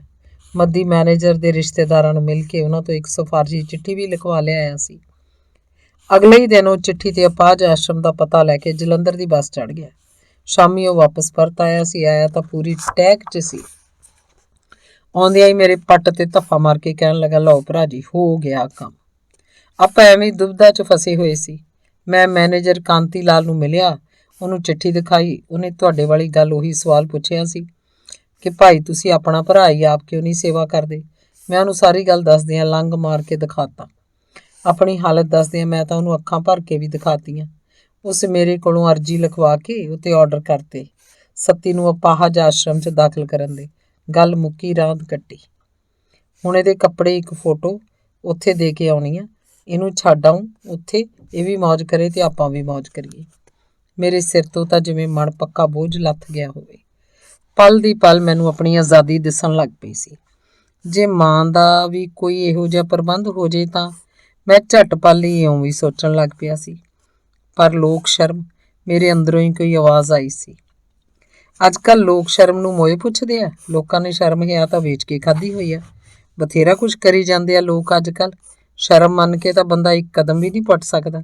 ਅੱਜ ਕੱਲ੍ਹ ਤਾਂ ਦੀ ਇੱਕ ਦੂਜੀ ਆਵਾਜ਼ ਮੇਰੇ ਅੰਦਰੋਂ ਉੱਭਰ ਪਈ ਸੀ, ਪਰ ਫਿਰ ਇੱਕ ਤੂੰ ਹੀ ਰਹਿ ਗਿਆ ਹਰੀਸ਼ ਚੰਦਰ, ਸਾਰਾ ਕੁਝ ਆਪਣੇ ਸਿਰ ਚੁੱਕਣ ਲਈ। ਤੇਰਾ ਵੀ ਤਾਂ ਟੱਬਰ ਹੈ, ਉਹਦੀਆਂ ਵੀ ਕੁਛ ਆਸਾਂ ਉਮੰਗਾਂ ਹੈ ਕਿ ਨਹੀਂ? ਪਹਿਲੀ ਆਵਾਜ਼ ਫੇਰ ਆਈ ਸੀ। ਪੁੰਨ ਵੀ ਕਿਸੇ ਦੇ ਹੱਥੋਂ ਹੀ ਹੁੰਦਾ ਹੈ, ਸਾਰੇ ਥੋੜਾ ਪੁੰਨ ਕਰਨ ਵਾਲੇ ਹੁੰਦੇ ਆ, ਦੂਜੀ ਆਵਾਜ਼ ਨੇ ਫਿਰ ਕਹਿਤਾ ਸੀ। ਚੱਲ ਫਿਰ ਖਾਈ ਚੱਲ ਜੁੱਤੀਆਂ, ਤੈਨੂੰ ਜੁੱਤੀਆਂ ਖਾਣ ਦਾ ਬੜਾ ਹੀ ਸ਼ੌਕ ਚੜਿਆ ਰਹਿੰਦਾ। ਦੂਸਰੀ ਆਵਾਜ਼ ਦਾ ਪ੍ਰਤੀਕਰਮ ਸੀ। ਮੱਦੀ ਟੈਕਸੀ ਕਰਕੇ ਲੈ ਆਇਆ। ਉਸ ਸੱਤੀ ਦੀ ਨਵੀਂ ਫੋਟੋ ਖਿਚਵਾਈ, ਉਹਦੇ ਕੱਪੜੇ ਲੀੜੇ ਕੱਪੜੇ ਦੇ ਇੱਕ ਥੈਲੇ 'ਚ ਪਾ ਲਏ। ਉਹਨੂੰ ਲੈ ਜਾਣ ਲਈ ਗੱਡੀ 'ਚ ਬਿਠਾਇਆ ਤਾਂ ਮਾਂ ਨੇ ਪੁੱਛ ਲਿਆ, ਇਹਨੂੰ ਹੁਣ ਪੁੱਤ ਕਿੱਧਰ ਲਈ ਜਾਂਦੇ ਆ? ਕਿਤੇ ਹੋਰ ਲਿਜਾਣਾ? ਮਾਂ ਦਾ ਸਵਾਲ ਸੁਣ ਕੇ ਪਹਿਲਾਂ ਤਾਂ ਮੱਦੀ ਪਲਕ ਲਈ ਕੁਝ ਨਹੀਂ ਬੋਲਿਆ, ਪਰ ਫਿਰ ਕੁਝ ਸੋਚਦਾ ਕਹਿਣ ਲੱਗਾ, ਇਹਨੂੰ ਜਲੰਧਰ ਦਿਖਾਉਣ ਚੱਲਿਆ ਮਾਂ, ਕਿਸੇ ਹੋਰ ਸਿਆਣੇ ਡਾਕਟਰ ਨੂੰ ਦਿਖਾਉਣੇ ਆ, ਲੱਤ ਸੂਤ ਜੀ ਨਹੀਂ ਆ ਰਹੀ। ਲੱਤ ਤਾਂ ਹੁਣ ਠੀਕ ਲੱਗਦੀ ਹੈ ਕੁਛ ਪੁੱਤ, ਦੂਜਾ ਡਾਕਟਰ ਕੀ ਕਰ ਦੂ ਭਲਾ, ਵਧੀਆ ਆਪਰੇਸ਼ਨ ਹੋ ਗਿਆ ਇਹਦਾ, ਕੁਝ ਖਾ ਪੀ ਕੇ ਤੁਰਨ ਜੋਗਾ ਹੋ ਜੂ ਇਹ ਹੁਣ। ਮਾਂ ਦੀ ਗੱਲ ਸੁਣ ਕੇ ਮੱਦੀ ਕੇਰਾਂ ਤਾਂ ਖਿੱਚਿਆ ਗਿਆ, ਭੈੜਾ ਜਿਹਾ ਮੂੰਹ ਬਣਾ ਕੇ ਕਹਿਣ ਲੱਗਾ, ਮਾਂ ਤੈਨੂੰ ਪਤਾ ਨਹੀਂ ਸਤਾ ਨਹੀਂ ਕਿਸੇ ਗੱਲ ਦਾ, ਤੈਂ ਕਰਨਾ ਧਰਨਾ ਕੁਝ ਹੁੰਦਾ ਨਹੀਂ, ਐਵੇਂ ਹਰ ਗੱਲ 'ਚ ਲੱਤ ਅੜਾ ਦਿੰਦੀ ਹੈ। ਅਸੀਂ ਜੋ ਵੀ ਕਰ ਰਹੇ ਹਾਂ ਇਹਦੇ ਭਲੇ ਲਈ ਕਰ ਰਹੇ ਹਾਂ, ਤੇਰੇ ਭਾਣੇ ਭਕਾਈ ਕਰਦੇ ਹਾਂ ਅਸੀਂ ਹੈਂ? ਮੱਦੀ ਦੀ ਝਿੜਕ ਸੁਣ ਕੇ ਮਾਂ ਚੁੱਪ ਵੱਟ ਗਈ, ਪਰ ਫਿਰ ਝਾਟੀ ਨਰਮਾਈ ਜੀ ਨਾਲ ਕਹਿਣ ਲੱਗੀ, ਮੈਂ ਤਾਂ ਪੁੱਤ ਐਵੇਂ ਕਿਹਾ ਸੀ, ਮੇਰੀ ਚੰਦਰੀ ਦੀ ਜ਼ੁਬਾਨ ਨਹੀਂ ਨਾ ਰਹਿੰਦੀ ਬੋਲੇ ਬਿਨਾ। ਨਾ ਬੋਲਾਂ ਤਾਂ ਤੁਹਾਡੀਆਂ ਝਿੜਕਾਂ ਕਾਹਤੋਂ ਸੁਣਦੀ ਫਿਰਾਂ? ਆਖ ਮਾਂ ਅੱਖਾਂ ਭਰ ਆਈ ਸੀ। ਸੱਤੀ ਨੂੰ ਛੱਤ ਤੋਂ ਹੌਲੀ ਹੌਲੀ ਉਤਾਰ ਕੇ ਹੇਠਾਂ ਲਿਆਂਦਾ, ਕਾਰ 'ਚ ਬਿਠਾਇਆ, ਉਹਦੇ ਕੱਪੜਿਆਂ ਵਾਲਾ ਝੋਲਾ ਉਹਦੇ ਕੋਲ ਹੀ ਸੀਟ ਤੇ ਰੱਖਿਆ। ਡਰਾਈਵਰ ਨੇ ਗੱਡੀ ਸਟਾਰਟ ਕੀਤੀ ਤਾਂ ਮੱਦੀ ਨੇ ਬਾਰੀ ਖੋਲ੍ਹ ਕੇ ਸਿਰ ਬਾਹਰ ਕੱਢਦਿਆਂ ਆਖਿਆ, ਚੰਗਾ ਭਰਾ ਜੀ, ਮੈਂ ਸ਼ਾਮ ਤਾਈਂ ਮੁੜ ਆਊਂ, ਤੁਸੀਂ ਫਿਕਰ ਨਾ ਕਰਿਓ ਕੋਈ, ਮੈਂ ਗਿਆ ਤੇ ਆਇਆ, ਕਰੋ ਆਰਾਮ ਤੁਸੀਂ ਹੁਣ। ਆਖ ਹੋਣਾ ਗੱਡੀ ਤੋਰ ਲਈ। ਸੱਤੀ ਹੇਰਵੇ ਜੇ ਨਾਲ ਸਾਡੇ ਵੱਲ ਝਾਕ ਰਿਹਾ ਸੀ, ਜਿਵੇਂ ਕੋਈ ਬੱਚਾ ਵੱਗ 'ਚ ਜਾਂਦੀ ਆਪਣੀ ਮਾਂ ਵੱਲ ਵੇਖ ਰਿਹਾ ਹੋਵੇ, ਜਿਵੇਂ ਕੋਈ ਫੌਜੀ ਜੰਗ 'ਚ ਜਾਣ ਵੇਲੇ ਆਪਣੇ ਟੱਬਰ ਵੱਲ ਵੇਖ ਰਿਹਾ ਹੋਵੇ। ਉਹਦੀਆਂ ਨਜ਼ਰਾਂ 'ਚ ਇੱਕ ਖਾਸ ਤਰ੍ਹਾਂ ਦੀ ਬਿਹਬਲਤਾ ਝਲਕ ਰਹੀ ਸੀ। ਮੈਂ ਅੱਜ ਤੱਕ ਸੱਤੀ ਦੀ ਝਾਕਣੀ ਨਹੀਂ ਭੁੱਲ ਸਕਿਆ। ਮੈਨੂੰ ਹਟ ਕੇ ਉਹਦੀਆਂ ਉਸ ਵੇਲੇ ਦੀਆਂ ਉਹ ਨਜ਼ਰਾਂ ਹੌਂਟ ਕਰਦੀਆਂ ਰਹਿੰਦੀਆਂ ਨੇ। ਉਦੋਂ ਇੱਕ ਅਹਿਸਾਸ ਹੋਰ ਵੀ ਮੇਰੇ ਹਾਲੇ ਤੱਕ ਯਾਦ ਹੈ। ਸੱਤੀ ਨੂੰ ਤੋਰ ਕੇ ਮੈਂ ਸੁੱਖ ਦਾ ਸਾਹ ਲਿਆ ਸੀ। ਸੱਤੀ ਦੇ ਜਾਣ ਬਾਅਦ ਮੈਂ ਦਬਾ ਸੱਟ ਭੱਜ ਕੇ ਪੌੜੀਆਂ ਚੜ੍ਹਦਾ ਹੋਇਆ ਉੱਪਰ ਵਰਾਂਡੇ 'ਚ ਗਿਆ ਸੀ। ਵਰਾਂਡਾ ਤਾਂ ਭਾਂ ਕਰਦਾ ਪਿਆ ਸੀ, ਖਾਲਮ ਖਾਲੀ ਸੁੰਨਾ। ਇੱਕ ਹੋਰ ਅਹਿਸਾਸ ਵੀ ਉਦੋਂ ਮੈਨੂੰ ਤੰਗ ਕਰਨ ਲੱਗ ਪਿਆ ਸੀ, ਕਿਸੇ ਦਿਨ ਮੈਂ ਵੀ ਇੱਥੋਂ ਚਲਾ ਜਾਵਾਂਗਾ। ਇਸ ਸੰਸਾਰ 'ਚ ਫਿਰ ਕੌਣ ਰਿਹਾ? ਸਭ ਨੇ ਰਫਤਾ ਚੱਲਦੇ ਜਾਣਾ। ਮੇਰੇ ਜਾਣ 'ਤੇ ਇਹ ਘਰ ਕਿਹੋ ਜਿਹਾ ਲੱਗਣ ਲੱਗੇਗਾ ਪਤਾ ਨਹੀਂ, ਮੈਂ ਕਿਹੜਾ ਦੇਖਣ ਆਉਣਾ, ਆਪੇ ਜੋ ਰਹੂ ਦੇਖਦਾ ਫਿਰੂ, ਆਪਾਂ ਨੂੰ ਕੀ। ਮੈਂ ਚੁੱਪਚਾਪ ਹੌਲੀ ਤੁਰਦਾ ਹੋਇਆ ਬਨੇਰੇ ਕੋਲ ਆ ਖੜਾ ਸੀ। ਮੱਦੀ ਤਾਂ ਕਾਰ ਲੈ ਕੇ ਕਾਦਾ ਜਾ ਚੁੱਕਿਆ ਸੀ। ਗਲੀ 'ਚ ਲੋਕ ਪਹਿਲਾਂ ਵਾਂਗ ਆ ਜਾ ਰਹੇ ਸੀ। ਕੁਝ ਵੀ ਤਾਂ ਨਹੀਂ ਸੀ ਬਦਲਿਆ ਸੀ ਤਾਂ ਸਿਰਫ ਇੰਨਾ ਕਿ ਹੁਣ ਸੱਤੀ ਇੱਥੇ ਮੇਰੇ ਘਰ 'ਚ ਨਹੀਂ ਸੀ ਰਿਹਾ। ਧੰਨਵਾਦ। ਅੰਗ 20ਵਾਂ। ਮੱਦੀ ਤਾਂ ਜਿਵੇਂ ਜਲੰਧਰੋਂ ਹੱਥ ਲਾ ਕੇ ਮੁੜ ਆਇਆ ਹੋਵੇ, ਛੋਲੇ ਪੈਰੀ ਗਿਆ ਉੱਦਾਂ ਹੀ ਮੁੜ ਆਇਆ, ਪਰ ਉਹ ਹੌਸਲੇ ਨਾਲ ਭਰਿਆ ਭੁਕੁੰਨਾ ਪਿਆ ਸੀ। ਆਉਂਦਿਆਂ ਹੀ ਉੱਥੋਂ ਦੀ ਸਾਰੀ ਕਾਰਵਾਈ ਦੱਸਣ ਲੱਗ ਪਿਆ। ਭਰਾ ਜੀ, ਆਪਾਂ ਤਾਂ ਐਵੇਂ ਭੁੱਲੇ ਹੀ ਰਹੇ, ਪਹਿਲਾਂ ਹੀ ਇਹਨੂੰ ਉੱਥੇ ਫਾਹਾ ਦੇ ਦਿੰਦੇ ਤਾਂ ਆਪਣੀ ਸਭ ਦੀ ਜਾਨ ਸੁਖਾਲੀ ਰਹਿਣੀ ਸੀ। ਇੱਕਦਮ ਵਧੀਆ ਪ੍ਰਬੰਧ ਆ, ਬਥੇਰੇ ਲੋਕ ਆ ਉੱਥੇ, ਮਾਰ ਖਲਕਤ ਭਰੀ ਪਈ ਆ। ਮੱਦੀ ਤਾਂ ਜਿਵੇਂ ਸਭ ਕੁਝ ਹੁਣੇ ਹੀ ਦੱਸ ਦੇਣਾ ਚਾਹੁੰਦਾ ਸੀ। 3-4 ਵੱਡੇ ਹਾਲ ਆ। ਲੰਮੇ ਹਾਲ 'ਚ ਮਰੀਜ਼ਾਂ ਦੀਆਂ ਮੰਜੀਆਂ ਡਿੱਠੀਆਂ ਹੋਈਆਂ, ਹਰੇਕ ਨੂੰ ਇੱਕ ਬੈੱਡ ਦਿੱਤਾ ਹੋਇਆ, ਟਾਈਮ 'ਤੇ ਹਰ ਚੀਜ਼ ਮਿਲਦੀ ਹੈ। ਦਾਨੀਆਂ ਵੱਲੋਂ ਕੱਪੜਾ ਲੀੜਾ, ਫਲ ਫਰੂਟ, ਸਿੱਧਾ ਪੱਤਾ, ਬਿਸਕੁਟ, ਬ੍ਰੈਡਾਂ ਢੇਰਾਂ ਦੇ ਢੇਰ ਆਉਂਦੀਆਂ ਉੱਥੇ ਮਰੀਜ਼ਾਂ ਲਈ। ਸਾਫ ਸੁਥਰਾ ਮਾਹੌਲ ਹੈ ਉੱਥੇ? ਮੈਂ ਪੁੱਛਿਆ ਸੀ। ਇਸ ਗੱਲ 'ਤੇ ਮੱਦੀ ਥੋੜ੍ਹਾ ਹਿਚਕਚਾਉਣ ਲੱਗ ਪਿਆ, ਪਰ ਫਿਰ ਝਾਟੀ ਕਹਿਣ ਲੱਗਾ, ਸਾਫ ਸਫਾਈ ਤਾਂ ਭਰਾ ਜੀ ਬਹੁਤੀ ਹੈ ਨਹੀਂ ਉੱਥੇ। ਸਫਾਈ ਤਾਂ ਮਰੀਜ਼ਾਂ ਨੇ ਹੀ ਰੱਖਣੀ ਹੁੰਦੀ ਹੈ। ਕਈ ਤਾਂ ਇੰਨੇ ਅਪਾਹਜ ਆ ਕਿ ਉਹਨਾਂ ਤੋਂ ਹਿੱਲਿਆ ਨਹੀਂ ਜਾਂਦਾ। ਕਈ ਅੰਤਾਂ ਦੇ ਬੁੱਢੇ ਆ, ਉਹ ਵਿਚਾਰੇ ਕਾਹਦੀ ਸਫਾਈ ਰੱਖ ਸਕਦੇ ਆ, ਗੰਦ ਪਾਉਂਦੇ ਰਹਿੰਦੇ ਆ। ਫਿਰ ਵੀ ਮਾੜਾ ਮੋਟਾ ਪ੍ਰਬੰਧ ਹੋ ਜਾਂਦਾ ਹੈ ਸਫਾਈ ਦਾ। ਮੱਝਾਂ ਗਊਆਂ ਰੱਖੀਆਂ ਹੋਈਆਂ ਆਸ਼ਰਮ ਵਾਲਿਆਂ, ਮਰੀਜ਼ਾਂ ਨੂੰ ਖੁੱਲ੍ਹਾ ਦੁੱਧ ਮਿਲਦਾ ਪੀਣ ਨੂੰ। ਸਫਾਈ ਬਗੈਰ ਤਾਂ ਫਿਰ ਅਪਾਹਜਾਂ ਦਾ ਬੁਰਾ ਹਾਲ ਹੁੰਦਾ ਹੋਊ। ਮੈਂ ਆਖਿਆ, ਅਪਾਹਜ ਆਸ਼ਰਮ ਹੈ ਉਹ ਭਰਾ ਜੀ, ਆਪਾਂ ਨੂੰ ਬਹੁਤੀ ਤਵੱਕੋ ਨਹੀਂ ਰੱਖਣੀ ਚਾਹੀਦੀ ਉਹਨਾਂ ਤੋਂ। ਉਹ ਕਿਹੜਾ ਓਸ਼ੋ ਆਸ਼ਰਮ ਹੈ ਧਨਾਡਾਂ ਵਾਸਤੇ। ਗਰੀਬ ਗੁਰਬੇ, ਕੱਟੇ ਵੱਡੇ, ਬੇਆਸਰਾ ਲੋਕ ਧੱਕੇ ਧਕਾਏ ਆਉਂਦੇ ਆ ਉੱਥੇ, ਜਿਨ੍ਹਾਂ ਨੂੰ ਘਰ ਨਹੀਂ ਸਾਂਭਦੇ, ਜਿਨ੍ਹਾਂ ਨੂੰ ਘਰ ਬਾਹਰ ਕੱਢ ਦਿੰਦੇ ਆ, ਉਹਨਾਂ ਨੂੰ ਇਹ ਆਸਰਾ ਦਿੰਦੇ ਆ। ਤੇਰੇ ਖਿਆਲ 'ਚ ਠੀਕ ਰਹੂ ਸੱਤੀ ਉੱਥੇ? ਮੈਂ ਆਪਣਾ ਤੌਖਲਾ ਸਾਫ਼ ਕਰਨ ਹਿੱਤ ਪੁੱਛਿਆ। A1 ਫੰਨੇ ਰਹੂ ਉੱਥੇ। ਖਾਣ ਪੀਣ ਦਾ ਕੁੱਤਾ ਤਾਂ ਹੈਗਾ ਹੀ ਆ ਉਹ। ਉੱਥੇ ਉਹਦੀ ਖਾਣ ਪੀਣ ਵਾਲੀ ਲਲਕ ਪੂਰੀ ਹੁੰਦੀ ਰਹੂ। ਫਲ ਫਰੂਟ, ਬ੍ਰੈਡ, ਰੋਟੀ, ਦਾਲ, ਸਬਜ਼ੀ, ਬਿਸਕੁਟ ਖੁੱਲ੍ਹੇ ਵਰਤਾਉਂਦੇ ਆ ਉੱਥੇ। ਹਿੰਮਤ ਨਾਲ ਰਿਹਾ ਤਾਂ ਉਹਦੇ ਘਰ ਨਾਲੋਂ ਵਧੀਆ ਟਾਈਮ ਲੰਘ ਜੂ ਉੱਥੇ। ਮੱਦੀ ਦੀ ਆਵਾਜ਼ 'ਚ ਗਹਿ ਗੱਡੂਆਂ ਭਰੋਸਾ ਭਰਿਆ ਸੀ। ਉਹ ਮੈਂ ਭਰਾ ਜੀ ਉੱਥੋਂ ਦੇ ਸਹਾਇਕ ਮੈਨੇਜਰ ਨਾਲ ਗਿਟਮਿਟ ਕਰ ਆਏ।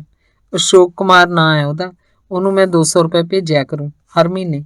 100 ਰੁਪਈਆ ਹੀ ਕੁਤਲੇ ਸਹਾਇਕ ਦਾ, ਸੱਤੀ ਦੀ ਸੇਵਾ ਤੇ ਦੇਖਭਾਲ ਵਾਸਤੇ। ਇੰਨੇ ਨਾਲ ਹੀ ਉਹ ਟਿਕੇ ਰਹਿਣਗੇ ਤੇ ਸੱਤੀ ਦੀ ਗੱਡੀ ਰੁੜੀ ਜਾਊ। ਸ਼ਿਕੰਜੇ ਦਾ ਕੀ ਕਹਿੰਦੇ ਸੀ, ਕੀ ਕਰਨਗੇ ਉਹ? ਮੈਂ ਪੁੱਛਿਆ। 1-2 ਡਾਕਟਰ ਹਸਪਤਾਲ ਨੂੰ ਰੈਗੂਲਰ ਵਿਜ਼ਿਟ ਤੇ ਆਉਂਦੇ ਨੇ ਉੱਥੇ। ਮਰੀਜ਼ਾਂ ਦਾ ਰੈਗੂਲਰ ਚੈੱਕਅਪ ਹੁੰਦਾ ਹੈ। ਕਹਿੰਦੇ ਸੀ ਕਿ ਸ਼ਿਕੰਜਾ ਟਾਈਮ ਆਉਣ ਤੇ ਉਹ ਆਪੇ ਲੁਆ ਦੇਣਗੇ। ਥੋੜਾ ਤੁਰਨ ਫਿਰਨ ਜੋਗਾ ਹੋ ਜੇ, ਮੱਦੀ ਨੇ ਦੱਸਿਆ। ਅਸੀਂ ਗੱਲਾਂ ਕਰ ਹੀ ਰਹੇ ਸੀ ਕਿ ਮੱਦੀ ਦੀ ਬਿੜਕ ਲੈਂਦੀ ਲੈਂਦੀ ਮਾਂ ਵੀ ਆ ਗਈ। ਆਉਂਦੀਆਂ ਹੀ ਕਹਿਣ ਲੱਗੀ, ਪੁੱਤ ਮੱਦੀ, ਸੱਤੀ ਗਿਆ ਸੀ ਤੇਰੇ ਨਾਲ ਤਾਂ ਉਹਨੂੰ ਕਿੱਥੇ ਛੱਡ ਆਇਆ? ਮਾਂ, ਉਹਨੂੰ ਡਾਕਟਰ ਨੇ ਜਲੰਧਰ ਦਾਖਲ ਕਰ ਲਿਆ। ਹੁਣ ਉਹ ਉੱਥੇ ਰਹੂ ਠੀਕ ਹੋਣ ਤੱਕ। ਉਹਨੂੰ ਉੱਥੋਂ ਦੇ ਡਾਕਟਰ ਕੋਲ ਛੱਡ ਕੇ ਆਇਆ। ਮੱਦੀ ਨੇ ਮੇਰੇ ਵੱਲ ਝਾਕਦਿਆਂ ਮਾਂ ਕੋਲ ਬਹਾਨਾ ਲਾਤਾ। ਪੁੱਤ, ਉਹਦੀ ਇਕੱਲੇ ਦੀ ਦੇਖਭਾਲ ਕੌਣ ਕਰੂ ਉੱਥੇ ਪ੍ਰਦੇਸ਼ 'ਚ? ਇੱਥੇ ਤਾਂ ਆਪਾਂ ਸੀਗੇ ਉਹਦੀ ਦੱਸ ਪੁੱਛ ਕਰਨ ਵਾਲੇ। ਮਾਂ ਨੇ ਫਿਕਰ ਜਿਹਾ ਜ਼ਾਹਰ ਕਰਦਿਆਂ ਪੁੱਛਿਆ। ਉੱਥੇ ਲੋੜ ਨਹੀਂ ਕਿਸੇ ਨੂੰ ਸੱਤੀ ਕੋਲ ਰਹਿਣ ਦੀ। ਮਰੀਜ਼ ਤਾਂ ਸਾਰਾ ਕੁਝ ਹਸਪਤਾਲ ਵਾਲੇ ਹੀ ਕਰਦੇ ਆ। ਉੱਥੇ ਵਾਰਸਾਂ ਨੂੰ ਮਰੀਜ਼ ਕੋਲ ਰਹਿਣ ਦੀ ਲੋੜ ਹੀ ਨਹੀਂ ਪੈਂਦੀ। ਮੱਦੀ ਨੇ ਮਾਂ ਕੋਲ ਫੇਰ ਝੂਠ ਮਾਰਤਾ ਸੀ। ਇਹੋ ਜਿਹਾ ਕਿਹੜਾ ਹਸਪਤਾਲ ਲੱਭ ਲਿਆ ਤੁਸੀਂ ਜਿੱਥੇ ਘਰਦਿਆਂ ਨੂੰ ਮਰੀਜ਼ ਕੋਲ ਰਹਿਣ ਦੀ ਲੋੜ ਨਹੀਂ ਪੈਂਦੀ? ਐਵੇਂ ਪੱਤੇ ਤਾਂ ਨਹੀਂ ਵਾਹੁੰਦੇ ਮੇਰੇ ਨਾਲ ਤੁਸੀਂ? ਸੱਚੋ ਸੱਚ ਦੱਸੋ, ਕਿੱਥੇ ਛੱਡ ਕੇ ਆਏ ਹੋ ਉਹਨੂੰ ਗਰੀਬ ਨੂੰ? ਮਾਂ ਜਿੱਦ ਜਿਹੀ ਕਰਨ ਲੱਗ ਪਈ ਸੀ। ਮਾਂ, ਐਵੇਂ ਕਾਹਨੂੰ ਦਿਮਾਗ ਖਾਈ ਜਾਂਦੀ ਹੈ? ਉੱਥੇ ਕਿਹੜਾ ਉਹਨੂੰ ਖੂਹ 'ਚ ਸਿੱਟ ਕੇ ਆਏ ਆ? ਤੈਨੂੰ ਇੱਕ ਵਾਰ ਕਹਿ ਜੋ ਦਿੱਤਾ, ਦਾਖਲ ਕਰਵਾ ਕੇ ਆਏ ਆ। ਜਦੋਂ ਠੀਕ ਹੋ ਗਿਆ ਲੈ ਆਵਾਂਗੇ। ਐਵੇਂ ਨਾ ਟੇਟਰ ਕਰੀ ਜਾ, ਅਸੀਂ ਅੱਗੇ ਹੀ। ਤੇ ਇਹ ਤੋਂ ਬਾਅਦ ਮੱਦੀ ਤੋਂ ਬੋਲ ਨਹੀਂ ਹੋਇਆ। ਉਹ ਭਰਾ ਜੀ ਐਤਕੀ ਪਹਿਲੀ ਵਾਰੀ ਤਰਸ ਆਇਆ ਉਹਦੇ ਤੇ। ਮੈਂ ਉਹਨੂੰ ਹਾਲ 'ਚ ਉਹਦੇ ਮੰਜੇ ਤੇ ਬਿਠਾ ਕੇ ਤੁਰਨ ਲੱਗਿਆ ਤਾਂ ਉਹਨੇ ਮੇਰਾ ਹੱਥ ਫੜ ਲਿਆ ਘੁੱਟ ਕੇ। ਭੁੱਬਾਂ ਮਾਰ ਰੋਣ ਲੱਗ ਪਿਆ। ਛੱਡ ਚੱਲੇ ਕਹਿਣ ਲੱਗ ਪਿਆ। ਉਹਦੇ ਨਾਲ ਦੇ ਬੈੱਡਾਂ ਵਾਲੇ ਵੀ ਅੱਖਾਂ ਪੂੰਝਣ ਲੱਗ ਪਏ ਸੀ। ਇੱਕ ਵਾਰ ਤਾਂ ਮੇਰਾ ਵੀ ਰੋਣ ਨਿਕਲ ਗਿਆ ਸੀ, ਪਰ ਮੈਂ ਜੀ ਕੈੜਾ ਕਰਕੇ ਉਸ ਤੋਂ ਹੱਥ ਛੁਡਾਇਆ ਤੇ ਹਾਲ ਦੇ ਗੇਟ ਵੱਲ ਨੂੰ ਤੁਰ ਆਇਆ। ਉਹ ਮੇਰੀ ਪਿੱਠ ਵੱਲ ਦੇਖਦਾ ਰੋਂਦਾ ਰਿਹਾ। ਪਤਾ ਲੈਂਦੇ ਰਹੋ। ਮੇਰੇ ਪਿੱਛੋਂ ਉਹਦੀ ਆਵਾਜ਼ ਆਈ ਸੀ। ਸੁਣ, ਮੈਂ ਨਹੀਂ ਪਿੱਛੇ ਵੱਲ ਦੇਖਿਆ। ਦਵਾ ਸੱਟ ਹਾਲ ਤੇ ਆਸ਼ਰਮ ਦੇ ਗੇਟ ਵੱਲ ਤੁਰ ਪਿਆ। ਗੇਟ ਤੇ ਮੈਨੂੰ ਫਿਰ ਸਹਾਇਕ ਮੈਨੇਜਰ ਅਸ਼ੋਕ ਕੁਮਾਰ ਮਿਲ ਪਿਆ। ਬਾਊ ਜੀ, ਹੁਣ ਇਹਦਾ ਫਿਕਰ ਨਾ ਕਰਿਓ ਤੁਸੀਂ, ਉਸ ਆਖਿਆ। ਮੈਂ ਚੁੱਪ ਕਰਕੇ, ਜਿਵੇਂ ਮੈਨੂੰ ਉਹਦੀ ਆਵਾਜ਼ ਸੁਣੀ ਨਾ ਹੋਵੇ, ਆਸ਼ਰਮ ਤੋਂ ਬਾਹਰ ਆ ਕੇ ਆਪਣੀ ਗੱਡੀ 'ਚ ਬਹਿ ਗਿਆ। ਸੱਚ ਪੁੱਛੋ ਤਾਂ ਉਦੋਂ ਮੇਰਾ ਮਨ ਬਹੁਤ ਖਰਾਬ ਹੋਇਆ ਸੀ। ਐਵੇਂ ਤਾਂ ਨਹੀਂ ਕਹਿੰਦੇ ਹੁੰਦੇ ਵੀ ਲਹੂ ਪਾਣੀ ਤੋਂ ਹਮੇਸ਼ਾ ਗਾੜਾ ਹੁੰਦਾ? ਆਖ ਮੱਦੀ ਮੁੜ ਅੱਖਾਂ ਭਰ ਆਇਆ ਸੀ। ਪਤਾ ਨਹੀਂ ਮਰਨਾ ਹੈ ਕਿ ਜਿਉਣਾ ਹੈ ਭਰਾ ਜੀ। ਦੇਖ ਲਓ, ਆਪਾਂ ਇਹਨੂੰ ਟੀਕਾ ਲਾ ਕੇ ਮਾਰ ਬੁਲਾਉਣ ਦੀਆਂ ਗੱਲਾਂ ਸੋਚਦੇ ਸੀ। ਕਿਹੜੇ ਹਾਲਤਾਂ ਵਿੱਚ ਦੀ ਲੰਘਿਆ ਇਹ ਆਪਣਾ, ਫਿਰ ਵੀ ਬਚ ਰਿਹਾ। ਜਾਕੋ ਰਾਖੇ ਸਾਈਆਂ ਮਾਰ ਸਕੇ ਨਾ ਕੋਈ। ਉਹ ਉੱਥੇ ਜਾ ਕੇ ਮੇਰਾ ਮਨ ਪਤਲਾ ਬਹੁਤ ਪੈ ਗਿਆ। ਮੱਦੀ ਫੇਰ ਬੋਲਿਆ ਸੀ। ਉਹ ਮੱਦੀ, ਦੇਖ ਲੈ ਇਹ ਸੱਤੀ ਕਿੰਨੀ ਕੈੜੀ ਹੱਡੀ ਦਾ ਬਣਿਆ ਹੋਇਆ। ਜਦੋਂ ਦਾ ਜੰਮਿਆ ਇਹਦੇ ਬੁਰੇ ਹਾਲ ਬਾਂਕੇ ਦਿਹਾੜੇ ਰਹੇ ਆ। ਮਰਨਾ ਹੁੰਦਾ ਜਗਰਾਵਾਂ ਬੱਸ ਸਟੈਂਡ 'ਚ ਮਰ ਜਾਂਦਾ। ਕਿੰਨੀ ਠੰਡ 'ਚ ਮੁਰਦਿਆਂ ਹਾਰ ਪਿਆ ਰਿਹਾ ਉੱਥੇ। ਕੋਈ ਹੱਜ ਸੀ ਇਹਦੇ ਜਿਉਣ ਦਾ? ਲੱਤ ਗਲਦੀ ਬਚ ਗਈ। ਸਾਰੀ ਉਮਰ ਚੱਜ ਦਾ ਖਾਧਾ ਨਹੀਂ, ਢੰਗ ਦਾ ਪਹਿਨਿਆ ਨਹੀਂ, ਫਿਰ ਵੀ ਤੁਰਿਆ ਫਿਰਦਾ। ਕੀੜੇ ਮਕੌੜੇ ਤੋਂ ਵੀ ਭੈੜੀ ਜ਼ਿੰਦਗੀ ਆ, ਪਰ ਜਿਉਣ ਸ਼ਕਤੀ ਜ਼ੋਰਾਵਰ ਹੈ, ਖਿੱਚੀ ਫਿਰਦੀ ਇਹਨੂੰ ਮੌਤ ਨਾਲ ਲੜਨ ਦਾ ਢੰਗ ਆਉਂਦਾ ਹੈ। ਤੂੰ ਇਹਨੂੰ ਭੁੱਖਾ ਰੱਖ ਵੀ ਵੇਖ ਲਿਆ, ਫਿਰ ਵੀ ਜ਼ਿੰਦਗੀ ਨਾਲ ਚਿੰਬੜਿਆ ਰਿਹਾ ਏ। ਮੈਨੂੰ ਤਾਂ ਕਈ ਵਾਰ ਰਸ਼ਕ ਆਉਂਦਾ ਇਹਦੇ ਜੀਣ ਤੇ। ਮੱਦੀ ਮੇਰੀ ਹਰੇਕ ਗੱਲ ਨਾਲ ਸਹਿਮਤ ਹੁੰਦਿਆਂ ਹਾਂ 'ਚ ਸਿਰ ਹਿਲਾਈ ਗਿਆ ਸੀ। ਚੱਲ ਭਰਾ ਜੀ, ਕੁਛ ਦੇਰ ਲਈ ਤਾਂ ਆਪਾਂ ਇਸ ਸੱਤੀ ਬੇਤਾਲ ਤੋਂ ਮੁਕਤ ਹੋ ਗਏ ਹਾਂ। ਫੇਰ ਦੇਖੀ ਜਾਓ। ਹੁਣ ਤਾਂ ਸਾਰੀ ਗੱਲ 300 ਰੁਪਏ ਮਹੀਨੇ ਤੇ ਹੀ ਆ ਖੜੀ ਹੈ। ਮੈਂ ਭਰ ਦਿਆ ਕਰੂੰ। ਕਿਤੇ ਨਹੀਂ ਮੇਰੀ ਜਾਨ ਨਿਕਲਦੀ। ਮੱਦੀ ਨੇ ਲੰਮਾ ਸਾਹ ਖਿੱਚ ਕੇ ਕਿਹਾ। ਕੋਈ ਨਹੀਂ, 300 ਨਾਲ ਕੀ ਮਰਦੇ ਆ, ਰਲ ਮਿਲ ਕੇ ਕਰ ਲਿਆ ਕਰਾਂਗੇ। ਕਦੀ ਤੂੰ ਭੇਜ ਦਿਆ ਕਰੀ, ਕਦੀ ਮੈਂ ਭੇਜ ਦਿਆ ਕਰੂੰ। ਮੈਂ ਉਹਨੂੰ ਹੌਸਲਾ ਦਿੰਦਿਆਂ ਆਖਿਆ ਸੀ। ਓਏ ਨਹੀਂ ਭਰਾ ਜੀ, ਅਪਾਹਜ ਆਸ਼ਰਮ ਜਾ ਕੇ ਤਾਂ ਮੇਰਾ ਮਨ ਹੀ ਬਦਲ ਗਿਆ। ਮੈਨੂੰ ਤਾਂ ਇਉਂ ਲੱਗਦਾ ਜਿਵੇਂ ਸਾਰਾ ਜੱਗ ਹੀ ਅਪਾਹਜ ਹੋਇਆ ਫਿਰਦਾ। ਜਵਾਕਾਂ ਦਾ ਹਾਲ ਵੇਖ ਕੇ ਤਾਂ ਮੈਨੂੰ ਵੀ ਲੱਗਣ ਲੱਗ ਪਿਆ ਜਿਵੇਂ ਮੈਨੂੰ ਵੀ ਕਦੀ ਇਹ ਉੱਥੇ ਹੀ ਛੱਡ ਕੇ ਆਉਣਗੇ। ਜ਼ਮਾਨੇ ਦੀ ਹਵਾ ਦਿਨ ਪਰ ਦਿਨ ਬਹੁਤ ਖਰਾਬ ਹੋਈ ਜਾਂਦੀ ਹੈ ਭਰਾ ਜੀ। ਹੁਣ ਉਹ ਆਪਣੇ ਵੇਲੇ ਵਾਲੀਆਂ ਗੱਲਾਂ ਨਹੀਂ ਰਹੀਆਂ। ਜ਼ਮਾਨਾ ਬਹੁਤ ਬਦਲ ਗਿਆ। ਡਿੱਗਣ ਤੋਂ ਪਹਿਲਾਂ ਕਰ ਲਈਏ ਕੁਝ ਦਾਨ ਪੁੰਨ, ਪਤਾ ਨਹੀਂ ਆਪਣੀ ਵੀ ਕਦੋਂ ਆਉਣ ਲੱਗੇ। ਤੂੰ ਤਾਂ ਐਵੇਂ ਹੀ ਘਬਰੀ ਜਾਂਦਾ। ਮੱਦੀ ਸਿਆ ਕੁਛ ਨਹੀਂ ਹੁੰਦਾ। ਬੰਦੇ ਨੂੰ ਜੀਣ ਲਈ ਹਮੇਸ਼ਾ ਅੱਧਾ ਗਲਾਸ ਭਰਿਆ ਹੋਇਆ ਦੇਖਣ ਦੀ ਆਦਤ ਪਾਉਣੀ ਚਾਹੀਦੀ ਹੈ। ਅੱਧਾ ਖਾਲੀ ਦੇਖ ਕੇ ਤਾਂ ਬੰਦਾ ਜਿਉ ਹੀ ਨਹੀਂ ਸਕਦਾ। ਮੈਂ ਉਹਨੂੰ ਤਿਫਲ ਤਸੱਲੀ ਦਿੰਦਿਆਂ ਆਖਿਆ, ਨਹੀਂ ਭਰਾ ਜੀ, ਮੈਂ ਕਿਸੇ ਗੱਲੋਂ ਹੀ ਕਹਿ ਰਿਹਾ ਸਭ। ਮੇਰੇ ਬੈਠਿਆਂ ਕੁਛ ਲੋਕ ਆਸ਼ਰਮ 'ਚ ਇੱਕ ਬੁੱਢੀ ਨੂੰ ਲੈ ਕੇ ਆਏ ਸੀ। ਉਹਦੇ ਪੁੱਤਾਂ ਨੂੰਹਾਂ ਨੇ ਬੁੜੀ ਤੋਂ ਜਾਇਦਾਦ ਦੇ ਕਾਗਜ਼ਾਂ 'ਤੇ ਸਾਈਨ ਕਰਵਾ ਕੇ ਉਹਨੂੰ ਘਰੋਂ ਛਸ਼ਕੇਰਤਾ ਸੀ। ਉਹਦੇ ਗੁਆਂਢੀ ਬੁੜੀ ਨੂੰ ਅਪਾਹਜ ਆਸ਼ਰਮ 'ਚ ਛੱਡਣ ਆਏ ਸੀ। ਜ਼ਮਾਨੇ ਦੀ ਤਾਂ ਬੇੜੀ ਡੁੱਬੀ ਪਈ ਹੈ ਭਰਾ ਜੀ। ਮੱਦੀ ਦੇ ਡੁੱਬੇ ਜੇ ਬੋਲ ਨਿਕਲੇ ਸੀ। ਚੱਲ ਹੁਣ ਜਿਵੇਂ ਆ ਠੀਕ ਹੈ, ਫਿਕਰ ਨਾ ਕਰੀ ਕਾਸੇ ਦਾ। ਆਪਾਂ ਰਲ ਮਿਲ ਕੇ ਸੱਤੀ ਦੀ ਗੱਡੀ ਤਾਂ ਚਲਾ ਹੀ ਦਿਆਂਗੇ। ਮੈਂ ਫੇਰ ਕਿਹਾ ਸੀ, ਭਰਾ ਜੀ ਤੁਸੀਂ ਬਥੇਰਾ ਕਰਜ਼ ਭਰਿਆ ਟੱਬਰ ਦਾ, ਹੁਣ ਕੁਛ ਕਿਸ਼ਤਾਂ ਮੈਨੂੰ ਵੀ ਦੇਣ ਦਿਓ। ਸ਼ਾਇਦ ਇੱਦਾਂ ਹੀ ਮੇਰਾ ਬੇੜਾ ਬੰਨੇ ਲੱਗ ਜੇ। ਹੁਣ ਹੈਗਾ ਮੈਂ ਕਰਨ ਜੋਕਰਾ, ਕੁਛ ਕਰਜ਼ ਮੈਨੂੰ ਵੀ ਪੇ ਕਰਨ ਦਿਓ। ਮੱਦੀ ਬੋਲਿਆ ਸੀ। ਪਰ ਆਤਮਾ ਤੇ ਮਹਿੰਦਰ ਵੀ ਕਿਉਂ ਨਹੀਂ ਤੇਰੇ ਵਾਂਗ ਸੋਚਦੇ? ਉਹ ਕਿਹੜਾ ਇੱਥੇ ਕਿੱਲੇ ਗੱਡ ਕੇ ਬੈਠੇ ਰਹਿਣਗੇ? ਮੈਂ ਦੂਸਰੇ ਦੋ ਭਰਾਵਾਂ ਪ੍ਰਤੀ ਰੋਸ ਪ੍ਰਗਟ ਕਰਦਿਆਂ ਕਿਹਾ, ਉਹ ਕਿਹੜਾ ਜਹਾਜ਼ਾਂ ਤੇ ਚੜੇ ਫਿਰਦੇ ਆ? ਆਪਾਂ ਜਾਣਦੇ ਹੀ ਆ ਉਹਨਾਂ ਦੀ ਹਾਲਤ। ਆਤਮੇ ਦਾ ਕਿੱਡਾ ਐਕਸੀਡੈਂਟ ਹੋਇਆ ਸੀ, ਲੱਤ ਵੱਢੀ ਗਈ, ਬਾਂਹ 'ਚ ਸਰੀਆ ਪਿਆ। ਮਹਿੰਦਰ ਦੀ ਘਰ ਵਾਲੀ ਕੈਂਸਰ ਨਾਲ ਤੜਫੀ ਜਾਂਦੀ ਹੈ। ਇਸ ਜੱਗ 'ਚ ਸੌਖਾ ਕੌਣ ਹੈ? ਸਭ ਆਪਣੀ ਆਪਣੀ ਡਫਲੀ ਵਜਾ ਕੇ ਤੁਰ ਜਾਣਗੇ। ਜਿਹੜੇ ਗਰਜਦੇ ਐ ਉਹ ਵੀ, ਜਿਹੜੇ ਚੁੱਪ ਨੇ ਉਹ ਵੀ। ਨਾਨਕ ਦੁਖੀਆ ਸਭ ਸੰਸਾਰ। ਮੱਦੀ ਦੇ ਟੁੱਟੇ ਬੋਲ ਹਵਾ 'ਚ ਖਿੰਡ ਗਏ ਸਨ। ਚੱਲ ਛੱਡ ਯਾਰ, ਇਹ ਸਿੜੀ ਸਿਆਪਾ ਕਿਹੜੀਆਂ ਗੱਲਾਂ ਦਾ ਪੀਣ ਪਾ ਕੇ ਬਹਿ ਗਿਆ। ਜਦੋਂ ਮਰਨਾ ਹੋਇਆ ਮਰ ਜਾਾਂਗੇ। ਤੂੰ ਤਾਂ ਮਰਨ ਤੋਂ ਪਹਿਲਾਂ ਹੀ ਮਰਦਾ ਜਾਣਾ। ਮੈਂ ਹੱਸ ਕੇ ਕਿਹਾ। ਮੇਰੀ ਹਲਕੀ ਝਿੜਕ ਸੁਣ ਕੇ ਮੱਦੀ ਥਾਂ ਸਿਰ ਹੋ ਗਿਆ। ਐਤਕੀ ਦੇ ਪੈਸੇ ਤਾਂ ਮੈਂ ਦੇ ਆਇਆ ਸੀ। ਅਸ਼ੋਕ ਕੁਮਾਰ ਖੁਸ਼ ਹੋ ਗਿਆ ਸੀ। ਅਗਲੇ ਮਹੀਨੇ ਮੈਂ ਫੇਰ ਜਾਊਂ, ਨਾਲੇ ਬਹਾਨੇ ਨਾਲ ਸੱਤੀ ਨੂੰ ਵੀ ਦੇਖ ਆਊਂ। ਚੰਗਾ ਹੁਣ ਚੱਲਦਾ ਮੈਂ, ਨਿਆਣੇ ਉਡੀਕਦੇ ਹੋਣਗੇ। ਉਹ ਕਿਸੇ ਸਾਲੇ ਨੇ ਉਡੀਕਣਾ ਤਾਂ ਕੀ ਹੈ ਮੈਨੂੰ? ਸੋਚਦੇ ਹੋਣਗੇ ਚਲੋ ਚੰਗਾ ਦਫਾ ਹੋਇਆ ਪਿਆ। ਆਖ ਉਹ ਉੱਠ ਕੇ ਤੁਰ ਪਿਆ ਸੀ। ਡਿਓਢੀ 'ਚ ਬੈਠੀ ਮਾਂ ਜਿਵੇਂ ਉਹਨੂੰ ਹੀ ਉਡੀਕੀ ਜਾਂਦੀ ਸੀ। ਗੱਲ ਤਾਂ ਕੋਈ ਹੈਗੀ ਆ ਪੁੱਤ, ਤੁਸੀਂ ਦੋਨੋਂ ਕੁਛ ਲੁਕਾਉਂਦੇ ਤਾਂ ਹੈਗੇ ਹੋ ਮਾਂ ਤੋਂ। ਇਹ ਵਾਲ ਧੁੱਪ 'ਚ ਚਿੱਟੇ ਨਹੀਂ ਹੋਏ। ਮੈਂ ਬਥੇਰੀ ਦੁਨੀਆ ਦੇਖੀ ਹੈ। ਚਲੋ ਰੱਖ ਲਓ ਓਲਾ, ਆਪੇ ਲੱਗ ਜੂ ਪਤਾ ਹੌਲੀ ਹੌਲੀ। ਮਾਂ ਕੋਲੋਂ ਲੰਘਦੇ ਮੱਦੀ ਨੂੰ ਦੇਖ ਕੇ ਬੋਲੀ ਸੀ, ਆਹੋ ਹੈਗੀ ਆ ਕੋਈ ਗੱਲ। ਤੂੰ ਦੱਸ ਕੀ ਬੜੇਵੇਂ ਲੈਣੇ ਆ ਪੁੱਛ ਕੇ? ਅਸੀਂ ਅੱਗੇ ਦੁਖੀ ਹੋਏ ਪਏ ਆ ਤੇ ਇਹ ਜਸੂਸੀਆਂ ਕਰਨ ਡਈ ਆ। ਚੁੱਪ ਕਰਕੇ ਇਹ ਤੋਂ ਰੋਟੀ ਖਾਧੀ ਨਹੀਂ ਜਾਂਦੀ। ਮੱਦੀ ਦੇ ਭੱਜ ਕੇ ਪੈਣ ਤੇ ਮਾਂ ਚਿੜੀ ਦੇ ਬੋਟ ਅੰਗ ਛਹਿ ਗਈ ਸੀ। ਮੱਦੀ ਬੂਹਾ ਖੋਲ ਬਾਹਰ ਵੀਹੀ 'ਚ ਨਿਕਲ ਗਿਆ ਸੀ। ਧੰਨਵਾਦ।